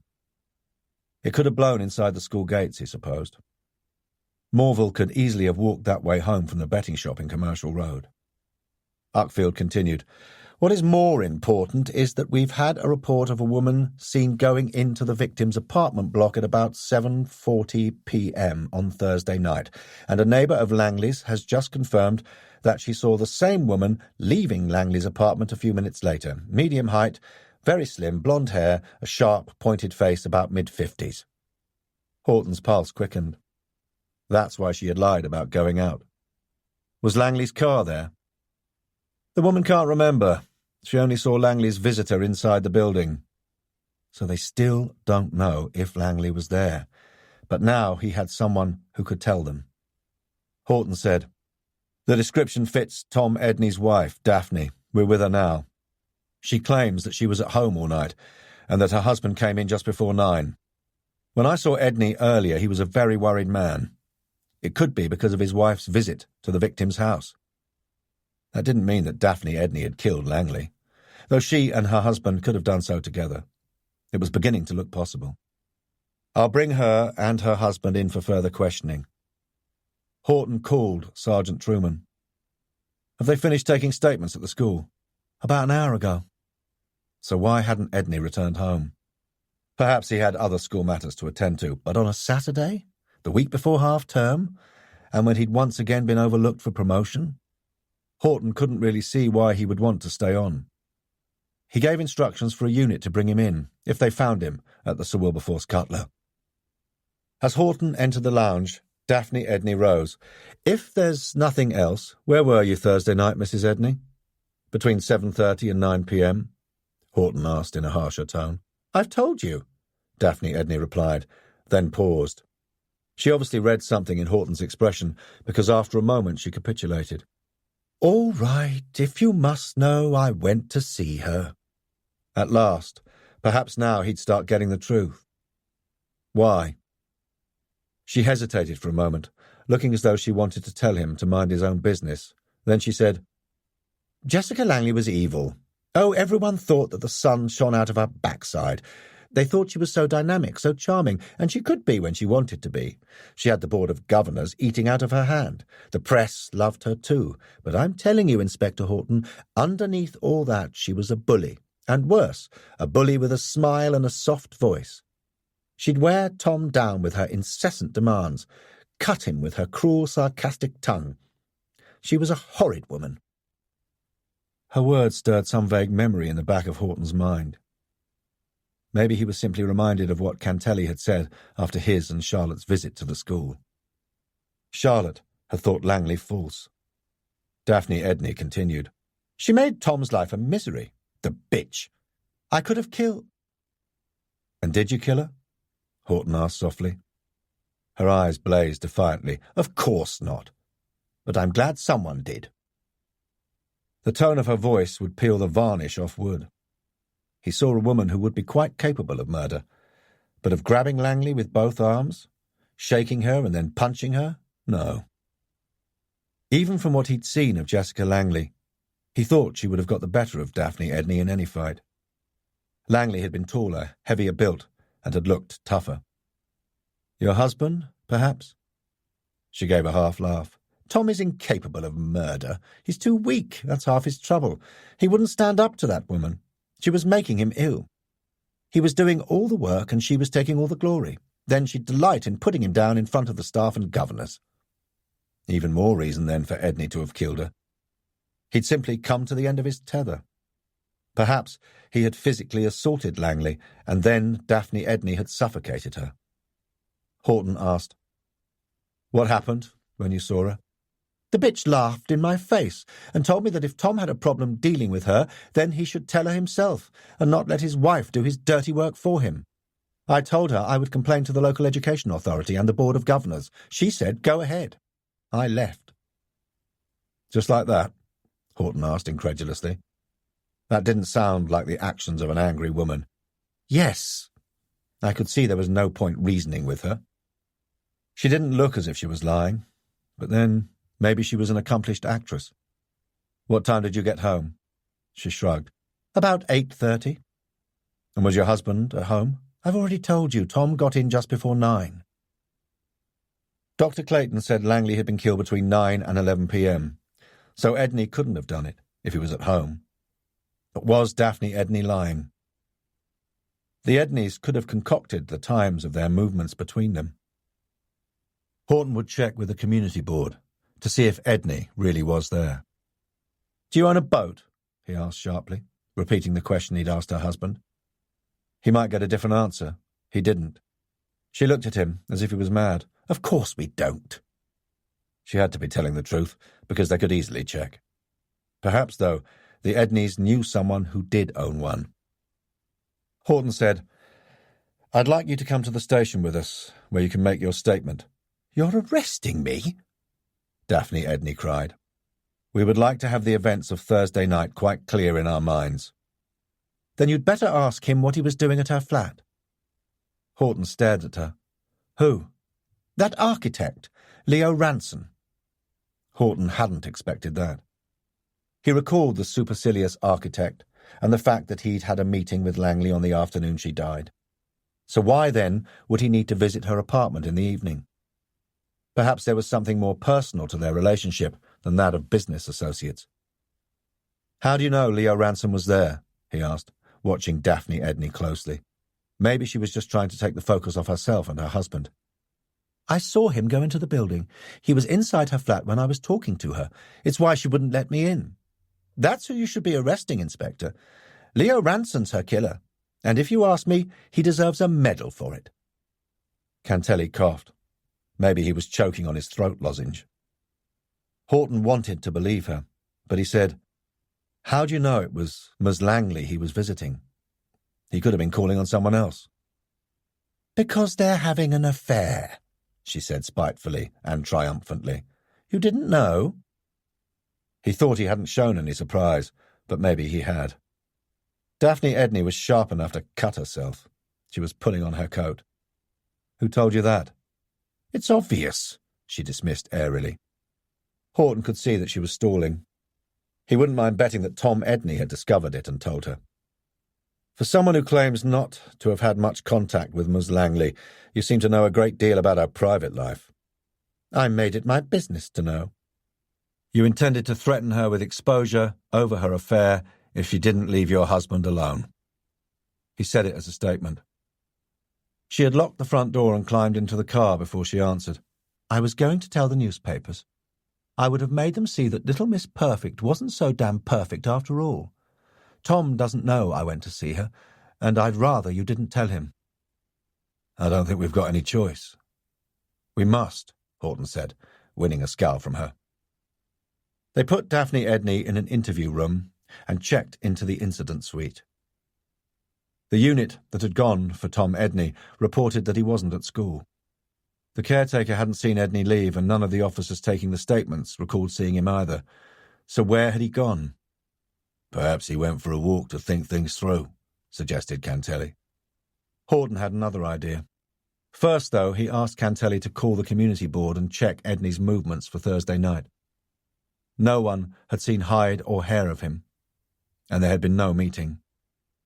"Why lie about something that is so easy to check out?" asked Cantelli with a puzzled expression. Horton had wondered that too. He was in a bit of a state when I saw him. I think it was the first thing that came into his head. And if he wasn't there or at home, then where was he? Though I've got a feeling I know. And he told Cantelli of Dr. Woodford's claim that Langley had thought her deputy head and secretary were having an affair. And that's where he could be now. "And who can blame him?" Cantelli muttered. "Can't be much fun living with Mrs. Spiteful."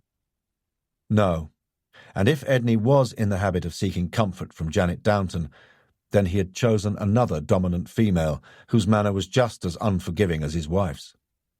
Edney must be a glutton for punishment. Horton addressed Sergeant Truman. "Where does Janet Downton say she was the night of Langley's murder?" Truman took a moment to look up her statement. "At home, watching television." "Alone?" "So she claims. There's no Mr. Downton. She's divorced." Horton had much less trouble envisaging the large, overbearing secretary grabbing Langley and punching her, than he had with Daphne Edney in that role. Send a unit round to her house, and if Edney's there, get them to bring him in along with Janet Downton. And if he's not, do you still want Mrs. Downton brought in? No. Cantelli and I will make a house call. Meanwhile, I'll see what Mrs. Spiteful has to say about her husband's fictitious alibi.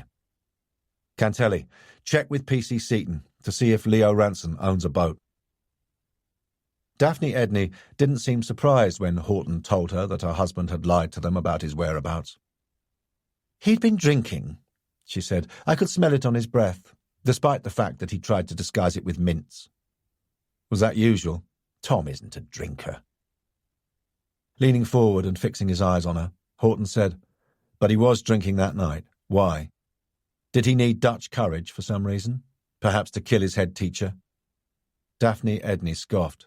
Don't be ridiculous. Clearly she thought her husband incapable of such an act, because there wasn't even a shadow of doubt in her hard blue eyes. He said, Have you any idea where your husband had been? No. Horton studied her for a moment and was convinced it was the truth. So she didn't suspect or know about the affair. You didn't ask him? Why should I? How did he seem? She gave an exasperated sigh and raised her eyebrows pointedly. Really, is all this necessary? He was the same as always, except he'd had a drink. Maybe that bitch had given him a hard time at school. He didn't confide in you? Of course not. She said it vehemently and stared at Horton as though he'd suggested some kind of deviant sexual practice. The Edneys clearly had a marriage where confidences were not shared. Yet, if that were the case, how could she have known how Langley was treating her husband? Maybe she had just read between the lines. Perhaps someone had told her. Or maybe she just hated Jessica Langley because she had stolen the job that should have been her husband's and robbed her of the cachet of being a head teacher's wife and the increased salary to go with it. Daphne Edney resolutely stuck to her story that her husband had arrived home just before 9 p.m. and had not gone out again that night. As Horton returned to the incident room, he thought he wasn't yet ready to discount the deputy head teacher or his wife or mistress from his list of suspects. Inspector? Horton crossed to Truman. There's no answer at Mrs. Downton's house. A neighbour says she saw her leaving with a suitcase at 2:30 this afternoon. Apparently she's gone to stay with her sister in Devon for the half-term holiday. And no sign of Tom Edney? No. Horton released Daphne Edney after extracting from her a promise that she or her husband call them the moment he returned home. Back in the incident room, a weary-looking Cantelli called him over. We've just got a list of boat owners through from Chichester Marina. Leo Ranson owns an island packet, if that means anything to you. It did indeed. Island packets were large and very expensive yachts, and an island packet could easily have transported Langley's body to the Mulberry, after which Ranson could have returned to Chichester Marina. This was interesting. If Daphne Edney was telling the truth about her husband's whereabouts on the night that Langley was killed, then could their killer be Leo Ranson? Owning a boat didn't automatically make it so, but put it together with the fact that Daphne Edney claimed to have seen Ranson go into Langley's apartment, and that Sparks' yacht harbour, where Langley's car had been found, was nearer to Chichester Marina than the town Canberra, and suddenly it looked far more appealing. Perhaps Ranson had already moored his yacht at Sparks' yacht harbour, and after Daphne Edney had disturbed the lovers, they decided to drive there for greater privacy. Seaton, check if Ranson's boat was moored at Sparks' yacht harbour, or the town Canberra, on the Thursday Jessica Langley was killed. Summerfield was heading for him. Elaine Tolley has confessed to a brief affair with Eric Morville, she said triumphantly. I got the impression it wasn't a very pleasant experience, and one she would rather forget, but for the fact that he comes into the betting shop daily. What do you mean by unpleasant? Horton fetched a beaker of water and crossed to stare at Morville's name scrawled on the crime board. She wouldn't say, but reading between the lines, my guess is that Morville liked it rough. A bit too rough for Elaine Tolley. She didn't think the note was for her. In fact, she didn't know anything about it until you showed up with it yesterday morning. She was scared that her husband might find out about Morville. Apart from that, she knows next to nothing about Eric Morville, except that he did have a long-term relationship with someone some years ago. She doesn't know who or why it broke up. She says she had a fling with him in a moment of madness, though he could be charming. Not the Morville I've met, muttered Horton, turning to Cantelli, who looked fit to drop. Horton guessed he didn't look in too great shape himself after a sleepless night. Get yourself off home, Barney. What about the big man? Cantelli jerked his head at Uckfield's office. Horton was about to say, sod the big man, when Uckfield replaced his telephone and rose, his expression grave. Horton locked eyes with him and knew immediately it was bad news. On second thoughts, if you can stand up a bit longer, I think you'd better hang on. Cantelli groaned. Uckfield was pulling on his overcoat. He threw open his door and strode across the incident room. It fell silent, and all eyes turned on him. "We've got another body," he announced grimly. Horton's heart skipped a beat. "Where?" "Public toilets near the D-Day Museum." Horton's stomach churned. Was the location and its connection with the Mulberry a coincidence? Somehow his instinct told him not.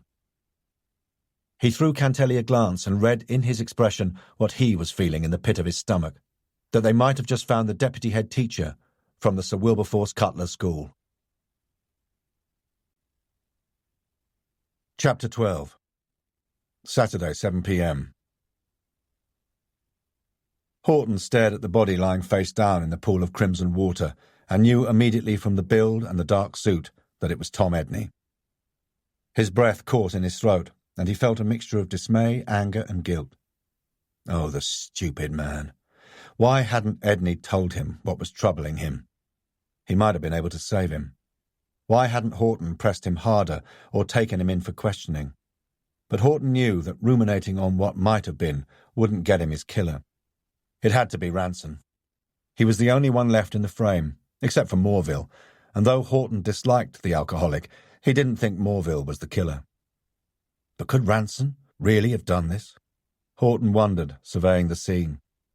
The urinals and walls were spattered with blood. A tap was running into one of the wash basins, and the water was trickling over onto the tiled floor. Horton recalled the architect's fastidious appearance and supercilious manner. Somehow he just couldn't see him killing Edney in such a messy manner. Ranson would have been covered in blood. Then another thought occurred to Horton. Could Edney have taken his own life after once again seeing his precious prize of headship being snatched away? Dr. Price interrupted his thoughts. "Can't remember when I last had one of these. His throat's been cut. Want me to go through his pockets?" Horton tensed and stared down at the body which Price had gently eased over far enough for Horton to see the manner of death, but not so far as to disturb the scene before Taylor and his scene of crime officers went to work. "No. I know who he is. Could he have done that himself? Hard for me to say without a proper examination, but I doubt it. There's no knife in his hand. It could have slid under one of the cubicles, I suppose." Price straightened up with a grunt. "I'd say he's been dead about 2 hours, maybe less. There's only slight rigour in the neck." That long. Horton was surprised that nobody had discovered the body before the cleaner had found him just after sunset at 6 p.m, when he'd been about to lock up. But then the wet and windy weather had probably kept many indoors. Had Edney come straight from the school to meet his killer, or had Ranson called Edney when he was en route to his home or elsewhere? They would need to check calls to and from the school and Edney's mobile phone. They stepped outside, and Horton nodded Taylor in. Divesting himself of the scene suit, Horton took a few deep breaths of the clean sea air, trying to rid his lungs of the stench of death. It didn't seem to have much effect. It lingered with him along with gnawing guilt that he should have prevented this. He was sure that was what Uckfield was thinking. The big man's face was suitably solemn as Dr. Price relayed his findings to him. Cantelli was making a valiant effort to interview the cleaner who had discovered Edney's body. A paramedic had draped a blanket around his shoulders. To Horton's eye, Cantelli looked more in need of medical aid than the cleaner. Cantelli broke off his conversation with the cleaner and walked slowly towards him, almost as if his body was too heavy to carry. Poor Barney. He should be at home in bed with a hot water bottle and a stiff whiskey, which was where Horton thought he ought to be too, recalling how little sleep he'd had over the last few days. Still, sleep would have to wait for just a bit longer, because Uckfield was steaming towards him with a face like thunder. "Well," he declared before Cantelli could open his mouth. "Any bright ideas, Inspector?" Horton told him about Ranson. There's one stumbling block, though, in pinning this second murder on Ranson. Horton had called the lockmaster at Chichester Marina on his way to the scene of crime, to be told that Ranson and his family had gone sailing for the weekend, leaving earlier that morning. "Ranson could have returned," Uckfield said, like a drowning man clutching a reed. Horton had thought of that too. Sergeant Elkins of the Marine Unit is checking that with Oyster Keys, Town Camber, Gosport and South Sea Marina. They were all places where Ranson could have moored up and either walked or jogged here, except for Gosport Marina, but he could have caught the ferry across to Oyster Keys and then jogged and walked from there. Hailing a taxi would have been too dangerous. Cantelli said, "I can't see Ranson slitting anyone's throat dressed in that bow tie, but he does have Wellington boots in his car." "Hunters," corrected Horton. "Whatever." Cantelli shrugged wearily. "Perhaps he also has overalls, which he wears on the building site.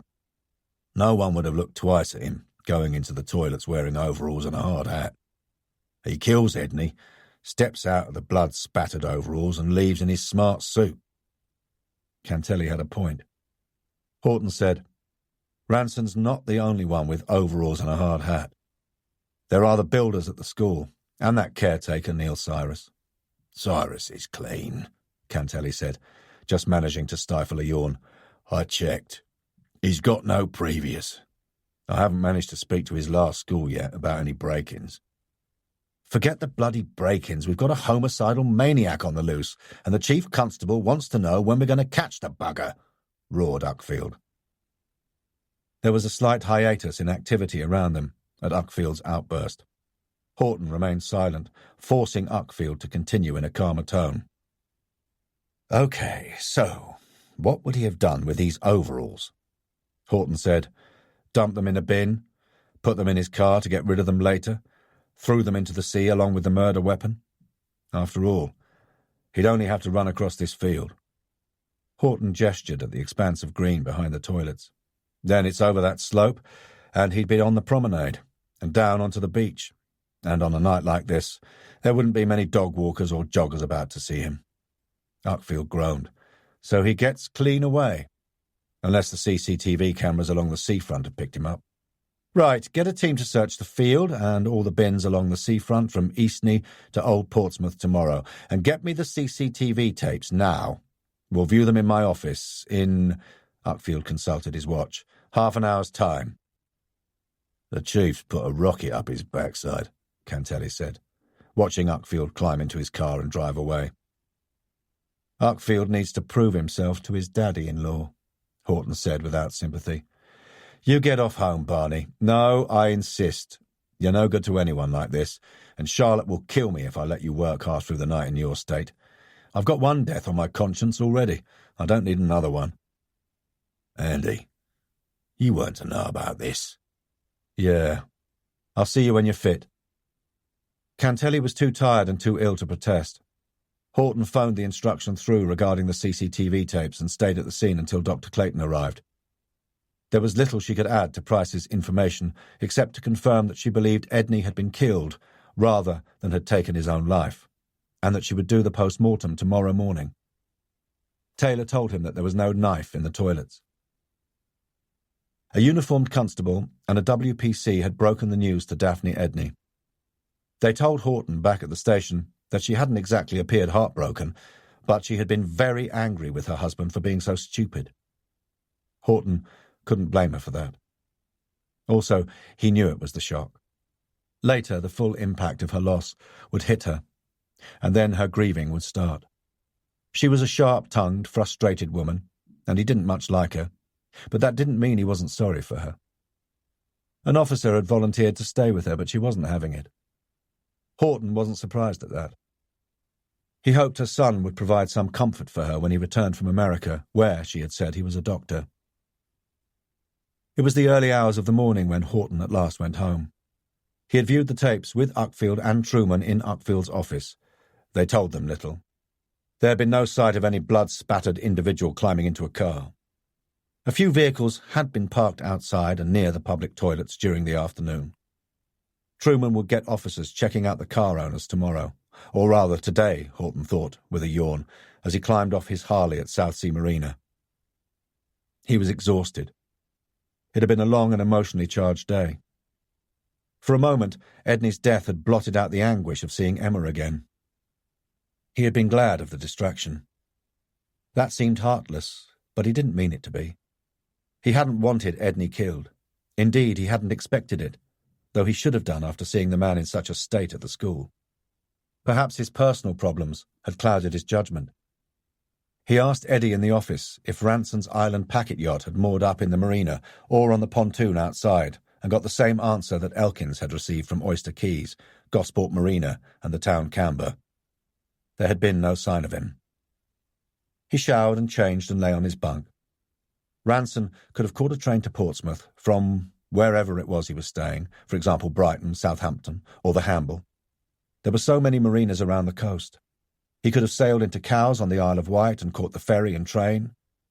Horton had asked Elkins to try and locate just where Ranson and his family were. Horton had checked with Chichester Marina, and Ranson's Range Rover was in the car park. According to their security cameras, it had been there all day, which bore out the theory that he had driven there from his home, which was in Bosom, on Saturday morning, climbed on board his yacht and sailed away. Horton rubbed his eyes. His head was thumping. Why should Ranson kill Edney? If it was just the matter of his affair with Langley, then why hadn't Ranson killed Daphne Edney to silence her, and why had Ranson chosen to kill Edney in those public toilets? He could have made it a hell of a lot easier by picking some toilets nearer to a marina. Was it because the Mulberry was connected with the Second World War and the toilets were near the D-Day Museum? It didn't make much sense. Time to sleep on it. Perhaps some new evidence would come to light during Sunday. Horton resigned himself to a sleepless night full of thoughts of Ranson, visions of Edney with his throat slit, and Emma smiling up at him. Despite this, he slept surprisingly well, with only a few dreams to trouble him. He awoke, charged up and determined to get the answers to this case, but the day dragged by with little to show for it. And what did come in only served to frustrate him further. There was no sign of Ranson and his boat in any local marina, so Horton widened the search, wondering if Ranson had already done a flit with his family. Cantelli had called in sick. Horton guessed that Charlotte had put her foot down, probably the sensible thing to do, given it was Sunday. Knowing Cantelli the way he did, Horton was certain he'd be back on the job tomorrow. Checking into the incident room, Truman told him that none of the cars seen outside the public toilets were registered in Ranson's name, and neither did they match up with the list of names gathered from the school. Horton went through the list to see if any of the names rang any bells with him. They didn't. He thought back to Langley, dressed in her black trouser suit, her missing laptop computer, probably with her diary on it, and what Susan Pentlow had told him. "Does anyone mention in their statements being disciplined by Langley on Thursday, Dave?" he asked. Truman shook his head. "No. And no one, except those we already know about, had a meeting with her. And that was Leo Ranson, Susan Pentlow, and Tom Edney." "Any ideas on where she went lunchtime?" "No." So, they had reached a dead end. Horton telephoned the mortuary.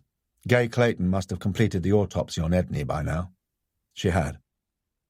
"Your victim was immersed in water before having his throat cut," Gay said, when Horton asked her 3 minutes later. "I found some algae in the bloodstream. He swallowed some water, struggled, let more water in, and was weakening when his head was pulled back by the hair before his throat was slit from left to right." The poor sod. Horton shuddered. Someone had pushed Edney's head into one of the wash basins while he'd been bending over it, perhaps washing his hands. Suddenly, something clicked. Horton sat upright. "Here we go round the mulberry bush." "Huh?" He didn't realise he'd spoken aloud. Feeling the excitement of knowing he was on the right track, he said eagerly, "The nursery rhyme. Langley was placed on the mulberry. "Here we go round the mulberry bush." And the second verse is about washing hands. And aloud he quickly ran through it. "This is the way we wash our hands, wash our hands, wash our hands. This is the way we wash our hands on a cold and frosty morning." Gay caught his meaning. And the fourth and last verses are about school. It was her turn to chant. "This is the way we go to school, go to school, go to school. This is the way we go to school on a cold and frosty morning. This is the way we come out of school, come out of school, come out of school. This is the way we come out of school on a cold and frosty morning." It had nothing to do with the war. "The school is the link," Horton said. "I hope you're not expecting another victim in a laundrette. The third verse is about the way we wash our clothes." Christ, he sincerely hoped not. "This doesn't tie in with The Owl and the Pussycat, though," Gay said. "Doesn't it? We've got a killer who has got a thing about nursery rhymes and comic verse." And Horton recalled seeing some children's books on the back seat of Ranson's Range Rover. Gay said, "Your murderer is right-handed, and if you think it is the same person who killed Langley, then remember she was struck on the right side of the head, most probably by a left-handed person, though that might not have been the person who suffocated and killed her." Did they have two killers at large? It was possible, but Ranson could have an accomplice. "What kind of knife was used, Doctor?" "A single-bladed kitchen knife." "Which are two a penny." "Precisely." Horton immediately briefed Uckfield, who groaned. "I can just see the headlines if this gets out." So could Horton, and he didn't go a bundle on it himself. Being the investigating officer, he guessed he'd come in for a fair amount of stick from the tabloid writers, who would eagerly be trawling their childhood memories and kiddies' nursery rhyme books to find witty headlines. Uckfield continued, "Does this mean we have to put a watch on all the bloody laundrettes in the city? Not if Ranson's our killer. We'll pick him up when he returns home. The marina manager is calling us as soon as his boat goes through the lock." "Where the hell is he?" Horton didn't answer. The minutes ticked into hours. Horton waited impatiently. He had almost given up hearing anything that day when the call came through at 7:10 to say that Ranson had returned. "Right, get out there and arrest the bastard," declared Uckfield when Horton told him. But before Horton had gone 2 steps, the big man's phone rang, and he waved at Horton to stay put. Horton watched the expressions on Uckfield's face turn from puzzlement to anger, and then finally exasperation as he slammed down his phone. "The bugger's got a watertight alibi," he roared, rising and pacing the room. "Is nothing straightforward with this bloody case?" "What alibi?" Horton asked sharply, feeling disappointment well up in him. "That was Sergeant Elkins. Leo Ranson and his loving family have been safely tucked up in the Channel Islands, Guernsey. He moored up at St. Peter Port at midday on Saturday, and he didn't leave until lunchtime today, so he can't be Edney's killer." Horton's heart sank. Was Leo Ranson definitely on board? "Oh, yes. The marina manager spoke to him when he came in, and the whole family attended a party last night on shore in the yacht club. The manager himself was there. So unless he's lying and in on these murders, you can kiss goodbye to your theory." Damn. He'd been wrong. Then he recalled what Dr. Clayton had said about Edney's killer being right-handed and the person who struck Langley was left-handed. Ranson might not have killed Edney, but that doesn't mean to say he didn't kill Langley. Horton saw a glimmer of hope dawn in Uckfield's rather bloodshot eyes. Horton went on. "Ranson has given himself the perfect alibi for Edney's death. Why else take his wife and kids away sailing at the end of October? Why not? I'd do it, or I would if I didn't have such incompetent and sick staff." Horton didn't rise to the bait. He could have got someone else to kill Edney. Like who? "How the hell do I know?" thought Horton with desperation. He wasn't going to give up on this one yet. "I'd like to catch Ranson off guard, and I know what will really rile him. Disturbing him at work," he thought, recalling the architect's manner at that first meeting at the Sir Wilberforce Cutler School. Uckfield sucked in his breath and then let out a heavy sigh. "Okay, but remember, if you don't get this bugger by Friday, I'll be handing the case over to D.I. Dennings." "Do you know, I'd almost forgotten that," Horton said with heavy sarcasm. As an exit line, he thought, maybe it wasn't half bad. Chapter 13. Monday, 9:30 a.m.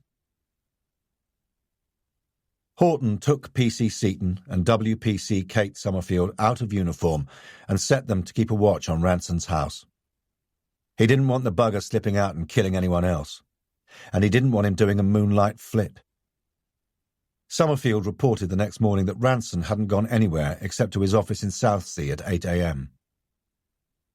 "Is he there now?" Horton asked, glancing at his watch, as Cantelli knocked and entered his office. "No, sir. He left there 15 minutes ago. He's at Nettleside High School. There's a board outside that says Ranson and Rawlings are the architects of the new sports hall."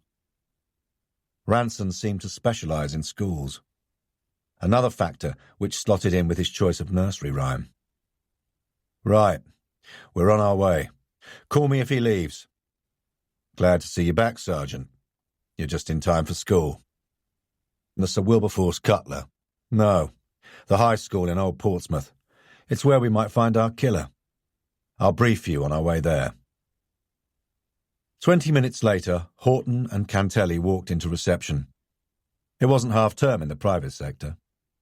After showing their ID, the receptionist paged the school caretaker and asked him to locate Leo Ranson. Horton knew that Ranson wouldn't run away. Why should he, if he thought he was in the clear? If he was guilty, then he would be curious to know how far the police had got with their inquiries, and if he were innocent, then he'd be one very tetchy man. He saw the receptionist pick up the phone and punch in a number that was clearly an internal extension. She spoke quietly into the receiver, but her eyes kept glancing up at them. He guessed she was calling the bursar or the school business manager to say there were police officers on the premises. He stepped away from the desk to examine a large organisation chart opposite. At the top was the head teacher, dressed in cap and gown. Dr. Simon Thorncombe, BD, DD, MBBS, BSc Hons, PGCE, MBA. "Looks as though he's collecting the alphabet," Cantelli said beside him. "Wonder what they all stand for. I bet Jessica Langley didn't have as many initials after her name." "No," thought Horton, recalling from memory. "Just B.Ed and MBA. Bachelor of Education and Master of Business Administration. How did anyone have time to take 2 degrees, let alone a whole batch of them like Dr. Thorncombe? It was a wonder he ever found the time to hold down a proper job. The door on their left opened, and a stockily built man with thinning brown hair, swept back off a broad forehead, marched towards them with a slightly apprehensive smile and an outstretched hand. Horton recognised him instantly as the head teacher. So that's who the receptionist had been calling, or probably his secretary. Thorncombe introduced himself in a quiet but confident voice that had just a hint of an accent. Yorkshire, thought Horton. The head teacher's grey eyes coolly assessed them both before he said, "I wonder if I might have a word, Inspector. It won't take a moment. Mrs. Harris, my secretary, can show Mr. Ranson into my office when he's located, and you can talk to him there if you wish." "Of course," Horton replied, raising his eyebrows slightly at Cantelli as they followed Thorncombe's purposeful steps down a short corridor and into a spacious, tidy office. It was furnished, Horton noted, with a deep-pile burgundy carpet, expensive oak furniture, and equipped with the latest in computer technology. Bit different from Edney's and Langley's offices, he thought dryly. He watched Thorncombe cross to his wide desk. Unfastening the button of his double-breasted suit jacket, he waved them into comfortable seats opposite before settling himself into his large leather chair with a concerned frown. "I'm not sure whether this information is important, but I thought you ought to know that Ms. Langley was here on the day she died." Horton hid his surprise. He had expected a lecture from Thorncombe on how important it was to keep the name of the school from the press if anything should come of their inquiries here. "What time was this, sir?" Horton sensed Cantelli's interest beside him as he removed his notebook from his pocket and his pencil from behind his ear. Thorncombe continued to address Horton. "She arrived just after 12:30. I had sandwiches brought to my office, and she left shortly before 2. So this was where she had been coming when she had been seen leaving the school at lunchtime, and Neil Cyrus had witnessed her return. One question answered, and maybe a second one also. Was this the reason why Langley had dressed more soberly on Thursday? Susan Pentlow had said that Langley wore black either when she had an important meeting to attend or when she was disciplining someone, and from the statements taken, she hadn't done the latter. Horton wondered what Langley had been doing visiting a private school when hers was a state school. We were exploring how we could share our resources, Thorncombe said, preempting Horton's question and easing his squat figure back in the chair. I can see that you're sceptical.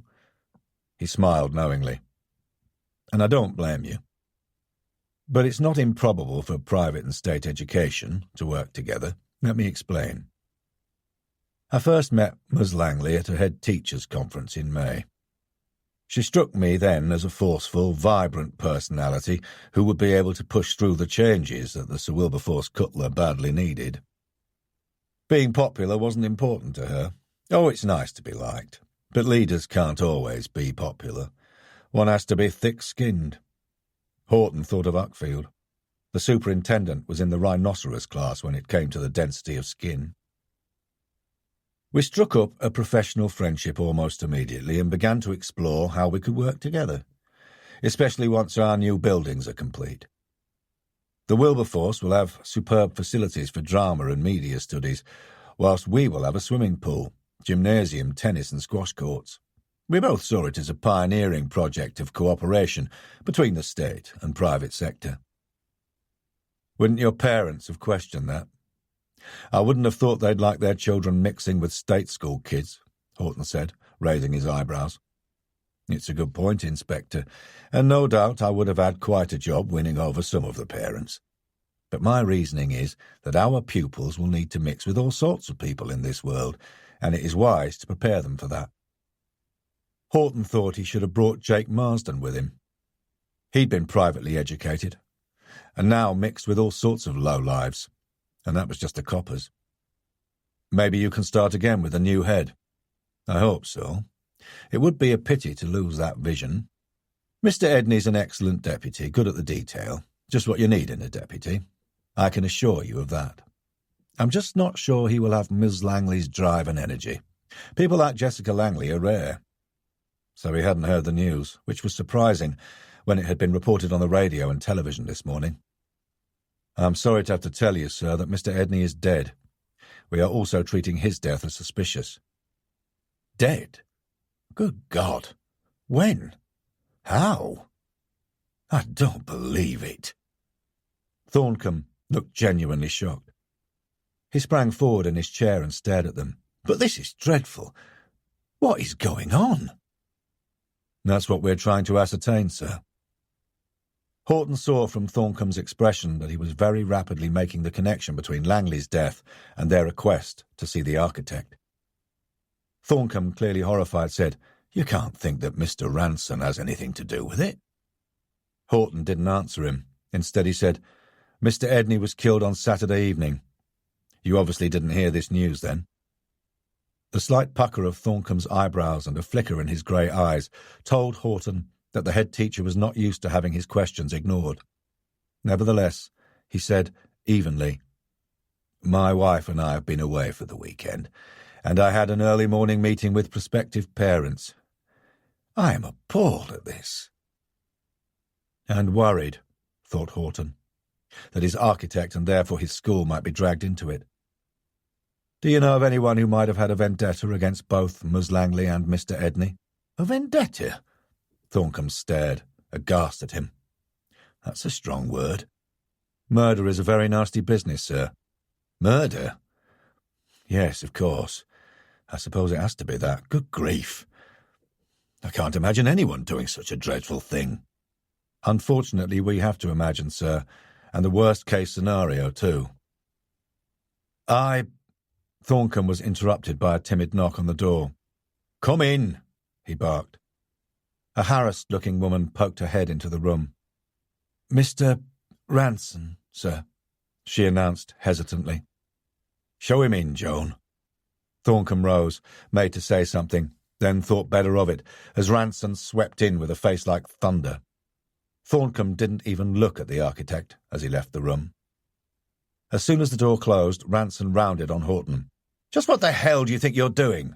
Coming here, demanding to see me when I'm in the middle of an important project, treating me like some kind of criminal." If it was an act, then it was a good one. "Sit down, Mr. Ranson." "No, I damn well won't," Ranson hotly declared, glaring at him with the vivid blue eyes that Horton recalled from their previous meeting. Only this time, instead of haughty indifference, they were shooting daggers. "Sit down," repeated Horton, firmly, as he walked around Thorncombe's desk and took the seat vacated by the head teacher. On the desk was a silver-framed photograph of a young man in a dog collar who looked very much like a younger version of Simon Thorncombe. "You don't intimidate me, Inspector. I'll sit when you tell me why I've been hauled in here," Ranson blazed. Horton gave a small shrug and sat back in the slightly rocking swivel chair. "We need to ask you some questions about Jessica Langley." "For goodness sake, I really don't see what—" "How well did you know her, sir?" interjected Cantelli casually. Ranson swivelled his eyes to meet Cantelli's. Ranson would have to do better than glaring at the sergeant to make Cantelli react, thought Horton. But Horton could see that Ranson was uneasy. He couldn't maintain the same air of righteous indignation because now, Horton guessed, his mind was racing with trying to weigh up how much they knew about his affair with Langley. Stiffly, Ranson replied, "She was the head teacher at a school where I was the architect responsible for designing and developing a new building. Even you could have gathered that from our first meeting." Horton thought Ranson a bit heavy-handed with the sarcasm. Was it a defence mechanism, perhaps? His experience told him that Ranson was clearly uncomfortable about something. Was that murder? He had also avoided answering the question. Behind those piercing blue eyes, the bow tie and the supercilious manner, Horton saw a worried man, and if Daphne Edney was correct, a man who had known Jessica Langley a damn sight better than just professionally. Time to ease off and make him think they believed him. "You seem to specialise in school buildings." "We handle a variety of projects," Ranson replied curtly. "And if that's all you want to talk to me about, then I suggest you make an appointment with my secretary." He had reached the door when Horton, his voice as hard as steel, said, "We know about your affair with Jessica Langley." Ranson froze. His body tensed. Slowly he turned back and scrutinised Horton's face. "Who told you?" Horton remained silent. After a moment, Ranson crossed the room and sat in the chair that Horton had earlier vacated. The hostility had vanished, and Horton was now looking at a nervous and worried man. "When did the affair begin?" Cantelli asked. Ranson tried a last-ditch attempt to give Cantelli a withering look, but it didn't come off, and only served to make him look sheepish. Seeing there was nothing for it, Ranson reluctantly capitulated. "About a month ago." "It wasn't really an affair, though." "Then what was it?" asked Horton. Ranson pulled out a handkerchief, which he proceeded to wipe his hands with. "Just a bit of fun. It didn't mean anything." Horton could see that Ranson was beginning to rehearse in his mind what he might have to tell his wife. Horton didn't think a bit of fun was going to win her over, though. "I finished it a week ago." "Then why did you visit her on the evening of her death?" "I didn't." For Horton, the too swift denial confirmed Daphne Edney's story. He threw the pencil down and slapped his hand on the desk. "Stop lying to me, Ranson. 2 people are dead." "2?" Horton said sharply. "Tom Edney was brutally murdered on Saturday night." "Where were you between 3 and 7 p.m.? Horton knew, of course, but no harm in making Ranson sweat, and he was sweating now. "You can't think I didn't even know he was dead." Horton contrived to look incredulous. Ranson flushed and mopped his brow with a handkerchief. He was clearly no longer the supercilious architect, but a very anxious and frightened man.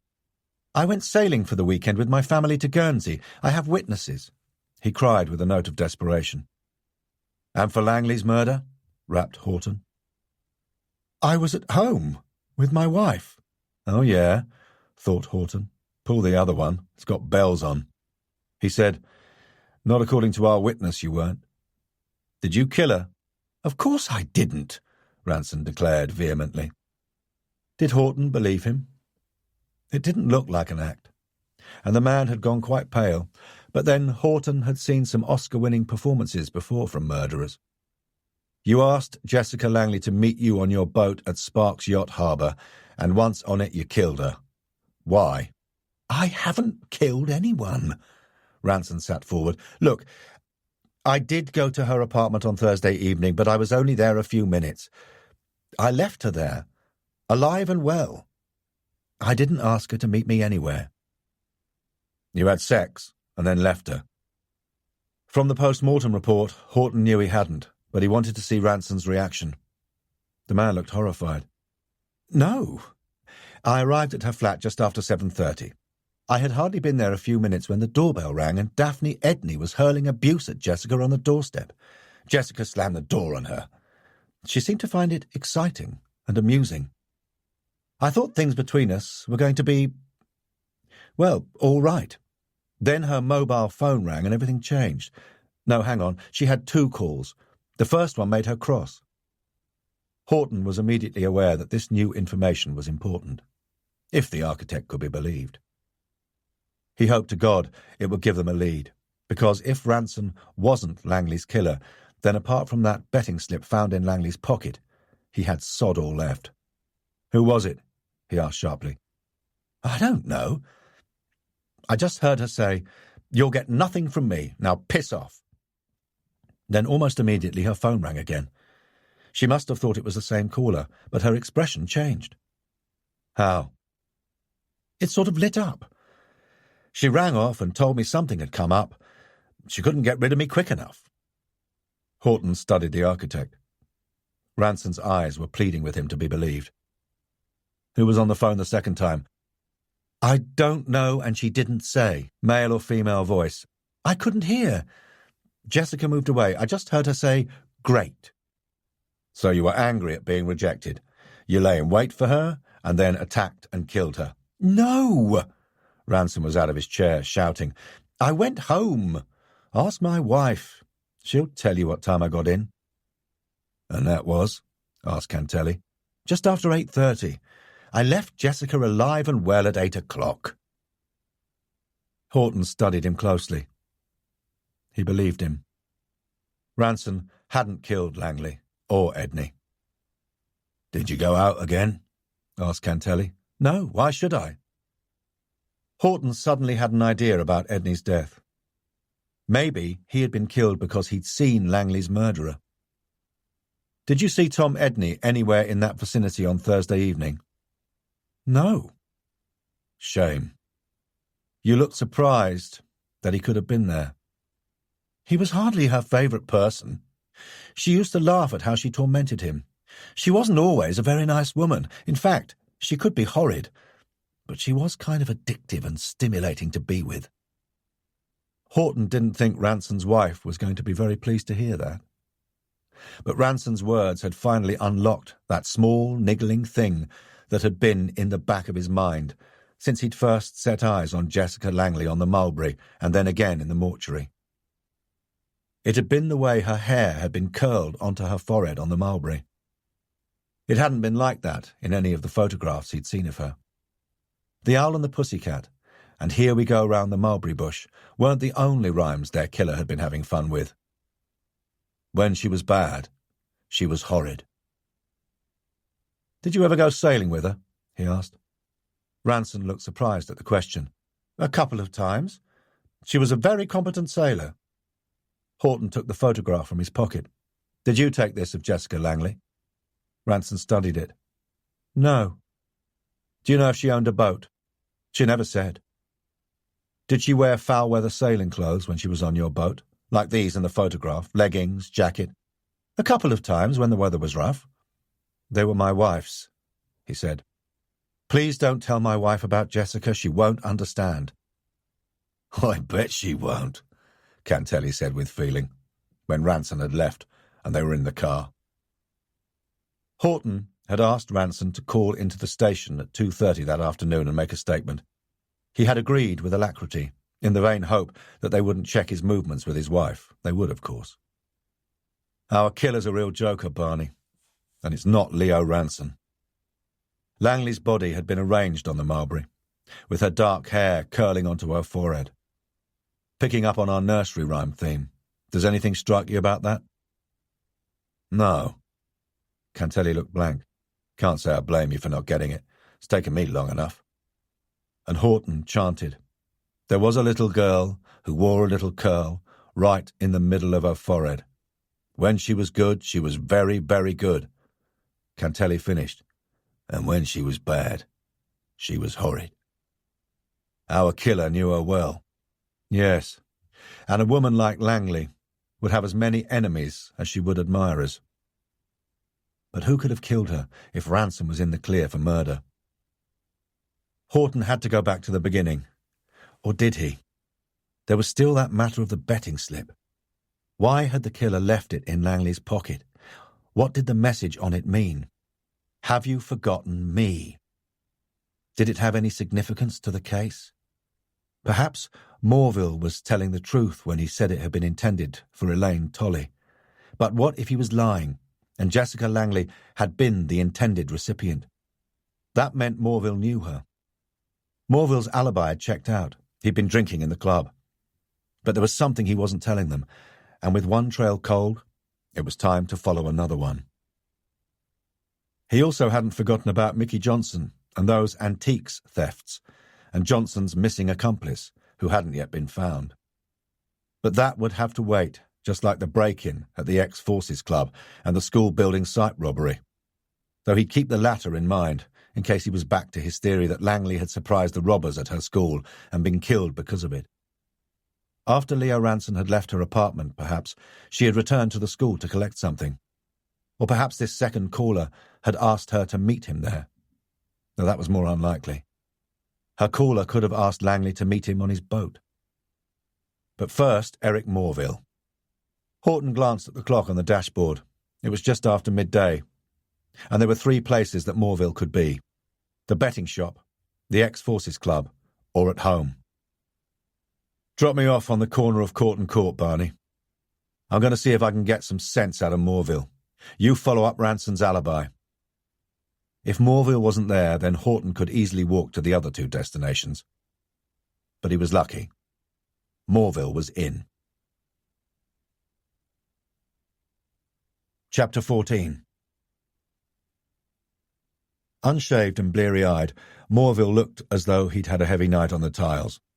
Either that, or he had started drinking early, which, judging by the smell on his breath, Horton thought more likely. His suspicions were confirmed when he saw the almost empty whiskey bottle on the small table beside Morville's armchair. Beside it was a plate with the remains of bacon rind on it, and the yellow stain of what once must have been a fried egg, if the smell in the flat was anything to go by. "I suppose you've come about that bloody betting slip again." Morville sank heavily into his armchair and began to roll himself a cigarette. "Well, I haven't come to discuss how Portsmouth are doing in the Premiership." "Good. I know sod all about football." "But you do know about Jessica Langley?" "Yeah. You told me you'd found a body." Morville lit up and inhaled deeply. Horton felt like throwing open a window to let out the smell of cigarette smoke, alcohol and cooking. Morville continued. "I heard another school teacher's been bumped off. Not doing very well, are you, Inspector? Shouldn't you be out looking for the killer instead of bothering innocent ratepayers like me?" Horton doubted Morville paid any council tax, being on benefit. He leaned forward, thrusting his face so close to Morville that he could see the fine blood vessels in the yellowing whites of his eyes and smell the nicotine and stale booze on his breath. He took the cigarette from Morville's thin lips and said very quietly, "Oh, I am Mr. Morville, which is why I am here." Horton held his position for a few seconds, which was long enough to see the flicker of fear in Morville's eyes. Then, straightening up, he squashed the cigarette between his fingers, crumbling it over the plate. Morville reached for the whiskey bottle and poured the remaining liquid into a glass. Horton stepped away. "You've got a criminal record." Assault on a man in a pub 10 years ago. I was drunk. And you always get violent when drunk. Were you drunk when you hit Jessica Langley? I didn't hit her, Morville cried indignantly. You just slipped that note into her pocket. Why? I told you. I dropped it. Where? How the hell do I know? Were you blackmailing Jessica Langley? I didn't know her. How could I blackmail her? Horton knew instantly that he'd struck the right chord. Years of interviewing suspects had given him a finely tuned antenna for the slightest nuance of tone that betrayed a man. What could Morville have had over the head teacher? Was there something in her past that connected her to Morville? Their paths had crossed, that much was clear. But was it here in Portsmouth, or when Morville had been stationed elsewhere whilst in the Navy? Perhaps near Jessica Langley at her previous school. If so, they would be able to pinpoint it by viewing Morville's naval record and comparing it with Langley's career path. But all that would take time, and he didn't have time. On Friday morning, in 4 days' time, he would have to hand this case over to Dennings, as Uckfield had so bluntly reminded him. Horton said sharply, "Where were you Saturday between 3 and 6 p.m? At the betting shop. They close at 5. I came home, had something to eat, and then went to the club about 7. Satisfied? He challenged. Far from it, Horton thought. He would check. You can't pin either murder on me, Morville crowed defiantly. More's the pity, thought Horton. He wasn't going to rule out Morville until he had checked and double-checked his alibis, as well as found the reason why Langley had his betting slip in her trouser pocket. I'd like to know what you're not telling me, Horton said. Morville opened his mouth to reply, but Horton got there first, his voice low and threatening. And I will find out. He had the satisfaction of seeing Morville worried before he swept out of the foul-smelling flat. He needed that link between Morville and Langley. It sounded as though Langley could well have refused to give Morville money. Could he have killed her for that? Looks could be deceptive. Perhaps Morville was more energetic than he appeared. But how could he have got the body onto the Mulberry? Did he have an accomplice with a boat? Morville couldn't afford to keep and run one on benefit. He had been in the Navy, though, so maybe he could handle a boat. But a blackmailer would hardly kill the goose that lays the golden egg. Back to those bloody fairy stories again, Horton thought irritably. And would Morville have the intelligence to use the mulberry bush nursery rhyme? Why the honey and money? Questions, questions, and no answers. Horton rounded the corner. A few hundred yards would take him to the front entrance of the Ex-Forces Club, and now that he was here, he might as well check out Morville's alibi for Saturday afternoon. He could try and get at least one of those questions answered. There was no sign of Barry Dunsley, but the cleaner, Mrs. Watrow, was there. Barry's gone to the cash and carry, she said, in answer to Horton's inquiry. Calls himself a steward. But if he's a steward, then I'm the Queen of the May. Horton gave her an encouraging look. Not that he needed to, as he could see that Mrs. Watrow liked to talk. No doubt he's pulled a few pints of beer in his time, but he ain't no professional steward, she snorted. Does he have to be? Gives himself airs. He drinks more pints than he pulls. He's an idle bugger, not like Jim. I'll be glad when he's back. Do you know Eric Morville? He's another lazy blighter. Heart condition, my eye. Allergic to work, more like. Do you know if he was in here drinking on Saturday night at about 7 o'clock? But she was shaking her head. Me and my husband didn't come down here until 8. He was here then. Alone? What sort of woman would want him? She scoffed. Good-for-nothing idle beggar. You don't seem to like him very much. He's a nasty piece of work, like that so-called steward. Horton was curious.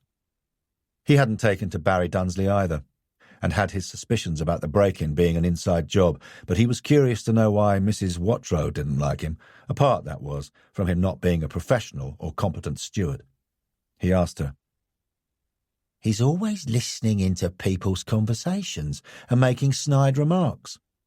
If you ask me, they're two of a kind, Dunsley and Morville.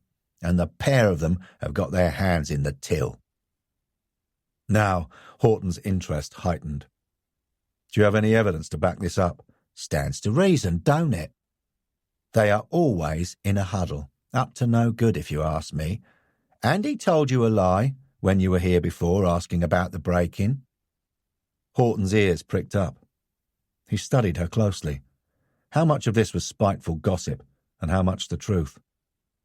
"How do you know what Mr. Dunsley told me?" She smiled. "You can hear every word that's said in the bar when you're in those gents' toilets, especially if it's quiet like." Horton recalled that Dunsley had sent her to clean them. She said, with a triumphant gleam in her watery grey eyes, "He told you he was serving all Thursday night, only he wasn't. Doris was serving and she locked up. He didn't show." "She told you this?" Horton's heart quickened. So Dunsley had lied when he said he'd seen Morville drinking in the bar the night of Langley's murder. Had Morville asked him to provide an alibi for him whilst he'd been killing Langley? "We go to the bingo together," Mrs. Watrow declared, as if this was the clinching argument as to why Doris should be believed. "Do you know where Mr. Dunsley had been?" Horton asked. "Out with some tart, I expect." "And Eric Morville, do you remember if he was here last Thursday evening?"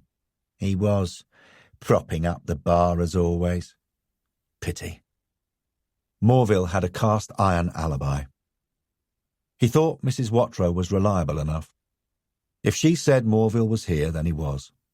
Nevertheless, he wouldn't rule him out yet, not until he got to the bottom of that message on that betting slip. "Was Mr. Dunsley here on Saturday afternoon between 3 and 6 p.m? "I don't know, love. I wasn't here." Horton thanked her and left, wanting to know a great deal more about Mr. Barry Dunsley. Why had he lied about being in the bar on the night Langley was killed? Horton knew the break-in to be phony. He could sense and smell it. Cantelli had sussed it out too. So what was Barry Dunsley up to? Had he been killing Langley? But why fake a break-in and draw attention to himself? Horton smiled as he gave himself the answer. To provide an alibi, of course. At the station, he asked Marsden to chase up Morville's Navy record and to match that information against Langley's background. To Walters, he designated the task of finding out all he could about Barry Dunsley. "Does Dunsley have a boat?" Horton asked Truman, who checked on the computer against the lists they had received. "Not according to this." Shame. But maybe Dunsley hadn't registered his boat with a harbour master, or perhaps he had an accomplice. Morville? It was possible, especially after what Mrs. Watrow had told him. Horton headed for the canteen, bought himself some sandwiches and a coffee and returned to his office with them. He closed his door and stared at the photograph on his desk of Emma. He could call a solicitor now while he had a moment, and yet he hesitated. It seemed so final. Damn it, it was final. Catherine had made it quite clear their marriage was over. He took a deep breath and reached for the telephone directory. One particular matrimonial lawyer had sprung to mind, and, as he punched in Frampton's number, he recalled Francis Greywell's crisp efficiency during his last murder case, just after he had returned to duty from his suspension. He made an appointment with her, via her secretary, for the following Monday. By that time, he'd either have solved the case or be relieved of it. Perhaps then he would be able to focus on more personal matters. Last night he had steeled himself to open the 3 letters from Catherine's solicitor. Each had asked for the details of his own solicitor. The final one had given him a month in which to contact them before a petition for divorce would be drawn up and issued. His guts churned at the thought of it, so he angrily pushed it aside and continued to work the case. Dunsley had lied about his whereabouts on Thursday evening. What connection, if any, did he have with Jessica Langley? Dunsley had talked to them about Tom Edney when he and Cantelli had first called upon him, and had claimed it had been gossip he'd overheard across the bar, but was it? Maybe Dunsley had known Edney. Where had Dunsley been on Saturday between 3 and 6 when Edney was having his throat slit? There was a knock on his door. Cantelli walked in. "Mrs. Ransom confirms her husband arrived home just before 8:30 on the night Langley was killed." She said he was fine, nothing untoward in his manner or appearance, and he didn't go out again. She seemed to be telling the truth. She wanted to know why we were asking. I gave her the usual spiel about routine, but she wasn't convinced. I don't think Leo Ranson's got a very pleasant evening in store when he gets home. I felt sorry for her. She was nice. You should see Ranson's house, though. It looked like something out of one of those posh magazines, all glass and angles with wood floors and sleek furniture. You could fit my three-bed semi into 2 rooms of it. Horton's phone rang. It was the desk. He listened, then said to Cantelli, "Ranson's arrived. Go take his statement, Barney, and let him know you've talked to his wife." That will teach him to play away from home, Horton thought, though he was thinking of Catherine and her boyfriend. Horton briefed Uckfield while Cantelli saw to Ranson, and with Uckfield's blessing, which Horton didn't really need, he and Cantelli made their way to the Ex-Forces Club an hour later. There was, however, no sign of the steward. Was he ever here? Horton was beginning to wonder. Cantelli crossed to have a word with the barmaid, the inimitable Doris, whilst Horton made for Mrs. Watrow, who was sitting with a drink in front of her and a white-haired man beside her. After she had introduced the small pot-bellied man beside her as her husband, Ernie, she said, "It's bingo night, and we like to get in early and grab a good seat." There were only about 6 elderly people in the dilapidated barroom. Maybe the rush came later. "Mrs. Watrow, you told me earlier today that Mr. Dunsley wasn't here on the night of the break-in." "That weren't no break-in. He did it, Dunsley. He's on the fiddle." Those were Horton's sentiments exactly. "How do you know?" "Heard him talking to that friend of his at lunchtime, just after you'd left." "What friend?" Horton's ears pricked up. "Neil? Don't know his last name." Horton felt a warm glow of satisfaction deep inside him. There was one Neil in particular that sprang to mind. Cyrus, the assistant caretaker at the Sir Wilberforce Cutler School. And Horton wouldn't mind betting that he was the Neil in question. There had been something about the caretaker he hadn't liked or trusted. He reckoned his intuition was right, just as it was with Dunsley. He said, "What did Dunsley say? Can you remember?" "That the police have been here asking questions. I told him you'd been round again, and Neil was to keep his nerve." "You going to arrest him?" she asked with a gleam in her eyes. "Serves him right if you do. Gives himself airs and graces. Thinks he's better than—" "Thank you. I think my sergeant wants me." He hastily extracted himself and went over to join Cantelli. "Doris doesn't think Dunsley will be long. His flat's upstairs, and she said, 'Help yourself,' when I asked if we could wait up there," Cantelli said. The stairs were covered with what once might have been beige cord carpet, but now it was threadbare and dirty. Mrs. Watrow's duties obviously didn't extend this far, Horton thought, coming up onto the narrow landing. At the top of the stairs, he told Cantelli what Mrs. Watrow had said. Then, taking out his mobile phone, he called in and gave instructions for Neil Cyrus to be brought in for questioning. "It's my guess they were at the school, stealing the building material," Horton said. "So Langley could have returned and discovered them." She could indeed, thought Horton. And if Dunsley had visited Neil at the school in the past, then that could be how Edney had recognised him, which meant he must also have seen Dunsley with Langley at some stage. Or perhaps Edney had a suspicion that Cyrus was involved in her death, and Cyrus had killed Edney, hence the post-mortem findings that Langley and Edney could have been killed by different people. Dunsley and Cyrus. This was looking good. Horton gave a cursory search of the bathroom, not much there. Then he entered the living room at the end of the corridor, while Cantelli took the kitchen and bedroom. From the living room, Horton could see Morville's flat in Corton Court. He hadn't forgotten him. He gazed around the room. It was comfortably furnished, though a little overcrowded, with a 3-piece suite, a small computer desk in front of the window, and a large TV and DVD. On the desk was a computer and beside it some bills from the club and a box file containing invoices and receipts. Horton had a quick flick through, but there was nothing of interest. He opened some drawers and found a bank statement. It was a couple of months old, and Dunsley was overdrawn. Horton knew that what they were doing here was irregular, and Dunsley could complain, but he wasn't concerned about that. Let the man bleat. Horton joined Cantelli in Dunsley's bedroom. Anything? Cantelli shook his head. Horton heard footsteps on the stairs, and a moment later Dunsley appeared. "What the hell are you doing here?" he exploded. Horton, unfazed, said, "We'd like to ask you some questions, Mr. Dunsley." "At the station." "Why? I haven't done anything." Suddenly Dunsley was on the defensive. Horton saw the faint, telltale flush of nervousness on Dunsley's neck. "For a start, there's wasting police time by reporting a phony break-in, not to mention attempting to defraud the insurers." Dunsley licked his lips and gave a hesitant smile. "It was a joke." "You have a peculiar sense of humour, Mr. Dunsley.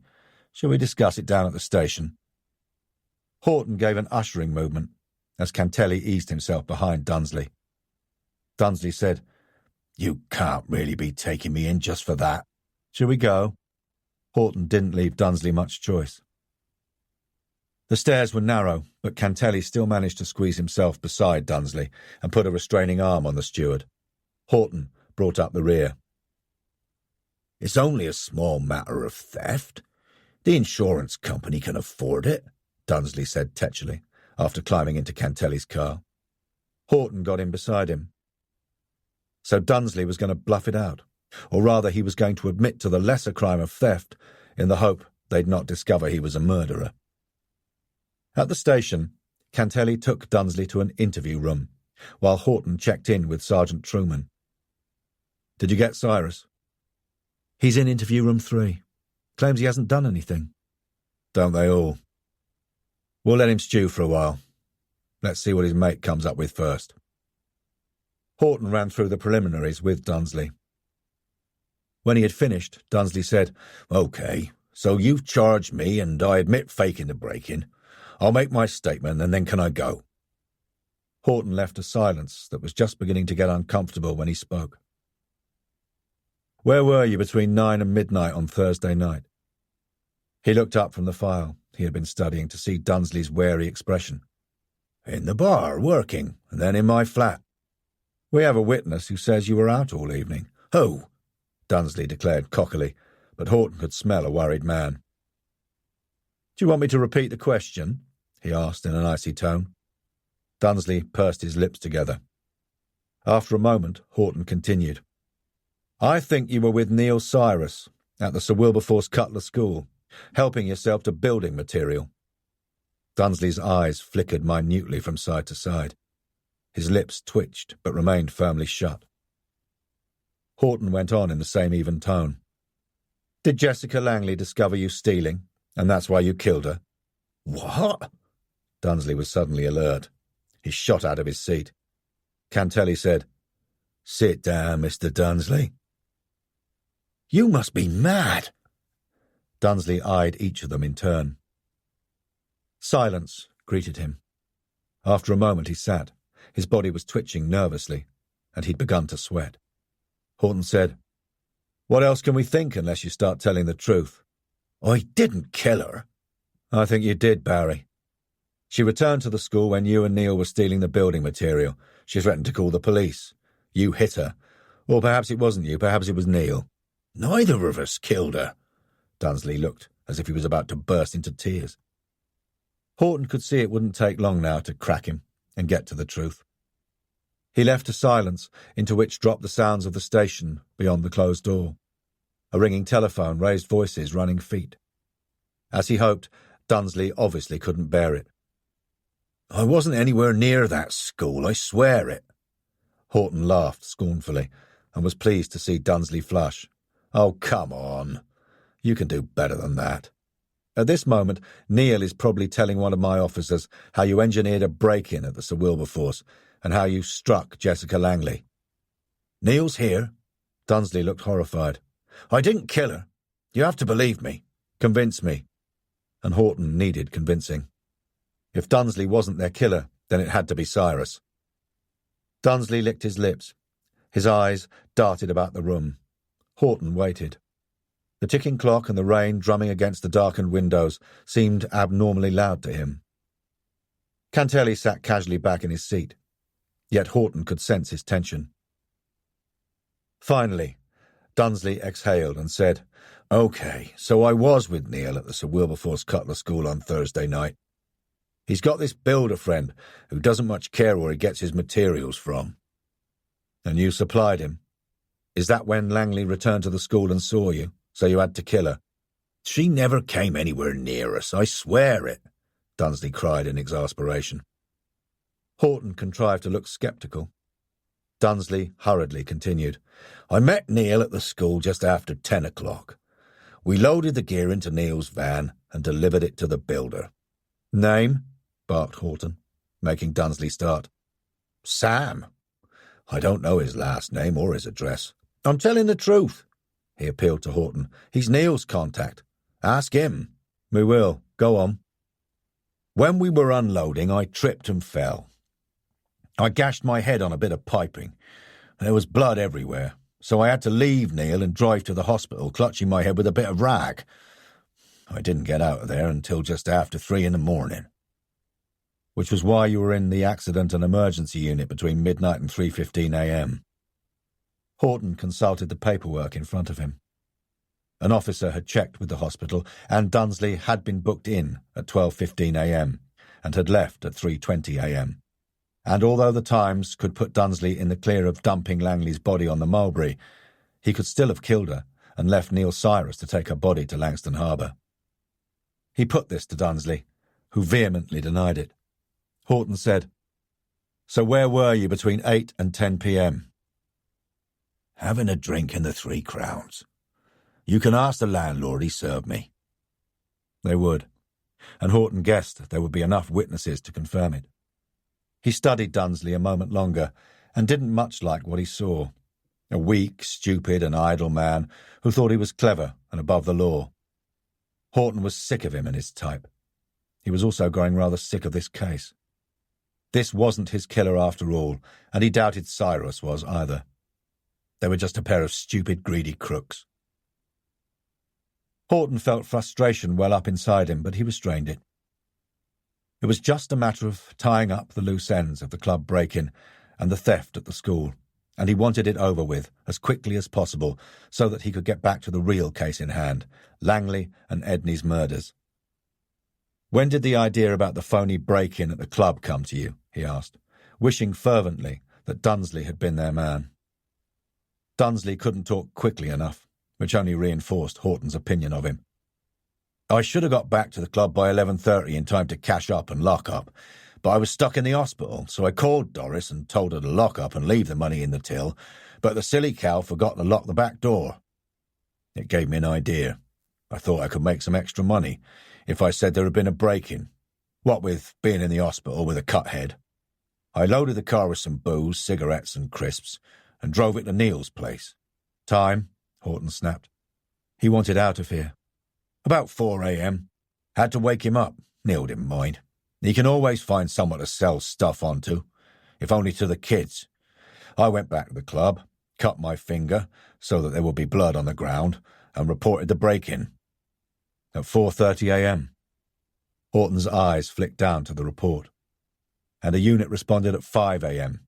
You told them the break-in had happened just as you were about to lock up, and you had been attacked and dazed.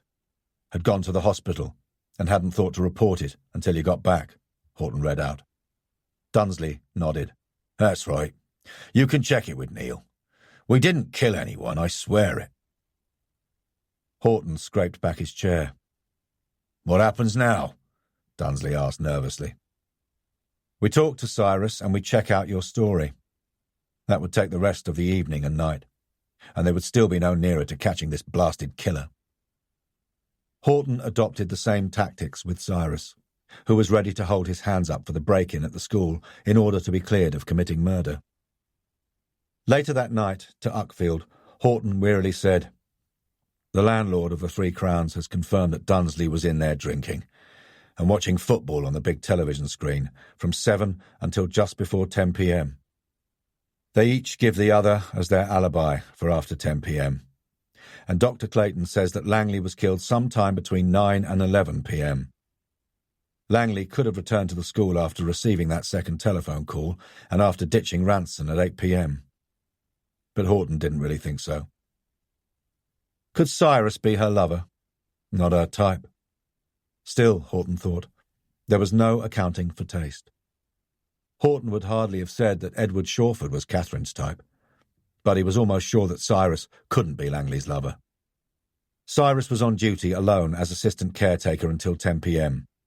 He could have killed her between 9 and 10 p.m, but there's no motive, and he denies it vehemently.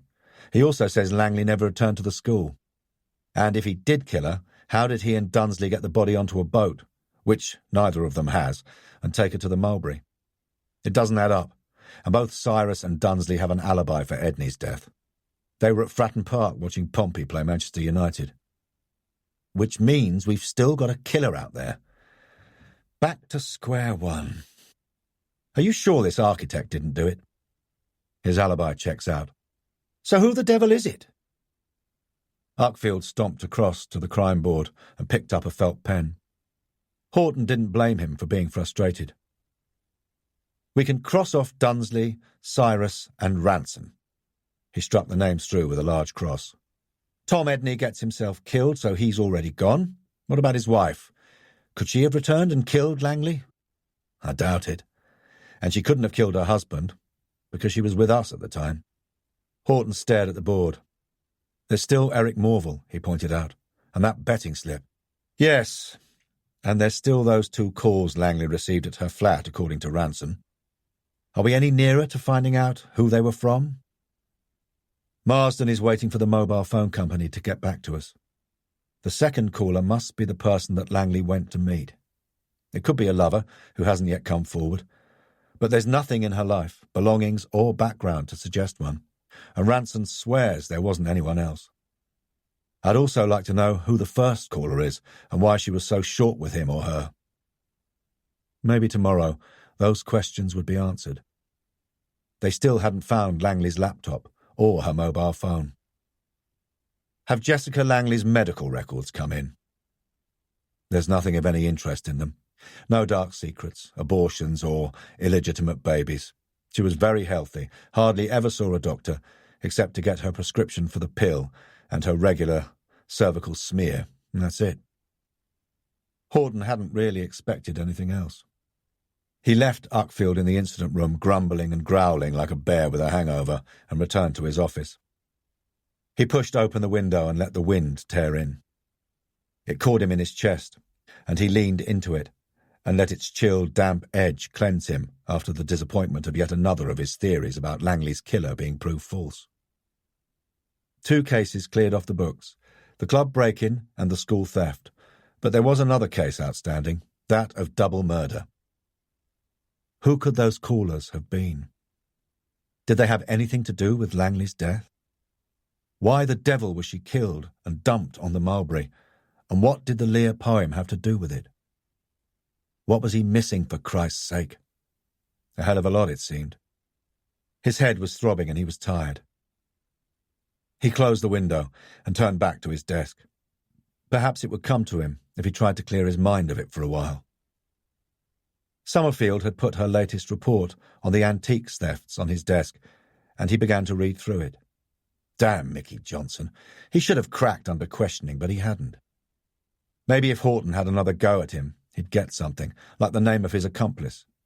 The boy seemed to have vanished into thin air. Or who was masterminding these robberies, because Horton was damn sure Mickey or the boy wouldn't have the brains for it. He pulled out the file containing all of Summerfield's reports and read them through again for what seemed like the 100th time. Summerfield had been thorough. Horton took out a blank piece of paper and drew up 4 columns, each headed with the name of a victim, and then, reading through the reports, he picked out the key factors that Summerfield had discovered, methodically listing them down the columns. His door opened, and Horton looked up to see Cantelli enter. "We've got the man who was receiving the stolen goods from Cyrus and Dunsley," Cantelli said, easing himself into the seat opposite Horton with a yawn. "What are you doing?" Horton told him. "So far, I can't find a blessed thing that the robbery victims have in common, except they all live in Old Portsmouth, near or around the town Camber." His words trailed off, and he glanced down at the list of addresses and then at Cantelli. He'd been trying to puzzle out the antique thefts, but the connection with Langley, which had occurred to him on the day he'd seen her flat, when he and Cantelli had stood on the quayside at the town Camber, returned to him, only this time stronger. Was it possible? Was this the missing piece of the jigsaw? He felt a thrill of excitement that told him it could be. He said, "Langley's death could be connected with these robberies." "You mean our missing athletic youth?" "No." He didn't think it could be him, but maybe he'd been on the right lines about the location. Feeling his excitement rise, he said, "The stolen antiques haven't shown up anywhere in the local area, and neither have they been picked up elsewhere in the UK. So I reckon they are being taken out of the country pretty quickly, and that could be by boat, kept in or moved to the town Camber for the purpose. Johnson took the stolen goods to a boat. I know that particular boat belonged to the victim, but that wasn't usual, because none of the other victims are boat owners, and I don't believe Johnson did those other robberies. The haul was different on this last one." Cantelli was still looking bemused. Horton continued, warming to his theme. What if Langley, either looking out from her apartment or going onto a friend or lover's boat in the town Camber, saw our mastermind on one of the previous robberies and was killed because of it? But why take her to the Mulberry? Why not kill her in the town Camber and throw her into the harbour? Horton frowned. They had been over this ground before, but this time he knew he was onto something. He had to talk it through. It had to slot into place. He sat back in his chair and tapped his pencil against his mouth whilst thinking. Finally he said, "We know that she was a strong-minded woman, so let's say she decided to blackmail him because he had something she wanted, though God alone knows what that was. Or perhaps she simply craved excitement. It would be in keeping with her character, as we've been told it." Cantelli nodded. Horton could see he was becoming convinced. Horton went on. "Her car was found at Sparks Yacht Harbour on Hayling Island. Her killer could have lured her there. He could have been the second caller, agreeing to her blackmail demands, hence the word great that Ranson overheard her say. I know her accounts don't show she was receiving blackmail money, but perhaps she hadn't got that far. That meeting at Sparks could have been the first." Horton mentally juggled the information flooding into his brain. Which means she felt pretty confident he wouldn't kill her. She was a tough lady, but not stupid. Why drive to Sparks Yacht Harbour and meet her killer? Because she knew him, they said together. Horton continued with enthusiasm. Tom Edney was out that night drinking, which, according to his wife, was unusual for him. Let's say he had a few drinks to give him courage to finally confront Langley over her treatment of him. But when he went to do so, he saw her leaving her apartment and decided to follow her. He saw who she met at Sparks and also recognised this person, which meant he had to die. Our killer must be connected with the school, which links in with the nursery rhyme about the mulberry. Why point us in that direction? Does he want to be caught? Horton shrugged. I expect he's a clever dick who believes that stupid old PC plod can't possibly catch him. Think about our antiques mastermind, Barney, Horton urged eagerly. He has keys to the victims' apartments. How does he get them? Horton glanced down at the lists he had made and saw it staring out at him. They all have children, which means... Cantelli caught his drift and sat up excitedly. They could all have grandchildren. Ellen and Marie have a key to my mum's house, so they can pop in there after school. That's it, Andy. We've cracked it. Almost. With his heart racing, Horton said, Our antiques mastermind gets the victims' keys from the grandchildren, copies them, and lets himself into the properties after checking them out by posing as a bogus neighbour, priest, police officer or whatever. Horton was convinced he'd struck gold. He glanced at his watch. Damn. It was too late to call the victims now to check out their theory. I wouldn't mind betting that all the victims' grandchildren attend the same school. But there's only one flaw. What? Horton stared down, puzzled, and slightly despondently at his list, then looked up. Somehow I can't see any of the grandchildren of these fairly well-to-do pensioners attending the Sir Wilberforce Cutler. Chapter 15. Tuesday, 9 a.m. They didn't. But as one victim after the other mentioned the school their grandchildren did attend, Horton's hopes rose, and he felt his pulse racing. He rapidly assimilated the information and put it together with what the head teacher of Nettleside High, Simon Thorncombe, had told them, that Langley had visited that school on the day she had been killed. Perhaps it hadn't been until then that she had recognised the antiques thief and decided to blackmail him. This is the way we go to school. This is the way we come out of school. And if Horton remembered correctly, Jessica Langley would have driven past Nettleside High on her way to her own school and on her way home.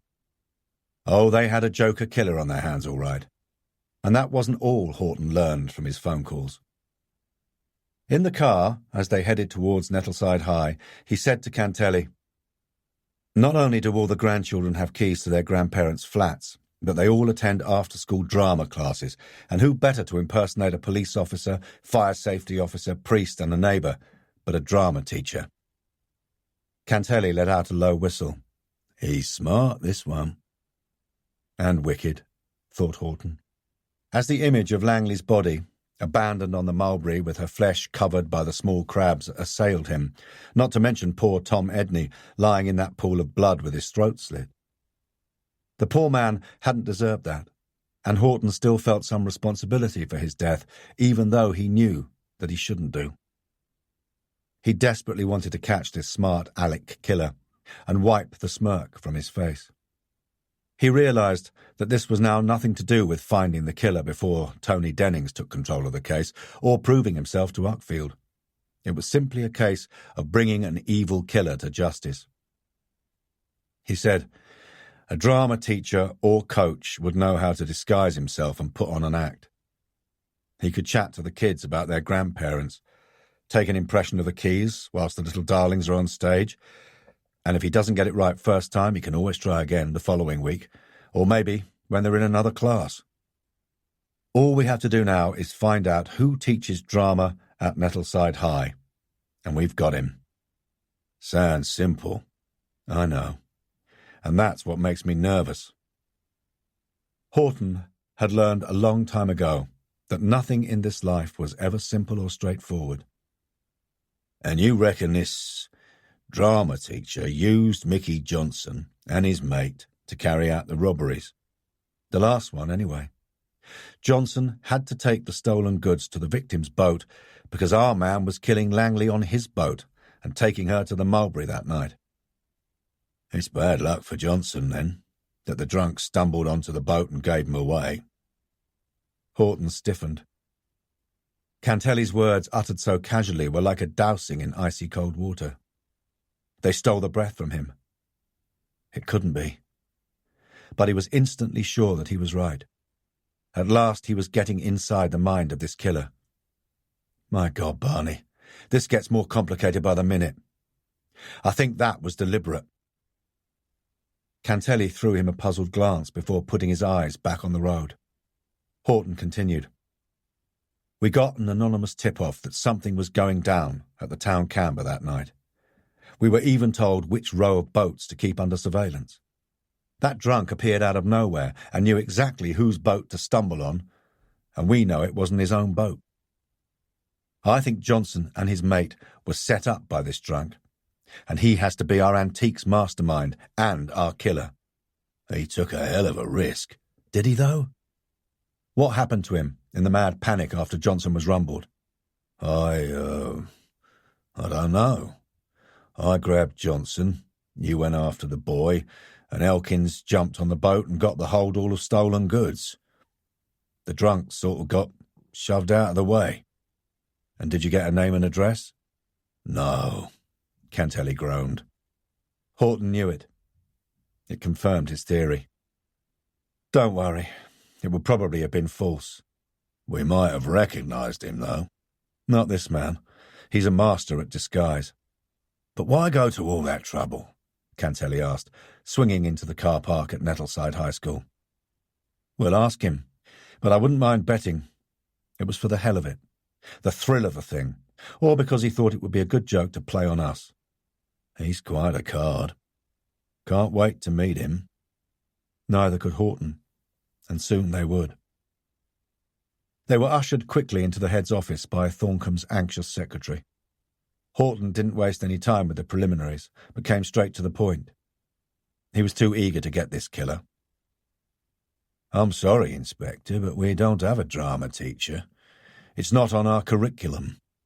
Horton's heart sank. This couldn't be another dead end, surely. This morning he had told Uckfield his theory and got a sceptical look for his troubles. Uckfield had grumbled something about letting his imagination run wild, and that this wasn't book at bedtime, but he begrudgingly admitted there might be something in it.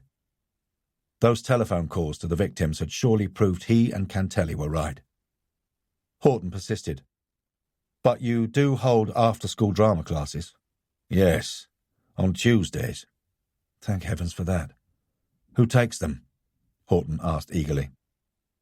Thorncombe looked puzzled. Timothy Boston. He's an excellent teacher. Horton hoped he hid his surprise. He flashed Cantelli a look. The sergeant raised his eyebrows slightly as Horton quickly, mentally recalled Boston. Stockily built, clean-cut and handsome, wearing a good suit and placing a comforting hand on Susan Pentlow's arm.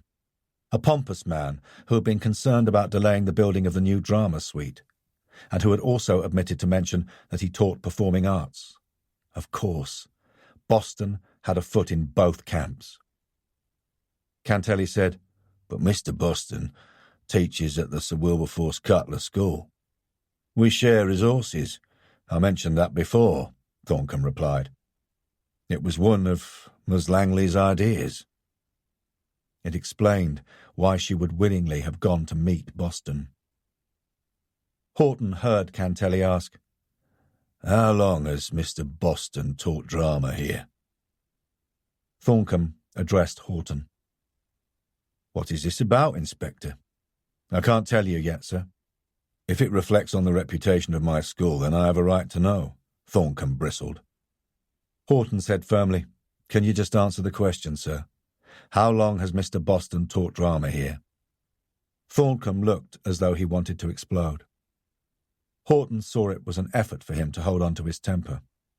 This clearly was a man who was used to being obeyed without question. Tight-lipped, Thorncombe replied, About 6 weeks, since the start of term, and he ran a summer school during the holidays. So, plenty of time to get close to the kids and find out about their habits and their doting grandparents. What a brain! But why do it and risk a good career? Was it for the money? But teachers weren't badly paid these days. However, Boston had been wearing an expensive suit, and perhaps his tastes were bigger than his wallet.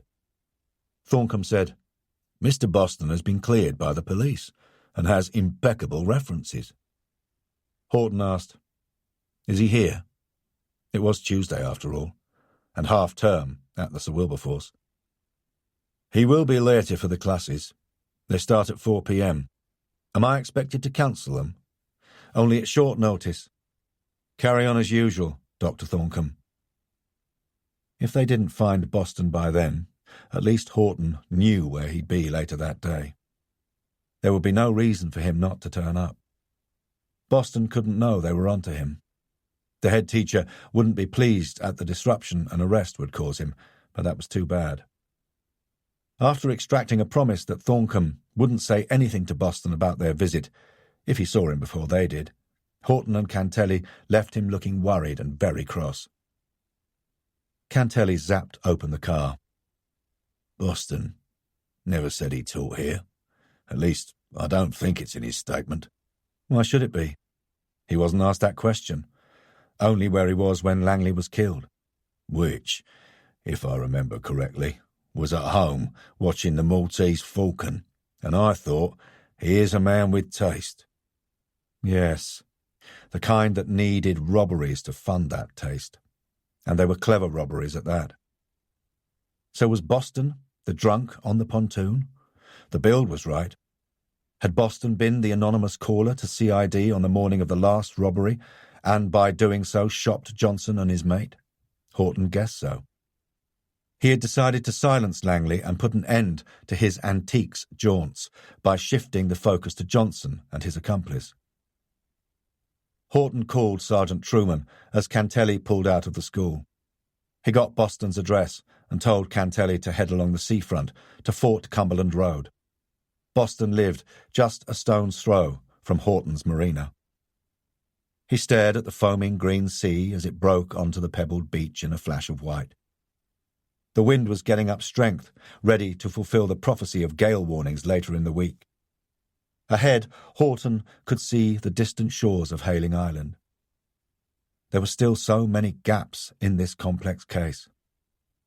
He hoped soon they'd be able to get some answers from Boston to fill them.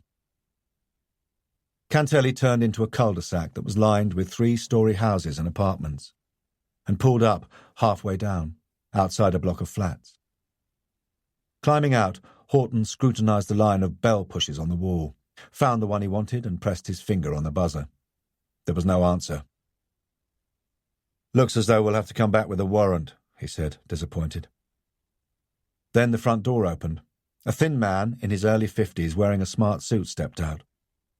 Horton glanced at the badge on his lapel and the briefcase in his hand. He was due for some luck, and he wondered if this could be it. "Are you the managing agent?" he asked, showing his warrant card. "Police? I hope there's nothing wrong." "Does Mr. Boston rent his apartment from you?" "Well, yes, he does." "We are concerned about Mr. Boston, and he is not answering his bell." The thin man paled and glanced over his shoulder at the entrance to the apartments. Horton pressed his point. "It would save a great deal of time and fuss if we could just take a look inside. Otherwise, we'll have to request a search warrant, and that means making it official with several police cars, not to mention the press. He's on the 3rd floor." The managing agent was steering them inside before Horton finished speaking. He pressed the lift button. "I've got a viewing on that floor in 5 minutes. Do you think you could be quick?" "Sergeant Cantelli will go with you in the lift." Horton knew that Boston's apartment was number 18. He leapt up the stairs 2 at a time until he came to the 3rd floor and saw, with satisfaction at his level of fitness, that he'd beaten the lift. He pressed his finger on the bell. "Mr. Boston, I'd like a word. Police." There was no response. Cantelli and the agent stepped out of the lift. "Mr. Selsmere has a key," Cantelli said, and the agent reached into his briefcase. "Great. When luck was with you, you rode it until you wore it out," thought Horton. Closing the door on Selsmere, Horton stepped inside a small lobby, listening to the silence. It was complete. He gestured at the room on his left, and Cantelli slipped into it, whilst Horton took the room straight ahead. It was the lounge. There was no sign of Boston. Cantelli called out, "He's not here." No. But was he coming back, and if so, when? Horton gazed around the lounge. None of the stolen antiques were here, but Horton hadn't expected them to be. It was an expensively decorated, lush, cream-carpet, glass coffee table between 2 cream leather sofas, which looked as though they had never been sat on. Open bookshelves without a single book on display, but with a few strategically placed glass objects that would have done justice to an art gallery, and a couple of large, giant seascape watercolours on the wall. The room reminded him of Catherine. Her taste was strictly modern, clean lines, no clutter. He crossed to the large glass doors that gave on to a patio.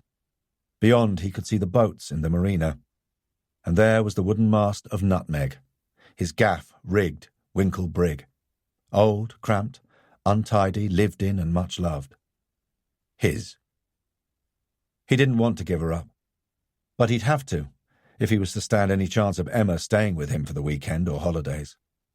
His heart skipped a beat at the thought of spending time with his daughter, and for one wild moment he envisaged her living with him permanently, then dismissed the idea as impossible. Catherine would never let her. And how could he raise a child with the demands of his job? Beyond the marina was Langston Harbour, and from here he could see the Mulberry. Had seeing the Mulberry from here given Boston the idea of dumping her body there? Perhaps the nursery rhyme had nothing to do with her death. Perhaps Boston had never even heard of it.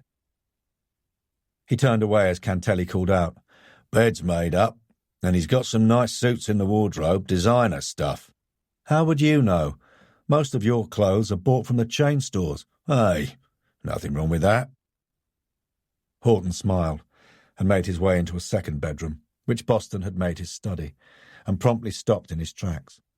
He gazed in amazement. Hundreds of photographs covered 3 walls, and they were all of Timothy Boston. Cantelli came up behind him and drew up sharply.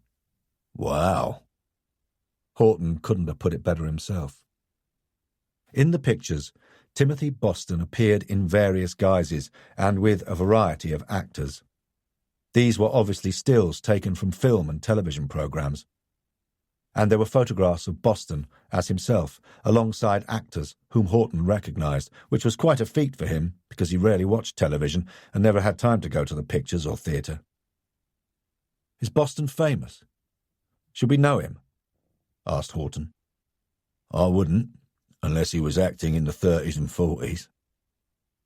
Horton began to rummage in the desk, which wasn't locked. He pulled out a pile of large, spiral-bound books. There were 6 in total. Scrapbooks. Horton gave a couple to Cantelli and flicked through the remainder himself. He was staring at pages of press cuttings. Boston had, by all accounts, been a successful stuntman before becoming an actor.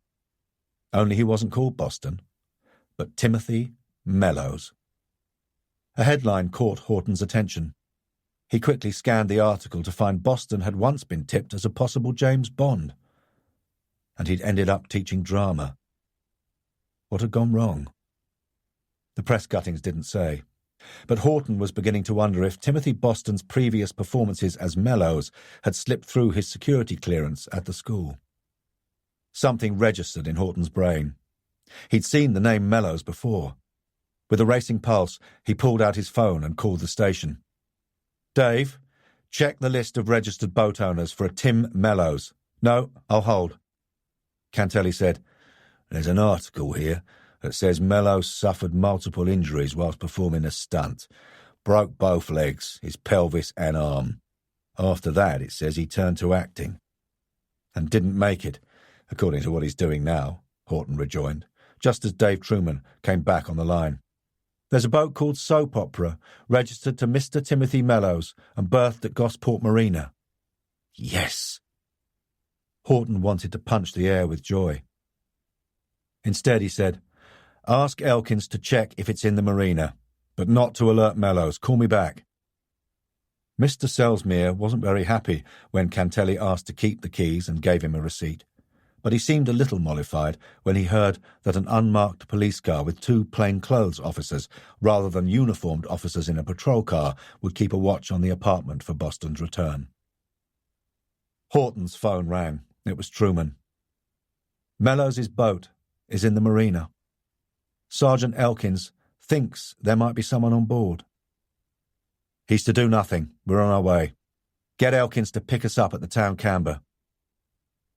It had started raining heavily, and the wind was whipping itself into a fury as Cantelli headed back along the seafront to Old Portsmouth and the town camber. The sergeant didn't look very pleased. As they clambered on board the police launch, Horton tried to reassure Cantelli. "You'll be okay. We're only going to cross the harbour." "That's far enough," Cantelli muttered, pulling up his collar and stepping inside the cabin. "You wouldn't want me to have a relapse." "Perish the thought. Charlotte would skin me alive." Horton stayed on deck. He didn't know what to expect, but disappointment featured in it somewhere. It couldn't be this easy. Boston wouldn't be sitting on his boat in October, sipping wine and waiting for them, only to say, "It's a fair cop, Gov." Horton's adrenaline began to pump as Elkins pulled into the marina. Horton jumped off and secured the boat to the pontoon. Elkins silenced the engines. With Cantelli, Elkins and P.C. Ripley following behind him, Horton hurried along the pontoon. The rain was sheeting past him, driving in his face, and the wind was rattling the halyards against the masts. Boston had to be there. Boston was their man. He was the mastermind behind the antiques thefts, and he was a killer.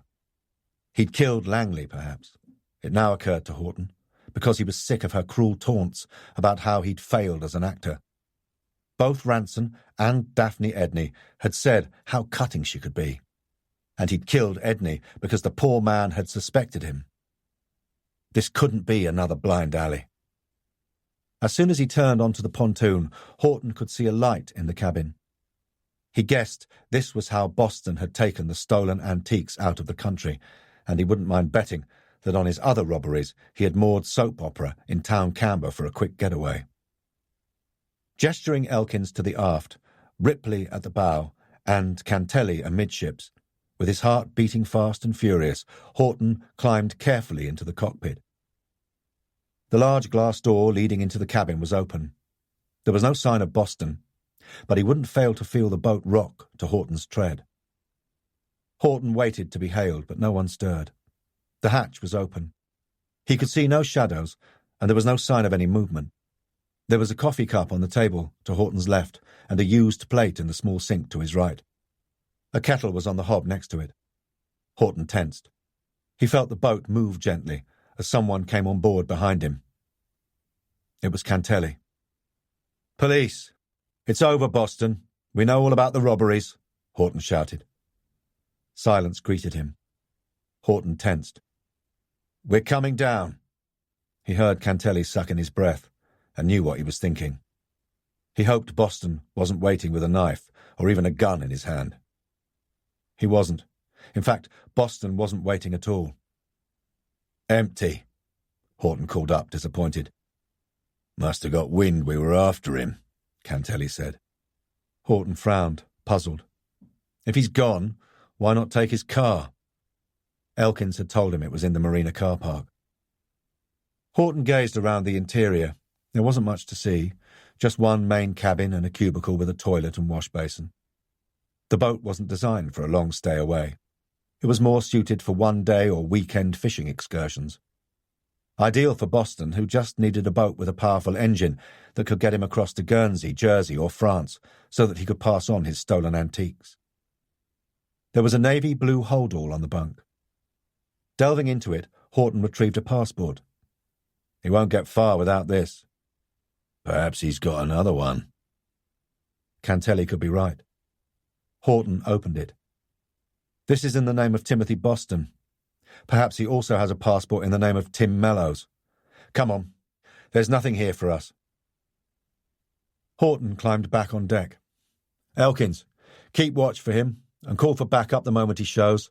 I'll keep a unit watching his car. Let's get out of this bloody awful weather. He climbed off the boat, and Cantelli followed suit. Horton gazed across the harbour to Oyster Keys, wondering where Boston had gone. The boat was well secured. The deck was dirty, and the marina manager had confirmed it had been taken out that morning and had not long returned.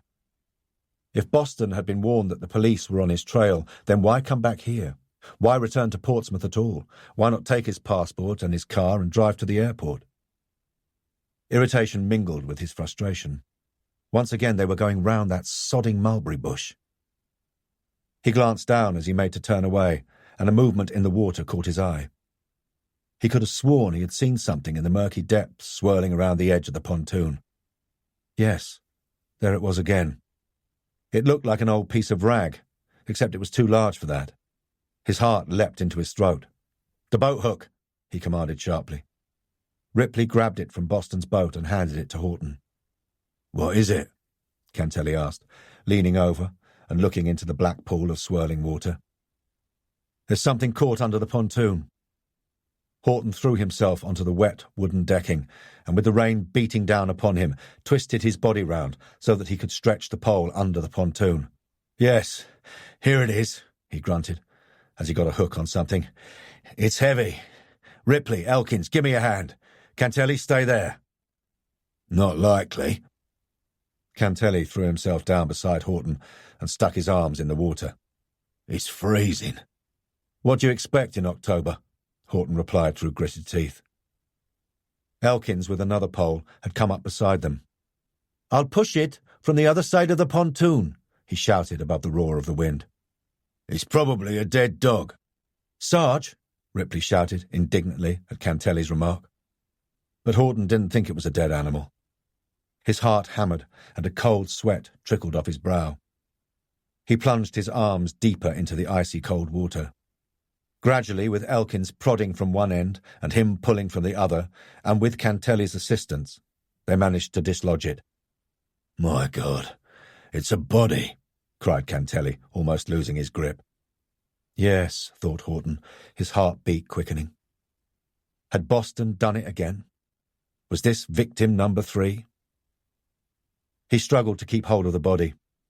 A boat came into the marina, cutting through the water and causing a wash. The body rolled over. Behind him, Horton heard Elkins swear and an intake of breath from Cantelli. He himself was numb with shock. The face that stared up at him was no longer clean-cut, eager-eyed and handsome. But Horton recognized it nevertheless. He was looking at the bloated face of Timothy Boston. Chapter 16. Wednesday, 7:30 a.m. After snatching a few hours' sleep, Horton headed into work along the seafront. The area around Boston's boat had been sealed off, and Boston's body had been removed to the mortuary. Temporary arc lights had been erected overnight, and under the glare, Phil Taylor and his scene of crime officers had quietly and painstakingly gone about their work. When Horton had left there in the early hours of the morning, no evidence had been discovered to indicate how Boston had died, and his body hadn't borne any obvious marks of death, such as stabbing or shooting. It looked as though he had slipped, fallen in, and drowned.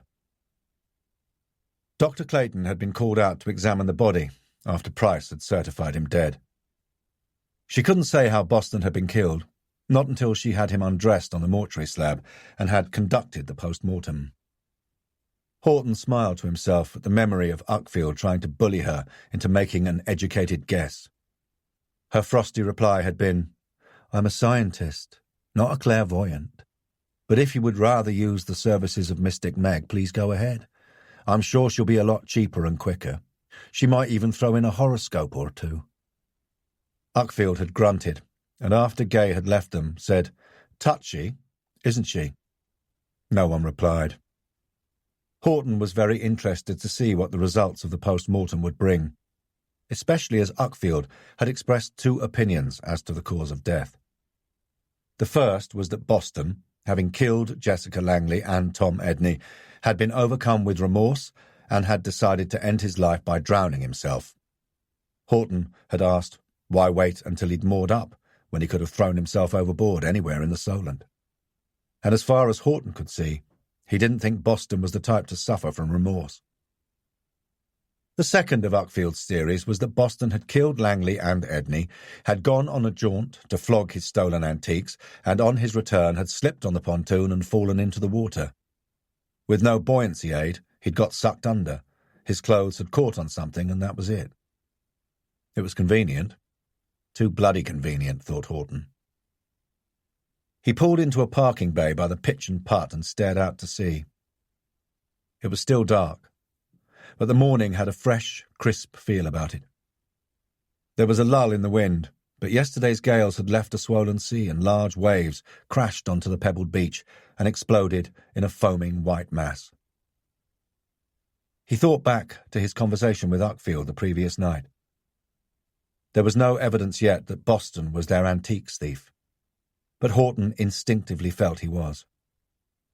Later that day, and in the days to come, they would go through Boston's affairs with a comb so fine that not even a nit could get through.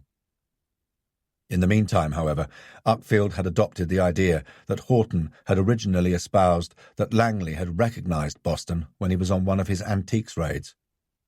He'd lured her to his boat at Sparks Yacht Harbour, punched her, and then suffocated her. He'd placed her on the mulberry, adding the little touch with the money and honey for good measure. After which, he'd taken his boat back to Gosport Marina. After Langley's death, Edney put two and two together. He had confronted Boston and, as a result, had to die. It sounded plausible enough. Yet, for Horton, there were still too many loose ends, such as why had Boston bothered to put on his drunken act if he was innocent? Why had he shopped Mickey Johnson and the athletic youth, or set them up in the first place, if he was the mastermind behind the robberies? Where was Jessica Langley's foul-weather clothes, the leggings and jacket she was wearing in the photograph? And where were her laptop, briefcase, jacket, and mobile phone? Which brought him to another question. What did the note found in Langley's pocket have to do with her murder?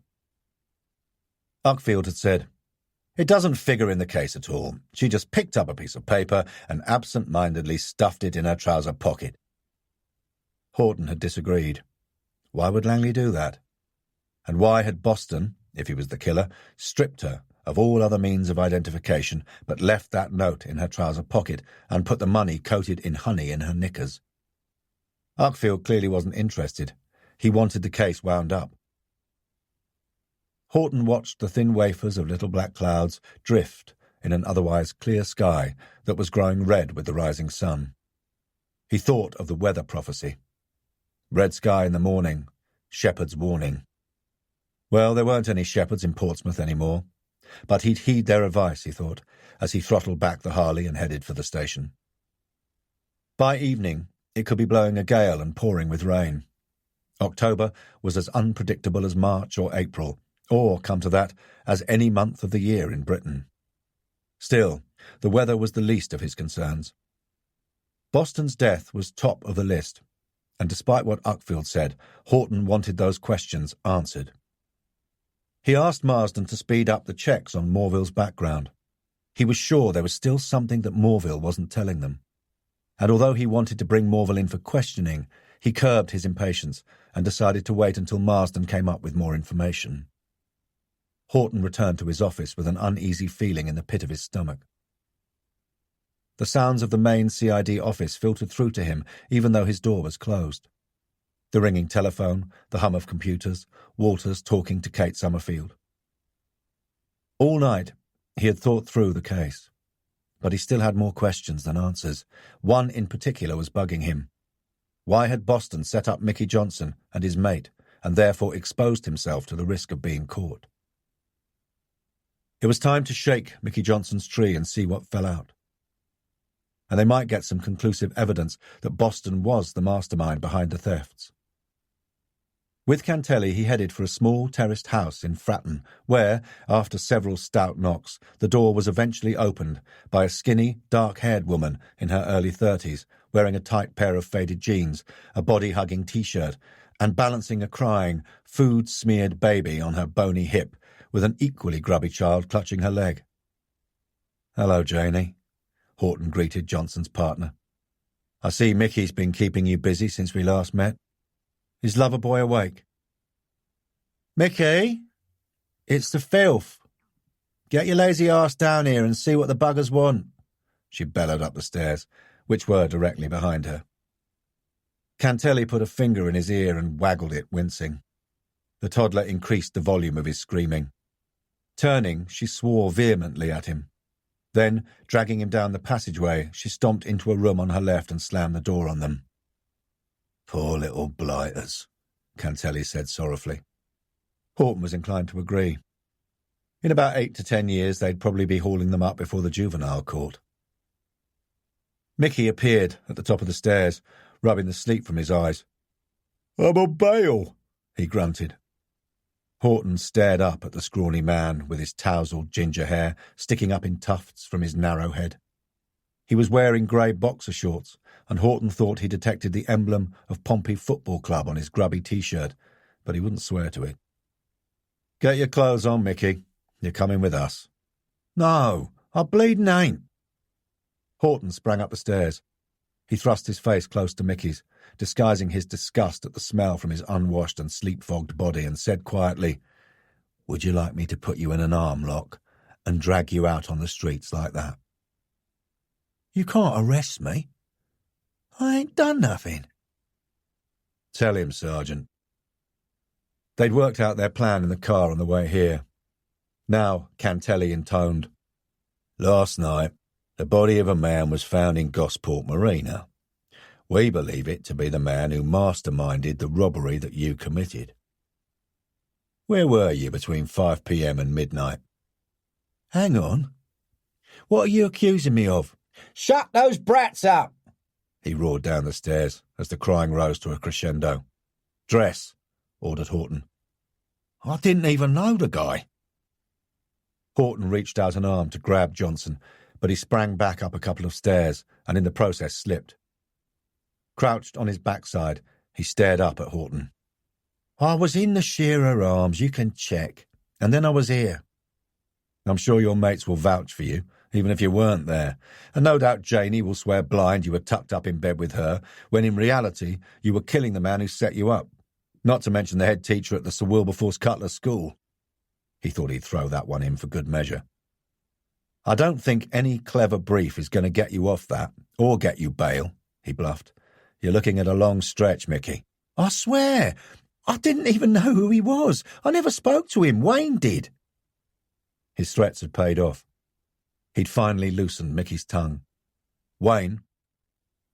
The bloke that I did the job with. The one you let get away. Wayne Goodall. Number 36, Wilmslow Gardens. Did you get that, Sergeant? Horton tossed over his shoulder. Yeah, I should have guessed. Wayne can run like the wind. Horton said, Get dressed, Mickey. We'll send a car to collect you. I gave you what you wanted, Mickey said, sulking. We need to check you're not lying, don't we? Now get dressed. Mickey pulled himself up by the banister, and as the sound of wailing children continued, he shouted, At least I'll get some peace in the nick. Not like this bloody place. A police car took Mickey to the station, and another followed Horton and Cantelli to Wilmslow Gardens in Southsea. Wayne's been in and out of trouble since he was 14, Cantelli said. Petty thieving, drunk and disorderly. He must be 16 now. That explained why Horton wasn't aware of the youth. For the last 2 years he'd been working in specialist investigations. Number 36 Wilmslow Gardens was a dismal street just off the seafront. Horton knew this to be student and social security land. He stared at the filthy curtains at the ground floor windows and the faded blinds pulled across the gritty window panes further up the building, and silently vowed that if he were ever to make a home for Emma, then it would never be a bedsit, no matter where it was in the city. There wasn't a back entrance, so Horton asked the 2 uniformed officers to accompany him and Cantelli.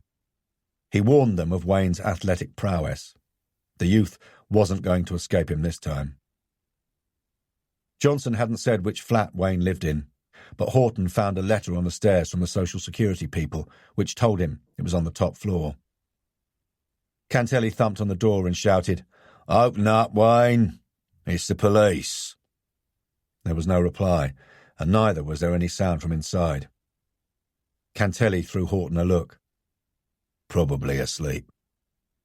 Let's wake him up, then. Horton nodded at the PC, who thrust the ram at the door. It shot open. Cantelli and the other PC rushed in. There was only one room, and Wayne was in bed. He sat up, surprised, rubbing the sleep from his eyes, saw them, swore, and jumped out of bed. But the PC had restrained the boy before he could reach the door. What do you want?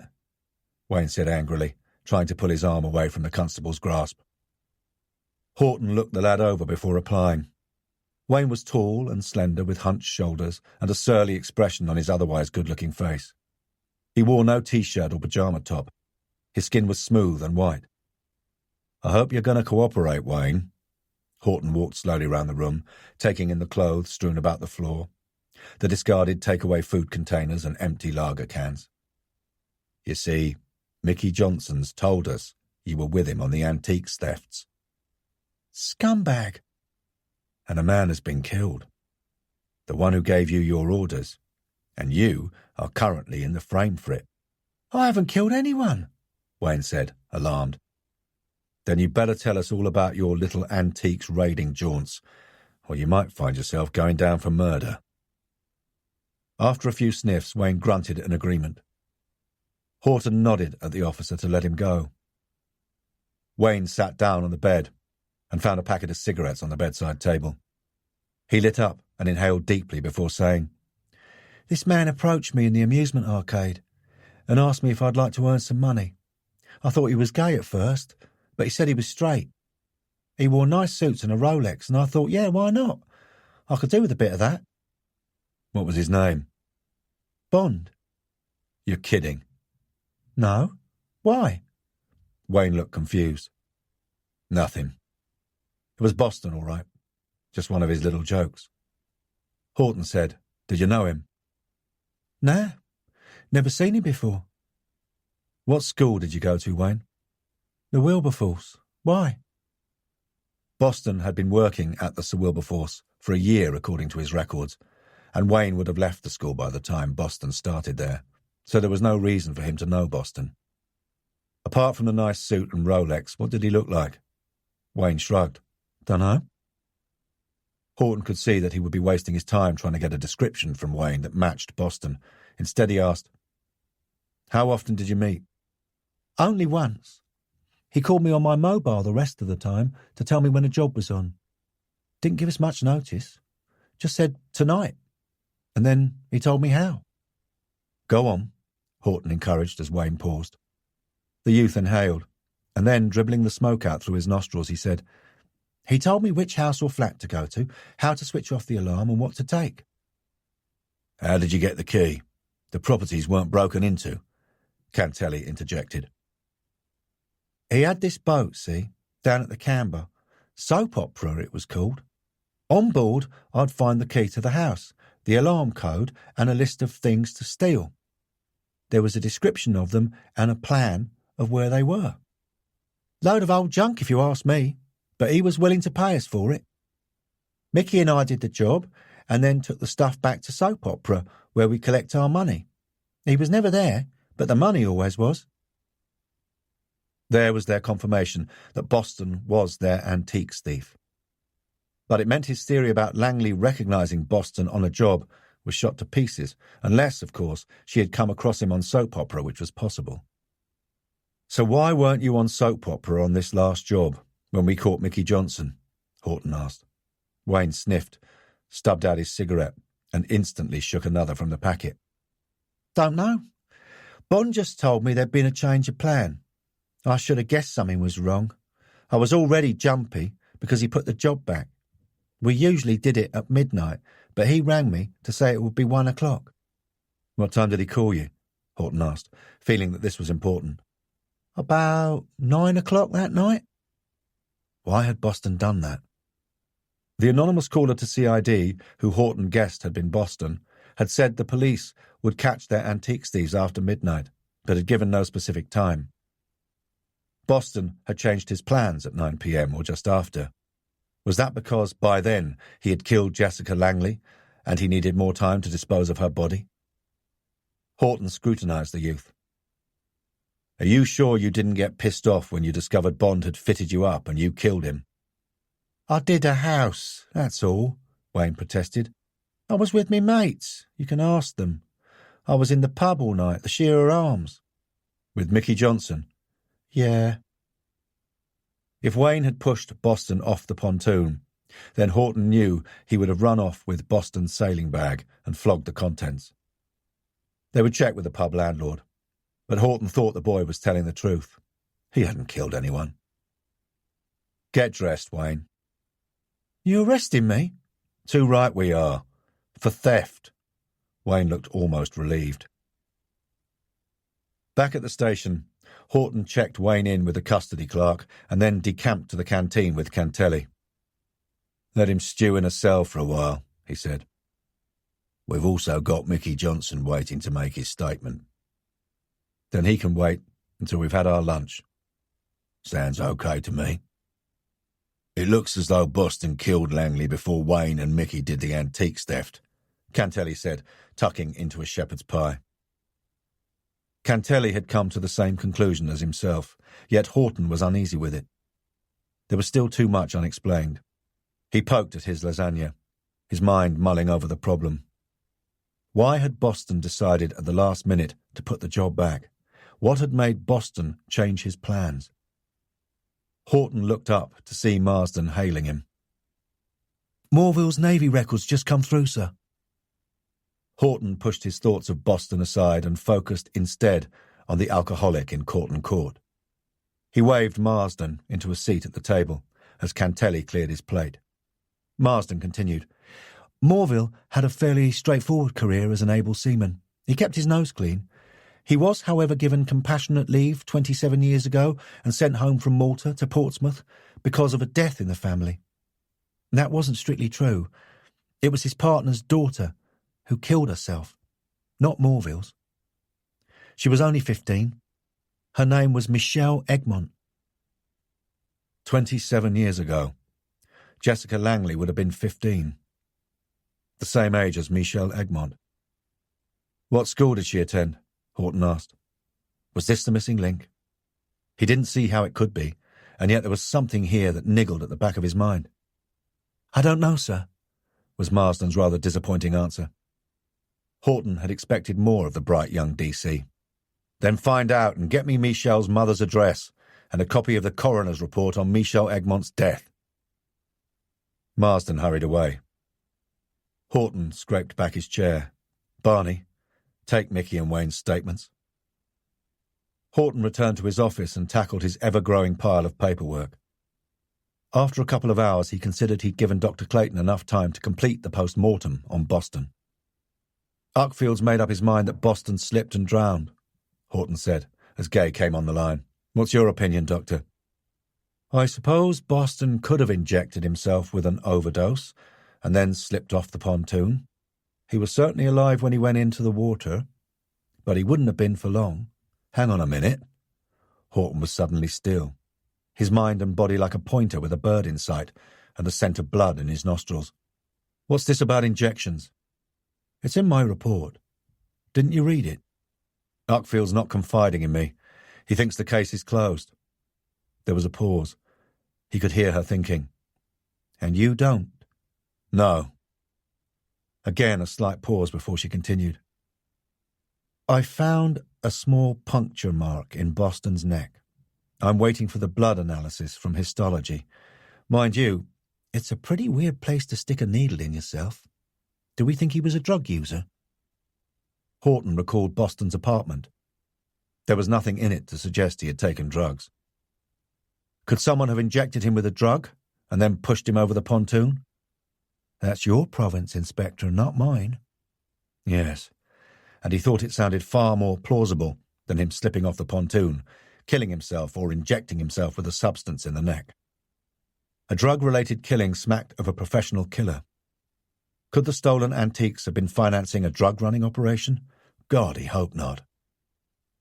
"Could you call me when you get the results of the blood analysis?"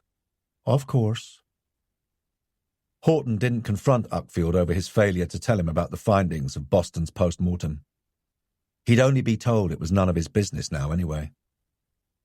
He spent another few hours at his desk, dealing with CID matters, and then left for home, where he changed into his running gear. Tomorrow, he would have a copy of the coroner's report on Michelle Egmont's death. He wondered why the poor girl had committed suicide.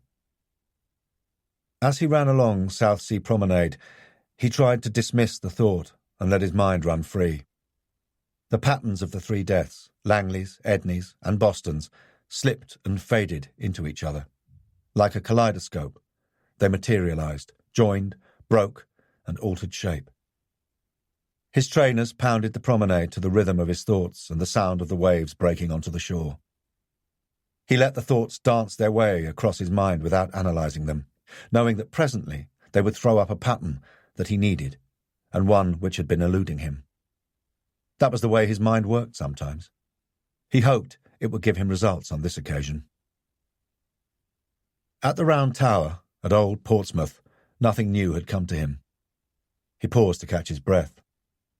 The place was deserted. The sudden quiet soothed him. The darkness was clean and cold. The sea air smelt good. The wind buffeted him, pushing him forwards, and then trying to reel him backwards like a bad-tempered dog pulling at his lead. The rain had stopped. Only the crashing of the waves onto the pebbled beach and the dragging of the stones as the sea sucked them back in its wake broke the silence. He jumped down from the promenade and walked slowly towards the sea, stooping to pick up a stone. Twisting his arm back, he threw it and watched it skim along the tumultuous tips of the waves. It bounced twice. In the distance, he could see a tanker's lights. As he stared into the dark night and against the rhythm of the sea, his mind replayed the events of the last few days. So much seemed to have happened to him.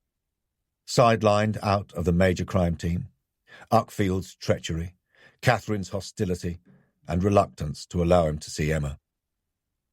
Emma's face, and her tears. 3 deaths.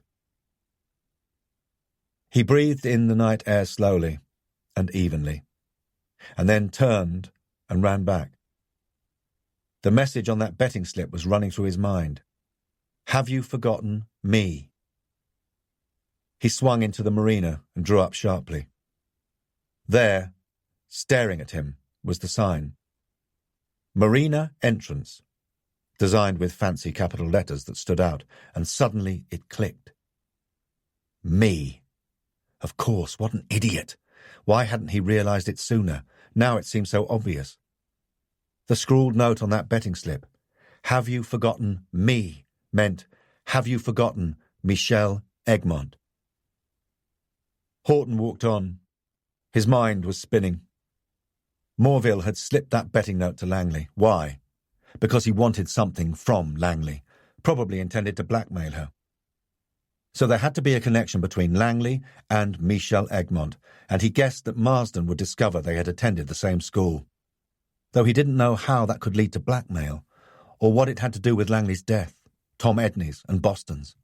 But tomorrow, he was damn sure he was going to find out. Chapter 17. Thursday, 10 a.m. The next morning he asked for Morville to be brought in. Marsden had left him a copy of the coroner's report on Michel Egmont. It made sad reading. The tragic tale of a young girl who had taken her own life. What a waste, he thought, glancing at the photograph of Emma on his desk. How could her mother have coped? But then maybe she didn't. Perhaps it was this tragedy that had caused her cancer. He read that Michel Egmont's father was already dead. He'd been killed in an industrial accident at a building firm. The poor woman had no one, only Morville, and he had run out on her when the going got tough. It was time for some answers, and Morville might not be so cocky in an interview room. You've got no right to do this. I haven't done anything, Morville protested, rising from his seat as Horton and Cantelli entered.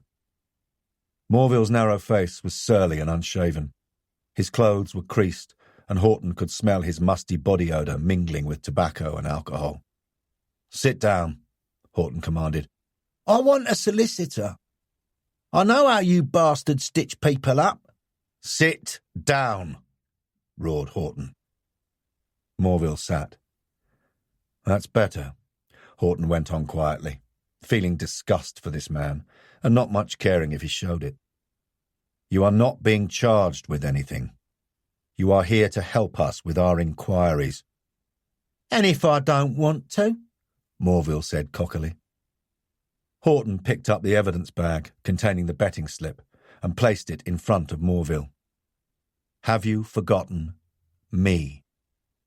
He left a pause and then said quietly, Michel Egmont. Morville was suddenly wary, like an animal that has been relaxed and becomes attentive at the first sniff of danger. His head came up. Horton continued. Why did Michel kill herself? I don't know. What has Michel's death got to do with Jessica Langley? No idea. Horton scraped back his chair. Then I'll leave you until your memory returns. Hey, you can't do that. Horton leaned across the desk. "I can do anything I want, Morville, including charging you with the murder of Jessica Langley when she refused to give in to your blackmailing demands. You had motive and opportunity." He didn't say that Morville also had an alibi. He was drinking in the ex-Forces Club at the time. He let Morville work that out for himself, if his alcoholic brain could still function, which Horton doubted. "Think about it. The sergeant here will stay with you and help you to remember." He straightened up and had reached the door before Morville said, "All right, but can I have a fag and a drink? I'm parched." "Get him a cup of tea, Sergeant." "Haven't you got anything stronger?" "No, and the station is strictly no smoking, so the sooner you tell me the truth, the sooner you can get back to your booze and fags." Morville's expression of desperation told Horton he was about to get the truth. "Okay, so I gave her the note." "When?" "Thursday morning. But I didn't kill her." "You were going to blackmail her over Michel Egmont's death?" Horton noticed Morville's hands were shaking, but was that nerves or being deprived of alcohol? Horton guessed the latter.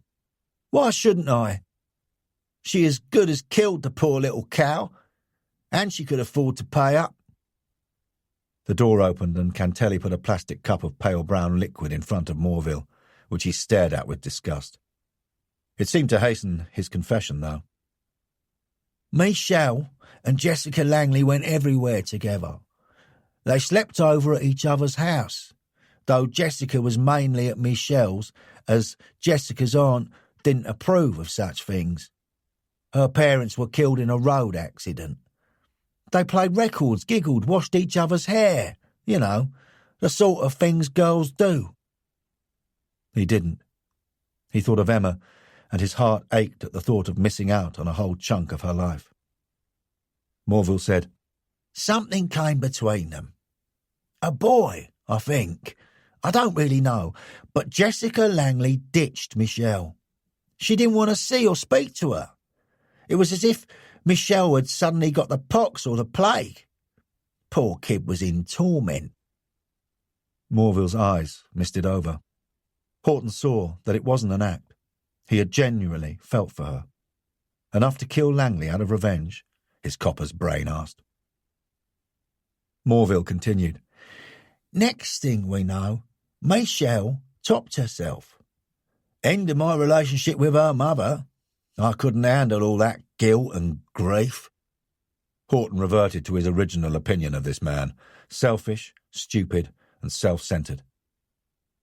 "And her mother died 4 years later, alone, and of cancer," he said with bitterness. Morville squirmed. "Yeah. Well, I wasn't to know." "No. You had gone back to sea," Horton said with a sneer. "Can't help it if I was in the Navy, can I? You have to go where and when you're sent." "Very convenient," quipped Horton. "Did Jessica Langley go to Michelle's funeral?" "Can't recall seeing her, but she was only a kid, 15. Maybe she didn't think of going. Michelle was a quiet girl. She didn't have a lot of confidence. Bright, though, did well at school, and she was pretty. But because she was shy, she didn't make friends easily. Then Jessica Langley arrived and everything changed for a year until Langley ditched her, the bitch. Rosemary, Michelle's mother, thought that Jessica had killed her daughter." "And that's what you decided to blackmail her with?" Horton scoffed. Morville glared. "Why not? The newspapers were saying what a fucking saint she was. If only they knew." "I doubt it would have made any impact with them," Horton dismissed. "And you've got no evidence that Jessica was the reason for Michelle's death. Especially, thought Horton, if Morville had been making advances to the girl." Then he saw a glimmer in Morville's eyes. "There's more?" "I didn't say that." "You didn't have to. It's written all over your ugly face. What is it, Morville?" "Michelle left a note." "And you've got it. That's what you were going to tell Langley. Why didn't you tell the coroner?"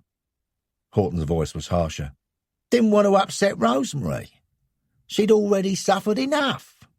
Bollocks, thought Horton. It might have reassured her. Not this kind of note. I didn't think she'd want to know that her daughter was a lesbian. So that was it. She was only 15. Yeah, well, you should know teenagers. You'd be surprised what 15-year-olds can get up to. Horton felt Cantelli tense beside him. Horton knew that his eldest daughter Ellen was 15. And Morville was right. They'd had enough of them through their doors over the years. Cantelli said crisply, "So, when you read about Langley in the newspaper, you thought you would make some money from her?" I saw her quite by accident. It was the Thursday morning she was killed. I was waiting to see Dr. Stainton, and Langley was coming out of one of the consulting rooms. I recognised her. She didn't recognise me. She stopped at the reception counter. I found the betting slip in my pocket and wrote that message on it. As she made to leave, I bumped into her and slipped it into her hand. I said, "I'll be in touch." She climbed into her sports car and drove off. I couldn't follow her because I don't have a car, and I didn't know where she lived. Cantelli said, "You could have contacted her at the school." I could, but I didn't. You showed up the next day and told me she was dead. Now I've told you everything. Can I go? Morville half rose. "Not until we have the note that Michelle left. And you've made your statement. We can apply for a search warrant and tear your place to pieces looking for it, but it would be easier if you gave us a key and told us where it is." Horton stood up and held out his hand. Morville sat down again. He reached into his pocket and handed across the key to his flat. "It's in the drawer of the sideboard in the living room." "Did you tell Tom Edney any of this, or show him the note?" Morville's surprised expression gave Horton his answer. "No. Why should I?" As Horton reached the door, Morville said, "Any chance of some breakfast while I'm here?" They found the note. It was pathetic, and Horton and Cantelli were both shaken. Cantelli said, "Poor kid. What a bloody waste. I don't feel so sorry for Langley now. Morville must have thought he was sitting on a gold mine. Can you imagine what the newspapers would have made of it? It was a long time ago, but the girl killed herself." Yes, that, and the heart-wrenching declarations of love in that note, plus Langley's callous treatment of our friend, would be enough to make a good story. It might even have been enough to make the local education authority think twice about their appointment. Pity Tom Edney didn't know about it. Horton thought it would certainly have given him a hold over the head teacher he despised. And yet, as Cantelli went to take Morville's statement, Horton could only visualise Jessica Langley laughing at both Morville and Edney and wriggling out of the situation somehow. When she was bad, she was horrid. Indeed. She had been an ambitious, driven woman, dedicated to the kids. When she was good, she was very, very good. But she was probably a user of people for her own satisfaction. She would flatter, cajole, bully, bribe, make love to them, whatever it took as long as she got what she wanted. Then she would discard them like an old pair of tights. She had been a clever, manipulative woman. Horton wondered if she had always been like that, or perhaps the death of her parents had made her hard inside. Had that been the only way she could cope with the grief and the great gaping hole that her parents' death had left in her life? Somehow he doubted it. He had a feeling that Jessica Langley had been born manipulative. His phone rang. It was Dr. Clayton. "I've got the toxicology report on Timothy Boston." Horton took a breath and waited. He was injected with methadone. He was right, and Uckfield was wrong. Yes, Boston had been murdered. She said, "If his clothes hadn't caught on that spike under the pontoon, he would probably have drifted into the harbour and might not have been found for some time. We might never have known about the puncture mark or the drugs in his body. Your killer was unlucky, wasn't he? Good. About time luck favoured the good guys." Horton thanked her and sat back, thinking over what she had told him. Who had access to methadone? A chemist, nurse, doctor, patient, drug user, or perhaps a professional killer? Methadone could be easily obtained. It was sold on the streets. Mickey Johnson wasn't a drug addict, and neither was Wayne Goodall. He'd seen the lad's chest and arms, and they were white as snow. But there was still something eluding him. Horton rose and began to pace his office. Think, damn it, think, he urged himself. Langley had dropped Ranson and gone to meet someone who could have been Boston. But with him now dead, that suggested it could have been someone else. Boston's killer, perhaps, and Langley's lover. Both Boston and Edney had seen who that lover was and recognized him.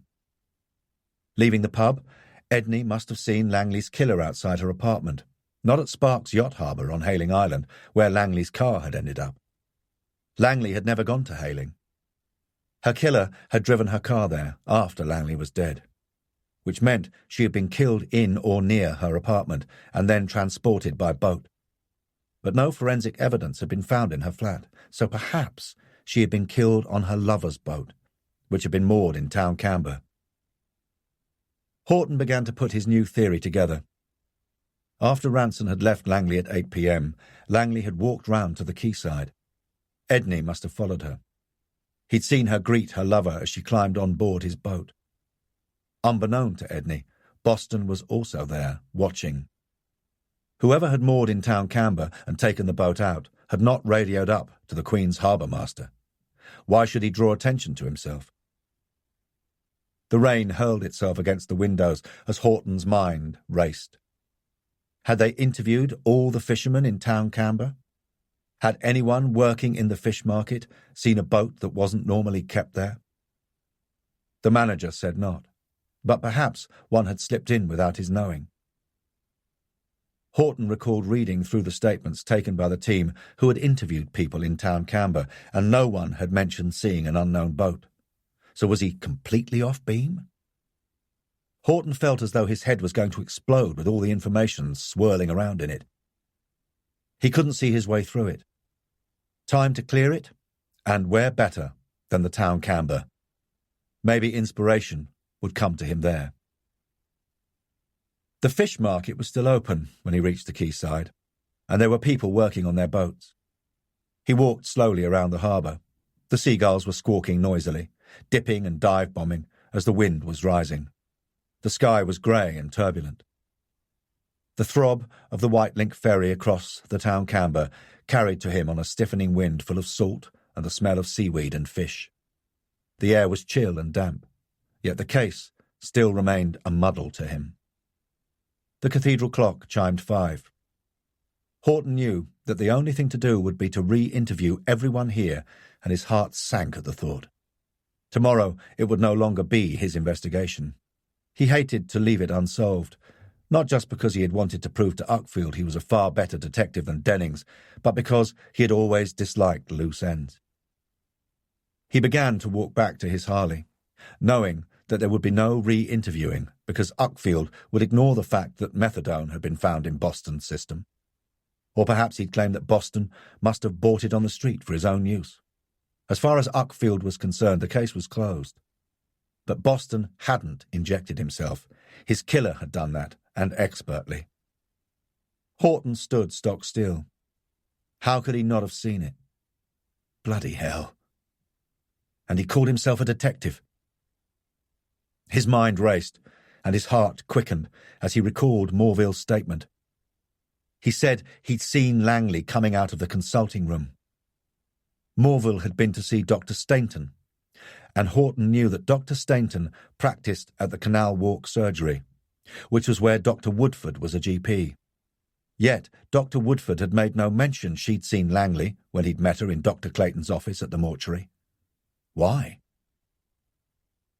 Desperately, he dived into his memory, trying to recall exactly what she had said. She registered with my practice in May. It's the closest to her school in Canal Walk. I gave her a medical, as we do all new patients. She was very fit. I saw her a couple of times after that. Nothing serious, just the usual women's things. He climbed on his Harley. He'd been thinking, like everyone else in the investigation, that Langley's lover must be male. But Morville had given them some new information. OK, it was a long time ago that Langley had had a teenage lesbian affair, but maybe those feelings had been rekindled. Why hadn't he worked this out before now, he thought, annoyed with himself. But he'd only just extracted Morville's evidence, and of course he hadn't seen Langley's medical notes. Uckfield had given him a brief outline of them, confirming what Woodford had said. If Horton had seen them, then he would have spotted an appointment recorded on the day of her death and known that Dr. Woodford had lied to him. But surely so would Uckfield, which meant there had been no appointment, but according to Morville, Langley had been there. Did Dr. Woodford own a boat? He racked his brains, trying to recall if he'd seen her name on the list, but he couldn't remember. There were two ways to find out: ask Sergeant Truman or ask Dr. Woodford herself. He plumped for the latter. At the surgery, he showed his warrant card, only to be told that Dr. Woodford wasn't holding a clinic that evening. When he asked where he could find her, he was told he'd need to speak to the practice manager, Janice Barton. 3 agonizingly slow minutes later, he was escorted into her office. "Dr. Woodford's taking a few days' holiday," Barton, a large woman in her late 40s with short dark hair and a crisp manner, told him. She waved him into the seat opposite. "When was this decided?" he asked sharply, trying desperately to curb his impatience. She gave him a curious stare. "This morning, after surgery. It left me in a rather difficult position, having to find a locum at short notice, but I could see that Dr. Woodford needed a break. She looked exhausted. She said she might go sailing. I don't call that a break. I call it mad in this weather, but each to their own, and if it does her good." So, she did have a boat. His heart hammered against his chest. Was he already too late? Where does she keep it? The boat? Gosport Marina. Now the practice manager was beginning to look worried. "I hope nothing has happened to her." "Can you tell me the name of the boat?" She raised her eyebrows in surprise, before her brow knitted. "Swan Song. I really don't see—" "Did Ms. Jessica Langley have an appointment to see Dr. Woodford last Thursday morning?" he asked, his heart pumping fast. "That's the murdered head teacher. Why do you want to know?" "Did she?" insisted Horton. When he could see the woman pursing her lips in anticipation of refusing him, he forced himself to speak calmly, though he wanted to push her away from the computer and check himself. "I don't want to know any confidential medical information, Mrs. Barton, just whether or not Ms. Langley had an appointment."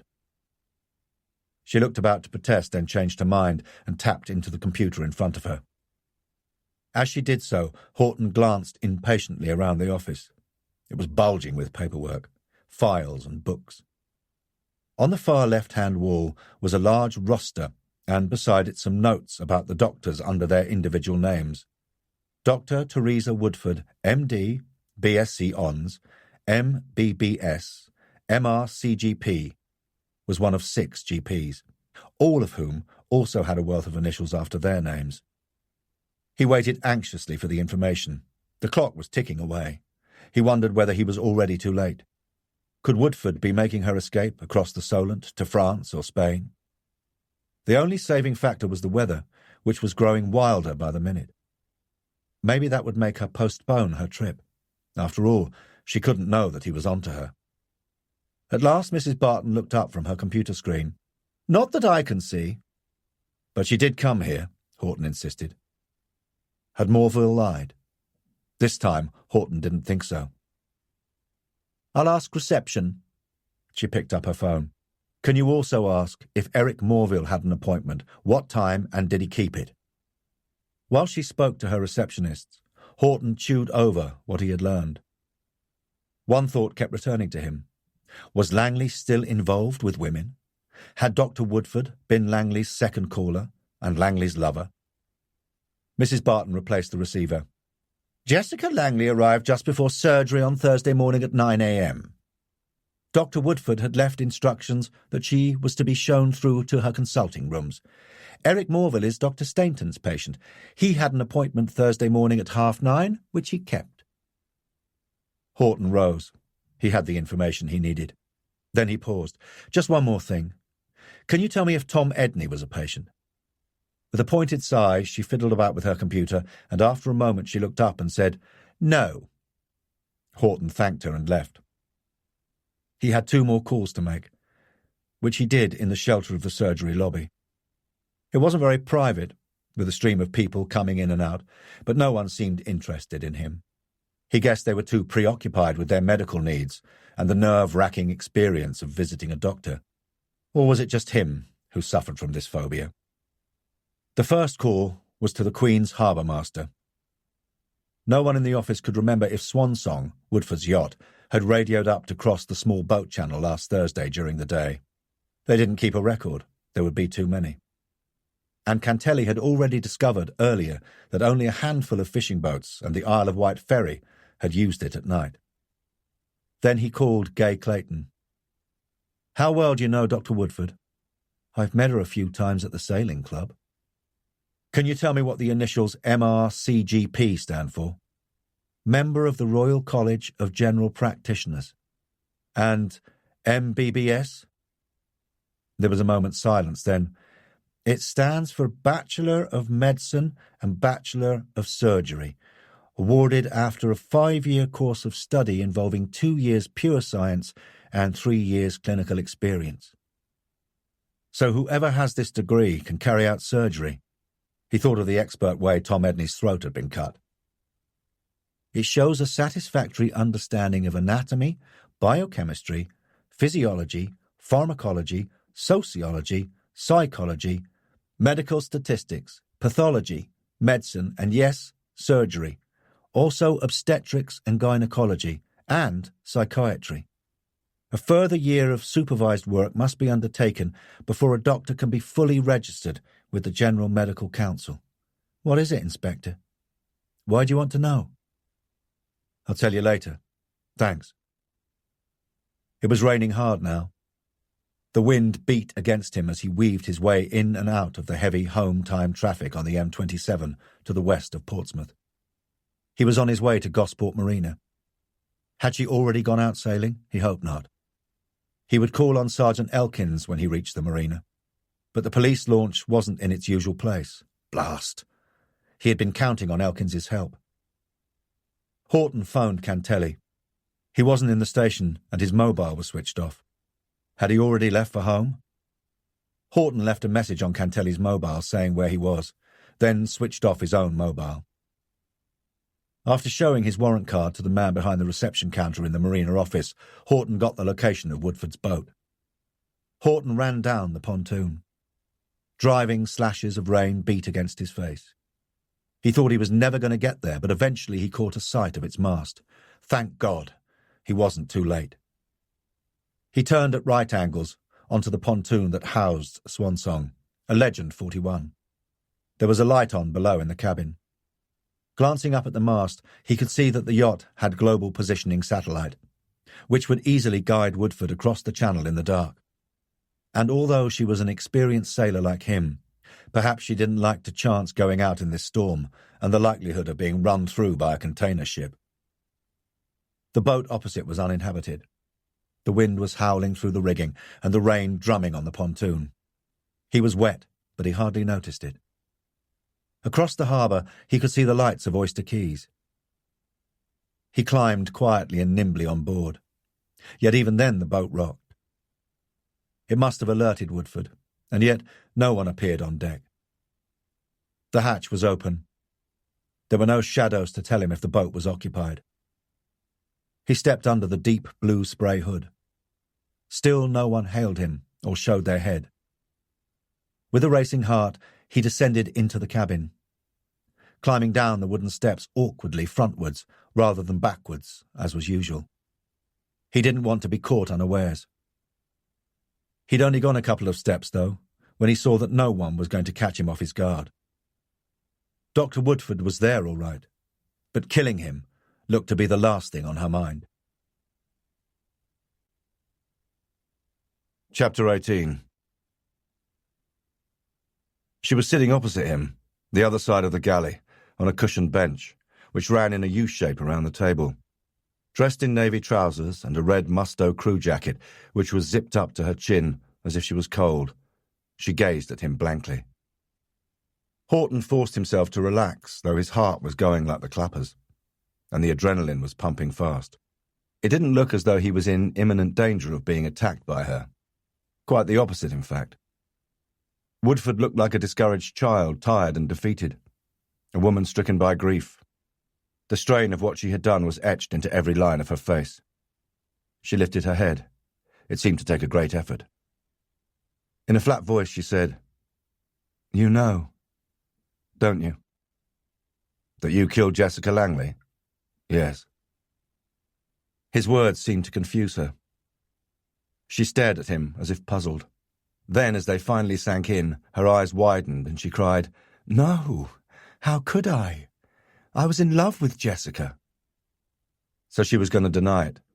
But for how long?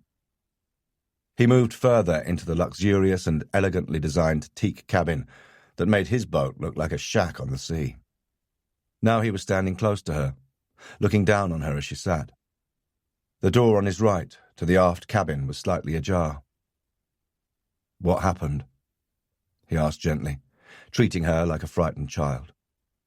One wrong word and she would clam up, or perhaps lash out, and he didn't fancy any hypodermics filled with methadone being pumped into him. He should have called for backup, but he hadn't, so there it was. But she didn't look as if she had the energy to rise from her seat, let alone attack him. And he was strong and fit. In the silence he could hear the wind whistling and drumming through the halyards. Finally, just when he thought he would have to prompt her, she said, "Jess registered with me as a patient in May. At her first consultation we both knew there was something between us. It just happened.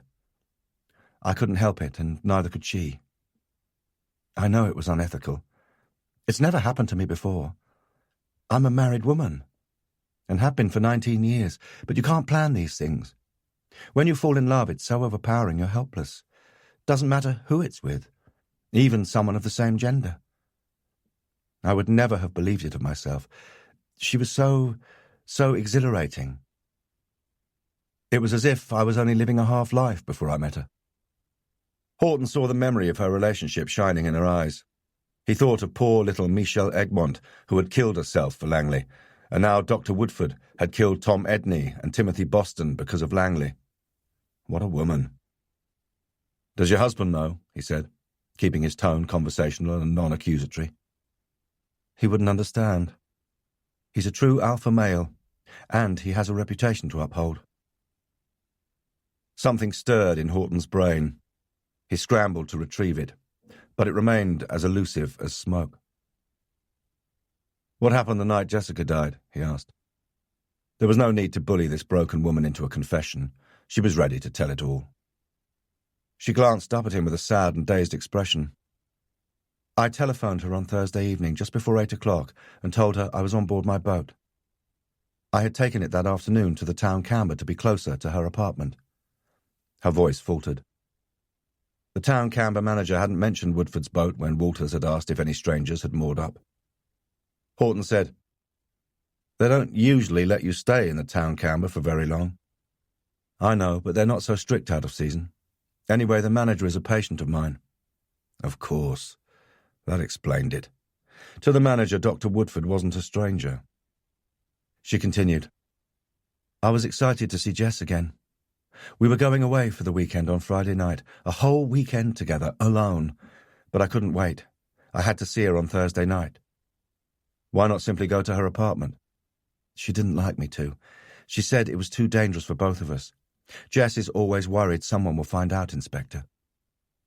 She spoke as if Langley was still alive. Horton felt some sympathy for her.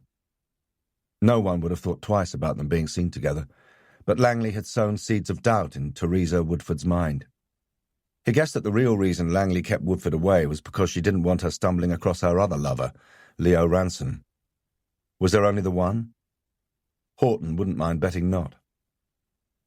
She continued, "We had just got ourselves a drink when I had a call out. I didn't have to go, of course, since GPs are no longer on call these days, but a patient I was very fond of was being taken to hospital. His wife telephoned me. I don't give all my patients my mobile number, but this one I did, and it had to ring that night." "So you left Jessica on your boat?" But was she alive or dead? According to Woodford, alive. Could he trust her to be telling the truth, though? What time? He asked sharply. Woodford looked distracted for a moment before she pulled herself together and said, "It was 8:20. I glanced at my watch and said I won't be long. I didn't know then that I would never see her alive again." She shuddered and buried her chin lower into her jacket, as if cold. If she was telling the truth, then she had an alibi for the night Langley was killed, and she couldn't have taken the body to the Mulberry.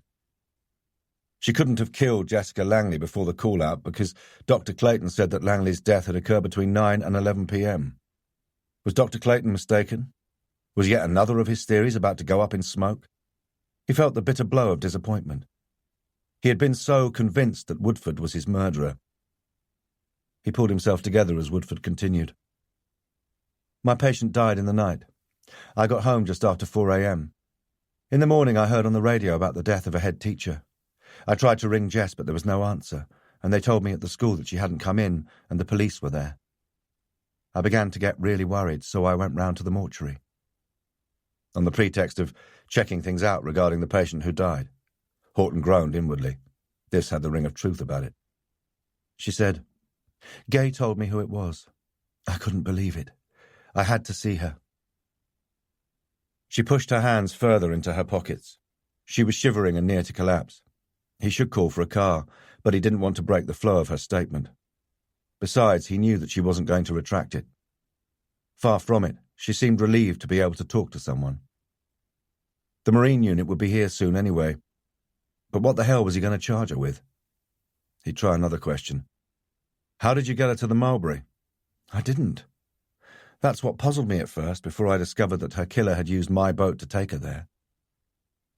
Her killer? Who the blazes was that? He was rapidly running out of ideas, but he had detected a change in her tone of voice. It was harsher and her eyes narrowed. Quickly picking up on it, he said, "You know who killed her?" "Timothy Boston. He told me before I killed him." And there it was. She hadn't killed Langley, but she had taken revenge on her murderer. How did she arrive at the conclusion that Boston had killed her lover? "I didn't know that on Friday," she went on, her voice sharper. "After I'd seen Jess in the mortuary, I hurried to my boat. There was no blood and nothing had been disturbed.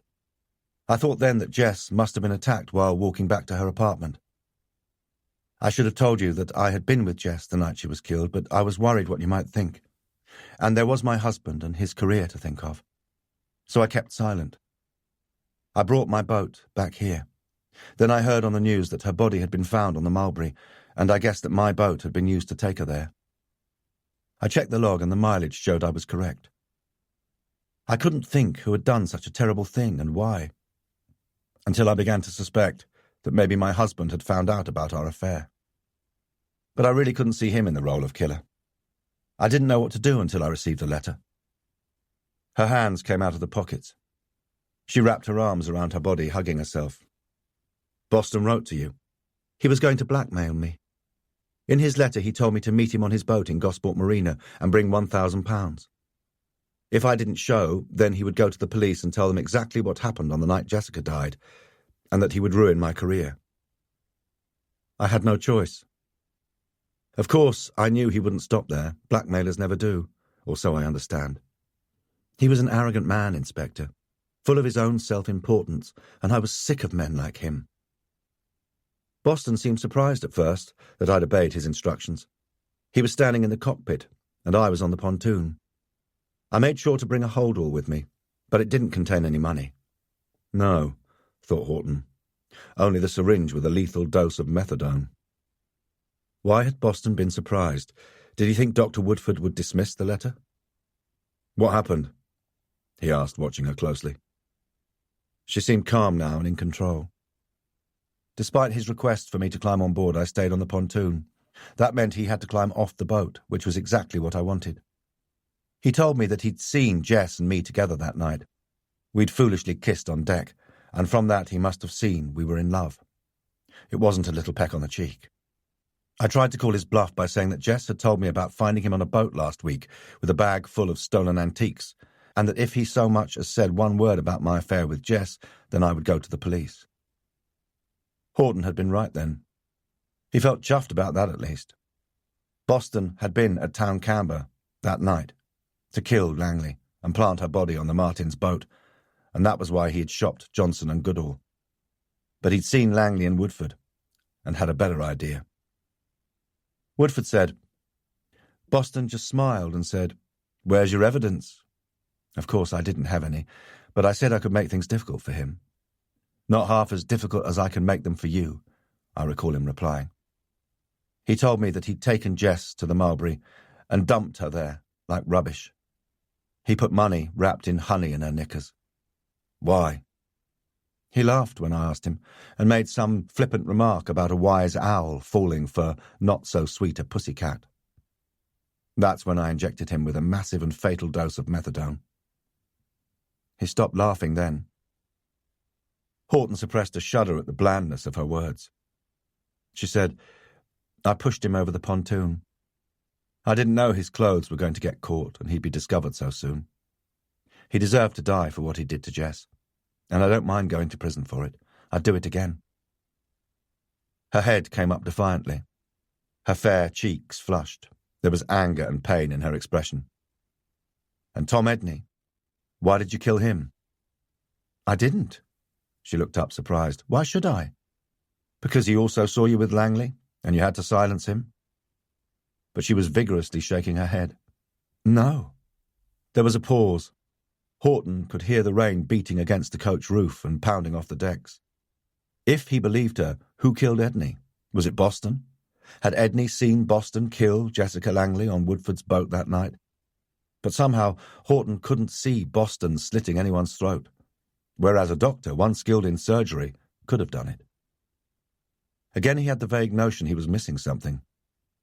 He tried to recall what it was, but annoyingly it refused to come to him, like a face you recognize, but the name of the person eludes you. He said, "You should have come to us." If she was speaking the truth, then she had committed no crime until she had killed Boston, and they would have got the evidence to charge and convict Boston. I thought of the trial and the public exposure. I thought that I could make it look as if Boston had killed himself because he couldn't live with what he had done to Jess. If Gay hadn't been so good at her job, if his body hadn't got caught, I might have got away with it. But I don't care now. I'm glad you've come, Inspector. I'm quite happy to go with you and make a full statement. I want everyone to know how that wicked man killed Jess. I loved her, and I don't care who knows it now," she declared with a note of defiance in her voice. Horton wondered what her husband would make of that. It was time for them to leave. Where was Sergeant Elkins? Was he on the pontoon waiting? Horton hadn't heard a motorboat entering the marina. He didn't think Woodford was going to protest, though. He would call for a patrol car. The case was closed. He'd found Boston's killer, and according to Teresa Woodford, Boston had killed Langley, and he thought probably Tom Edney. That would please Uckfield, and yet he still felt uneasy. She stood up, and he stepped back to allow her to ease her way out of her seat. There wasn't enough room for both of them to walk together, and he didn't think she was going to make a bolt for it. He said, "Did Boston punch her?" "Punch?" She spun round to face him, and in that glance he knew instantly that he had got it wrong. Her words flitted through his brain as he saw her eyes go beyond him. A true alpha male, a reputation to uphold. This is the way we go to school. This is the way we come out of school. A wise old owl, a series of initials, MBBS, a throat expertly cut. Boston had used a stage name. The cabin door creaked. Horton swung round, but already he was too late. Something struck him a stunning blow, and he fell into a deep pit of darkness. Chapter 19. It was still dark when he opened his eyes, and he was very wet, although not as wet as he would have been if he hadn't been under the spray hood, he noticed. The rocking movement of the boat and the soft drone of the engine told him they were at sea. A quick glance showed him that the sails weren't raised. The rain was beating against his legs, the salt spray stinging his face. His head felt as though it had been split in two. He made to reach out a hand to touch the damp, sticky mess that covered the left-hand side of his face when he realized they were tied in front of him. He shifted a little, trying to straighten up. It hurt like hell. "You must have a very thick skull, Inspector." Horton looked up from the floor of the cockpit and saw the man he had expected to see at the helm, Dr. Simon Thorncombe. Thorncombe was wearing a foul-weather suit of jacket and trousers, the ones that Langley had borrowed, Horton guessed. He had only his leather jacket to guard him against the elements. It was doing its best, but that wasn't nearly good enough. Here was Woodford's alpha male, her husband. She knew he had been in the rear cabin listening to her confession. She had wanted him to hear it. It saved her telling him to his face. "It's a pity you had to arrive when you did, Inspector. If you think I'm going to allow that filth to come out at a trial and make me a laughingstock, then you have badly misjudged me." "Where is she?" Horton shouted, alarmed. "She's rather tied up at the moment, like you." Horton wondered why she hadn't made a run for it while Thorncombe was bashing him over the head, but of course he knew the answer to that. She didn't care what happened to her now that her lover was dead. Above the roar of the wind and sea, Thorncombe shouted, "By the time they discover her body, the rope marks will have worn off, if there is anything left of her by then, and it will be the case of a simple accident swept overboard in the storm. I'll report it, of course, distraught." Horton's heart skipped a beat. He was staring at a ruthless, driven man. "You'd go to those lengths to protect your reputation?" he shouted, incredulously. "Of course. And me? You make things a little more complicated, but the same fate will befall you, Inspector. Unreported by me, of course." So that was it. Thorncombe intended getting far enough out into the Solent before throwing him overboard. He had to get out of this. Could he distract Thorncombe and take over the helm? But how? His hands were tied. He heaved himself up onto the seat in the cockpit. Even though Thorncombe was motoring and not sailing, the yacht was still rocking in the heavy seas. Horton scoured the deck, his eyes growing accustomed to the darkness. Was there something that might help him? Even if he managed to get Thorncombe out of the way, could he get to the radio?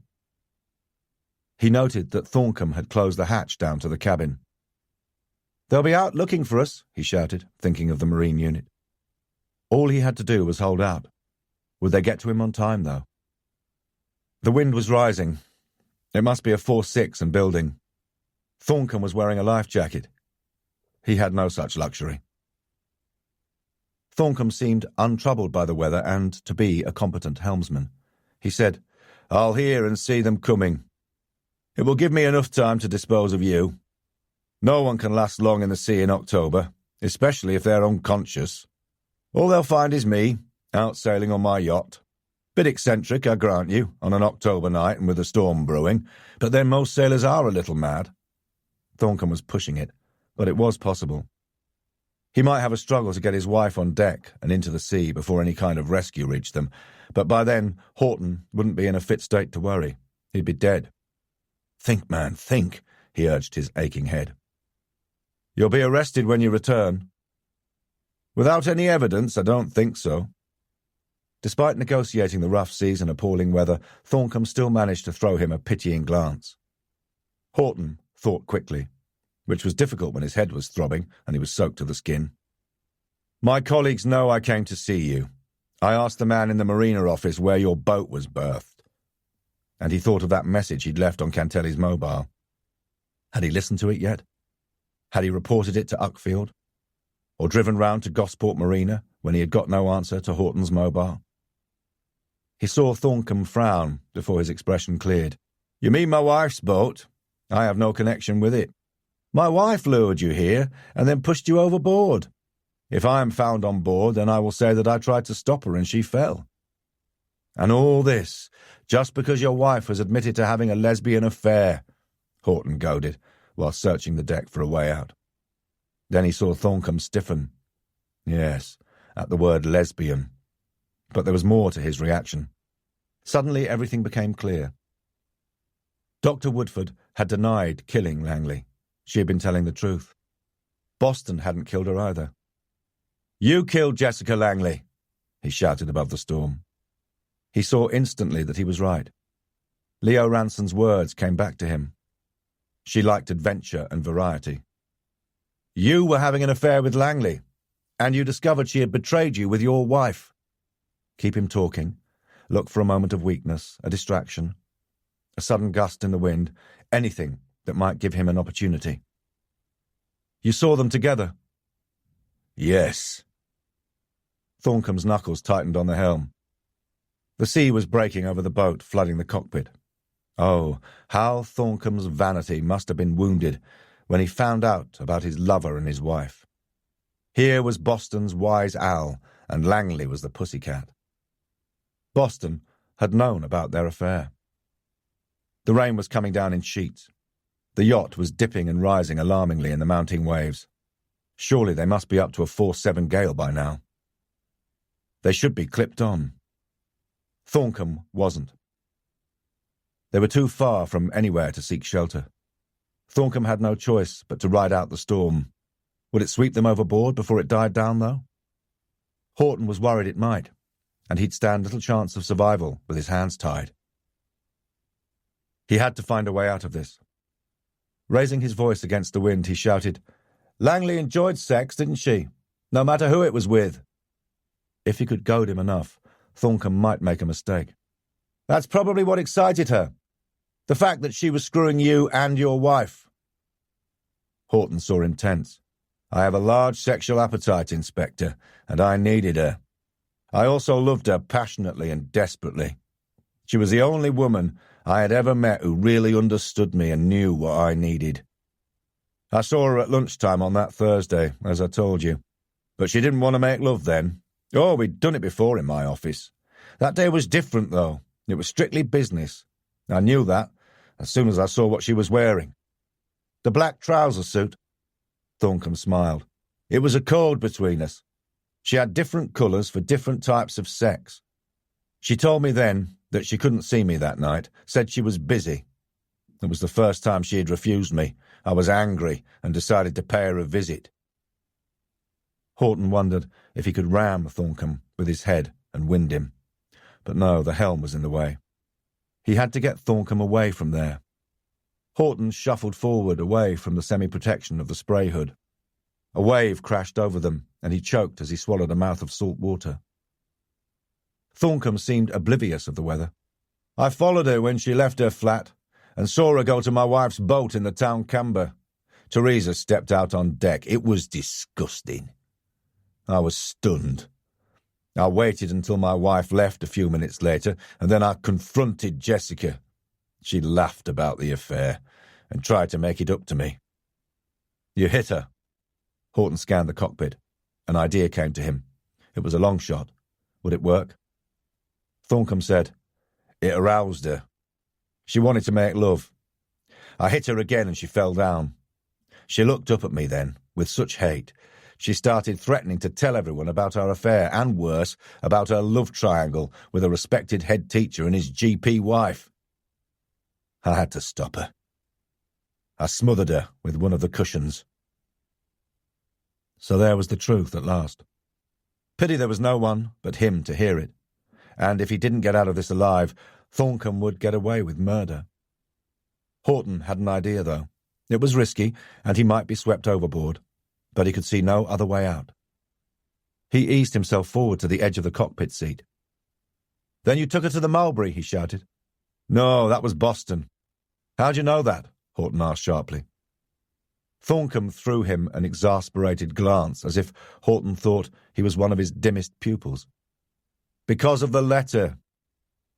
Boston sent it to me, not my wife. I simply cut off the top and forwarded it on to Teresa." Dr. Woodford claimed that Boston had seemed surprised to see her. Now Horton knew why. He had been expecting her husband. Thorncombe continued, "You see, Boston didn't name me in the actual body copy of the letter, but he intended blackmailing me. That's why he placed the body on the Mulberry, because the nursery rhyme mentions the school. This is the way we go to school, and this is the way we come out of school. Jessica had to drive past my school on the way to hers. Boston thought it very apt. Horton believed him. Oh, how Boston must have enjoyed playing his little game. Thorncombe said, "Of course I didn't know this on the Thursday night.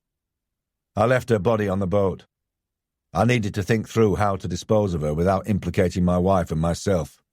I wasn't going to become a laughingstock and a tabloid newspaper headline because of my wife's perverted tastes." When I returned later that night, after a drink in the Wellington, the boat had gone. I thought Teresa had taken it out, so I went home. When she came in, she said nothing, and neither did she speak of it the next morning, so I kept quiet. Horton eyed the winch on the starboard side. If he could get to it, could he release the Genoa sheet? His eyes fixed on Thorncombe. He shouted above the roar of the wind. "Tom Edney telephoned you to say that Langley was dead, and the police had been asking questions. He'd seen you outside Langley's flat." "Yes. I couldn't let him spoil my plans." "So you killed him?" "It was a bit messy, but I thought slitting his throat might implicate my wife. I've had rather a varied career, you see, Inspector. I trained as a doctor after I gave up the church, and before I moved into education. I met Teresa when we were doing our medical degrees. MBBS. You both have a conjoint degree. Bachelor's in medicine and bachelor's in surgery. It was one of the initials after your name on your organisation chart in the school reception. Well done, Inspector. You're very observant." He was crazy. "For Christ's sake, Thorncombe, untie me. If I'm swept overboard, tied up, they'll know you killed me." Horton saw that his remark had registered. He pressed home his point. "Give it up, Thorncombe. You'll never survive this storm without my help." A large wave caught them and knocked the boat sideways. It bucked alarmingly and swept Horton off his seat and into the cockpit, soaking him and making him choke. But he saw his chance and grabbed it. Spluttering, he cried, "You're too close to Horse Sand Fort. For God's sake, bear off, or you'll end up hitting the submerged barrier." He wouldn't, but Thorncombe didn't know that, and even if he did, Horton knew he wouldn't be able to resist looking. Thorncombe glanced instinctively to port. It was only a moment, a slight distraction, but enough for Horton ready poised to spring up. He kicked out judo-style with all his might at the winch on the starboard side, intent on easing the Genoa sheet off the drum. It clattered into the cockpit, but not before it loosened the sail. Horton heard the Genoa sheet whip the decks, caught in the wind like a kite that was out of control. Before he knew it, he was up and over the starboard side of the yacht, clinging on for his life as he scrambled across the coach roof. The wind threatened to rip him from the yacht and toss him into the sea. He didn't have a moment to lose. Thorncombe would be scrabbling to load the sheet back onto the winch and bring the Genoa in. He made it, and swiftly dropped down onto the side deck and into the cockpit. Thorncombe was away from the helm, with his back to him. With all his strength, Horton brought his tied hands down in a chopping movement and caught Thorncombe on the back of the neck as the waves broke over them. Thorncombe slumped forward. Horton grabbed the helm and quickly punched at the control in front of him to switch on the autopilot.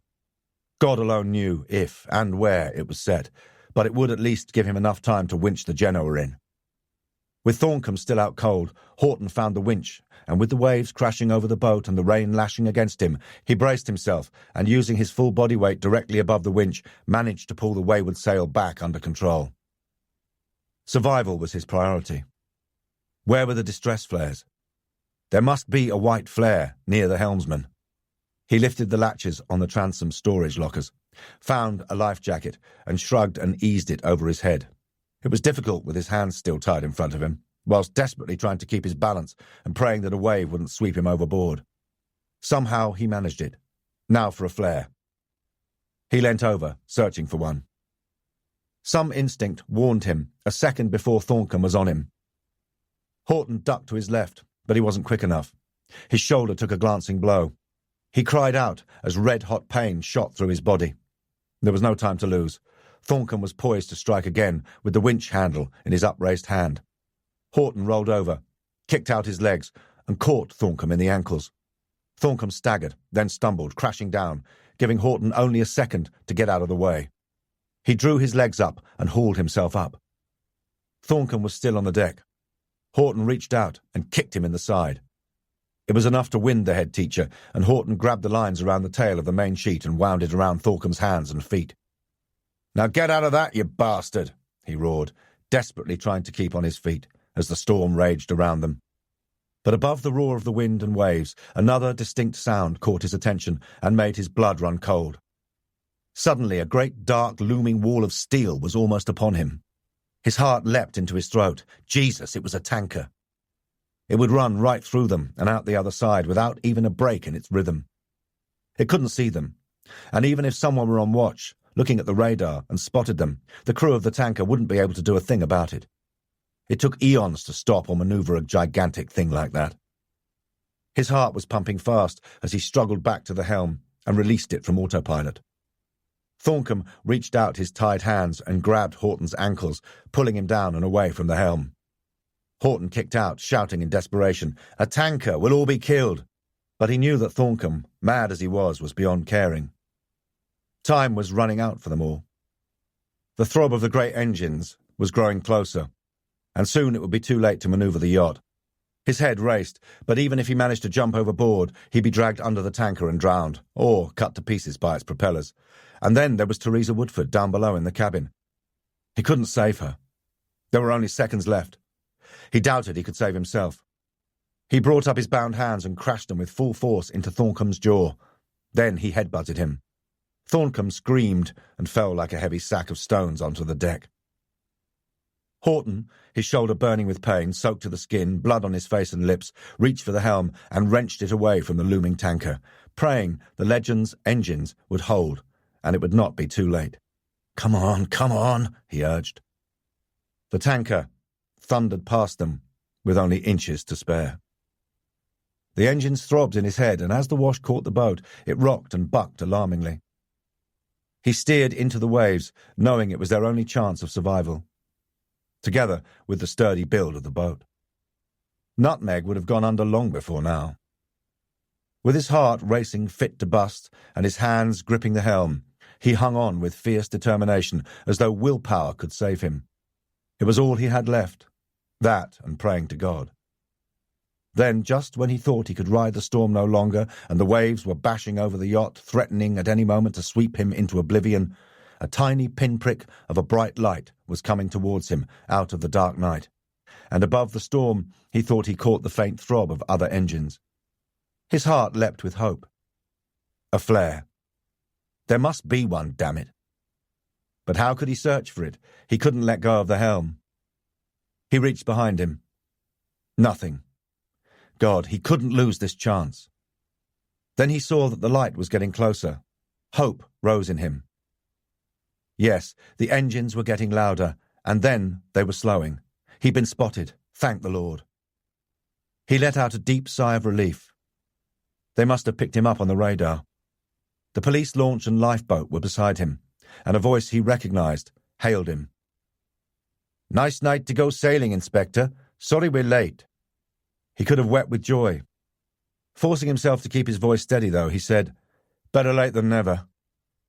"I am very glad to see you, Sergeant Elkins." "Yeah. Cantelli said you might be. He called out the lifeboat and sent us looking for you. Come on, let's get you home." Chapter 20. Friday morning. The wind roared all night. Thorncombe was taken to hospital, but apart from a headache, sore neck, bruised face, ribs and kidneys, he was fine. He took great pleasure in charging him with the murders of Jessica Langley and Tom Edney. Teresa Woodford was checked over at the hospital and then released to the police, where Horton formally charged her with the murder of Timothy Boston. Horton pulled open his office blinds to let in the cold, grey daylight. His socks and trainers were drying on the radiator along with his shirt. Someone had found him a clean T-shirt and a pair of uniform trousers. His leather jacket was still dripping from the coat stand. Cantelli entered with a cup of machine coffee. "That will strip the airs from your chest." He put the plastic beaker on the desk and sat down opposite Horton. He looked almost as exhausted as Horton guessed he did himself. Cantelli said, "Some people have all the fun. I'll let you know when I next go sailing. You can come with me. Horton took a sip of his coffee and pulled a face. No fear. Thanks for alerting the lifeboat and Sergeant Elkins. I think you saved my life. Don't tell Huckfield, or he might be even sorer than he is now, knowing you got 2 killers and the right ones. It's a good job you left that message on my mobile, and I checked it when I got home. I would have done it sooner, except I was at a parents' meeting at Marie's school. I'd forgotten all about it until Charlotte phoned to remind me. I take it Boston saw Langley with Dr. Woodford on the boat in town Canberra on that Thursday night. Yes. He also saw Woodford leave and Thorncombe arrive. Then Thorncombe leaves and Boston goes on board to find his head teacher dead. This must have been before 9 p.m, when he called Wayne to put the robbery back to 1 a.m, and after he decided to have a bit of fun with Thorncombe by placing Langley's body on the mulberry. Boston wanted to taunt Thorncombe with a connection between the mulberry, the nursery rhyme and the school. Boston was taking a bit of a risk. The trail could have pointed to him at the Sir Wilberforce Cutler School, especially if we had found his DNA on the mulberry or on Woodford's yacht. Thorncombe could easily have denied killing Langley. Remember those press cuttings in the scrapbooks, Barney? Boston had once got his adrenaline rush through action and risk-taking. He'd been a stuntman and then an actor. He had ambitions, but the big time never beckoned, though it was tantalizingly close, probably because Boston couldn't resist helping himself to things that didn't belong to him. So he changed his name from Mellows to Boston and turned to teaching drama. He soon found it wasn't enough and decided to create his own starring roles. To Wayne Goodall, he appeared the affluent and sophisticated Bond. Then Boston became our priest, fire officer, neighbour and policeman, and conned our robbery victims, all very successfully. He probably took on another character role abroad when he sold the antiques. Cantelli let out a breath and ran a hand through his hair. The things people do. Horton continued. After dumping Langley's body on the mulberry, Boston returned the boat to the town Canberra. He must have got there about 11 or 11:30 p.m. at the latest. He takes a chance on not radioing up to cross the channel and gets away with it. But why was he at the town Canberra in the first place at that time of night? If Mickey and Wayne weren't doing the job until 1 a.m, Boston didn't have to show until then. And why did he shop them? I think it must have gone something like this. Woodford told me that Langley had seen Boston checking over the stolen antiques on his boat one night, probably after she had left Woodford's boat when it had been moored at the town Canberra. It seems it was a regular meeting place for them. Langley threatens to go to the police. He persuaded her to keep quiet. How? Then Cantelli's expression cleared. Of course. Sex. Boston and Langley were two of a kind. She was always on the search for new experiences and with different lovers, and Boston, we know, liked to live dangerously. All went well for a few days, then either Boston tired of her or didn't like the hold she had over him. He didn't know about her affair with Woodford, Ranson, and Thorncombe. She could land him in a great deal of trouble, and he wasn't going to prison for anyone. So he decided to kill her, hence the set-up with Mickey and Wayne, framing them for her murder. I think he had planned that night for her body to be found on the Martin's boat. He was probably on the boat and about to call her to ask her to meet him there when he saw her walking down the pontoon and climb aboard Dr. Woodford's yacht. Cantelli shook his head with amazement. There was a lot going on that night in the town Canberra.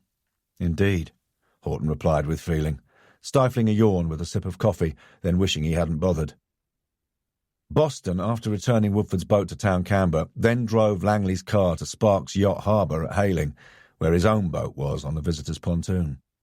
We have a witness who places it there. He motors his boat back to Gosport Marina, catches the last ferry from Gosport across to Portsmouth, and manages by the skin of his teeth to turn up on the town Canberra pontoon as our drunk to frame Mickey and Wayne. I feel exhausted just thinking of it. And Cantelli yawned, as if to prove the point. Horton rose and stretched himself. Cantelli wasn't the only one who was exhausted. Horton thought that every bone in his body seemed to ache. Some he didn't even know he had. He said, Boston didn't have to do that, of course. He was taking a hell of a chance in us not apprehending him, but the added excitement appealed to Boston's nature. He was probably already bored with robbing people's houses. Did Boston know that Dr. Woodford was Thorncombe's wife? I expect a staff member at Nettleside told him, and another thing he found out working at Nettleside was Thorncombe's nickname. Cantelli held up a hand. Let me guess. The Owl. And now I come to think about it, Thorncombe looks a bit like an owl when he puts on those steel-rimmed glasses. The kids probably nicknamed him that after seeing all the Harry Potter films. Horton nodded. It's my guess, knowing Boston the way we do now, that he saw a jar of honey on Dr. Woodford's boat, and his warped sense of humour connected that and Thorncombe's nickname with the Edward Lear poem, which made Jessica Langley the pussycat, hence the honey and money. Then he added the extra macabre touch, just as he did with dressing her hair on her forehead. So Boston didn't kill anyone? No. He did strike Langley on the mulberry, though. I don't know why. Maybe to make doubly sure she was dead, though he must have known that when he lifted her from the boat onto the mulberry. Pretty nasty piece of work, then. Not like Cary Grant at all. Horton gave a tired smile. No. And Tom Edney. I can't help feeling sorry for him. He sort of got caught up in it all. Horton agreed. He still felt a pang of conscience when he thought of Edney. If only he had pressed him more that last time. If only he had taken him in for questioning. But it was too late for that now. Edney saw Thorncombe outside Langley's flat on that Thursday night. As our questioning progressed, he began to get worried. He wasn't sure if he ought to tell us. On Saturday, he called Thorncombe, not realising that he was putting his life in danger. Bloody fool. By then he wasn't thinking very straight. He was too upset and worried that we believed him to be the killer. Thorncombe met Edney in the toilets by the D-Day Museum and cold-bloodedly slit his throat. He trained as a doctor and has an MBBS, like his wife, a conjoint degree in medicine and surgery. All those other initials after his name blurred the issue. BD, Bachelor of Divinity, DD, Doctor of Divinity, MBBS, we know, then BEd, Bachelor of Education, and MBA, Master of Business Administration. What a busy boy. Makes me feel positively stupid. And the blood after slitting Edney's throat? He must have been covered with it. You weren't far wrong, Barney, when you suggested overalls were used. Thorncombe wore sailing jacket, boots and leggings, which were his wife's. It was dark. He went behind the toilets, stripped them off, bundled them into a large black plastic bag, stuffed that into a sailing holdall and walked back along the seafront to Old Portsmouth, where he lives, until he could return them to his wife's yacht, by that time back at Gosport Marina. Thorncombe thought he was in the clear, but Boston wrote to him, blackmailing him. So Thorncombe had to think quickly. He cut off the top of the letter that was addressed to him and sent it to his wife, so that she believed that Boston was threatening her. And she went to meet him, not Thorncombe. Boston had to die, and Thorncombe got his wife to do it for him. Cantelli sat back with a heavy sigh. It beggars belief. The lengths people go to and the harm they do to each other. Yes, thought Horton, it does. And it never ceased to amaze him, and very often saddened him. Cantelli hauled himself up. I'll give you a lift home when you're ready to go. The Harley was still at Gosport Marina. Horton would leave it there until he'd had some sleep. He plucked his socks off the radiator. No time like the present. His eyes travelled beyond to the CID room, where D.I. Tony Dennings was talking to Walters. Especially now the new boy's here. Dennings looked up and caught his eye. He broke off his conversation and without knocking pushed open Horton's door. Cantelli nodded at him, raised his dark eyebrows a fraction at Horton and left. Good result last night, Dennings said. Yeah. Horton put his shoes on. Thought I'd leave you with a clean slate. Dennings's 15 stone of muscle loomed large in Horton's tiny office. His broad smile in a round face didn't deceive Horton. Behind it he knew was a hard man. He was wearing a suit which looked wrong on a man Horton had only seen before in jeans and a t-shirt. With his shaven head and too tight collar, Dennings looked more like a nightclub bouncer than a detective. "Has Uckfield sent you along to find out what I'm doing?" Horton said, straightening up. "He'll have you following me home next. Aren't there any major crimes, or have I solved them all?" Dennings's eyes narrowed slightly. "I was surprised to get the job, Andy." "Yeah?" Dennings shrugged his massive shoulders. He had reached the door before Horton said, "Congratulations." Dennings looked as though he doubted Horton's sincerity. Well, that was his problem. He found Cantelli waiting for him in the car. They didn't speak until they had reached the statue of the Marine on the seafront. "Pull over, Barney." The promenade was deserted. Horton climbed out and sniffed the air. It smelt sweet. There had been a time last night when he thought he would never gaze out across a calm, pale grey sea to the hills of the Isle of Wight again. It was a crisp, autumnal day. Tomorrow night the clocks would go back, and the days would draw in. Christmas would soon be on them. On Monday he would see the solicitor, Ms. Greywell, and begin his fight to gain access to Emma. "You heard the news?" Cantelli broke into his thoughts. For a moment, Horton thought he was talking about Emma. Then he realised Cantelli meant station news. "Don't tell me. Walters has been made a superintendent and Uckfield chief constable." "Wouldn't be surprised." "No. We got ourselves a new DCI. And you'll never guess who it is." "Go on. Astonish me," Horton said, climbing back into the car. "Lorraine Bliss, from Havant CID." Horton was surprised. He hadn't realised that she was in the running for the job, but then he hadn't had Dennings in the frame for his post either. He recalled Bliss's intense expression, the fervour in her eyes and that ambitious tilt of her chin. He wasn't quite sure how he felt about her promotion. Maybe he was too tired to think, but one thing was clear. He didn't feel resentful, and wondered why. Perhaps he was still basking in the glow of catching 2 killers, or perhaps it was because he was just glad to be alive. He said, "That should pep things up a bit." Cantelli smiled and pointed the car in the direction of the marina. Horton needed sleep. He was exhausted, and despite the personal upheaval that was about to come his way, there was a small glimmer of hope inside him, which he hadn't experienced for a long time.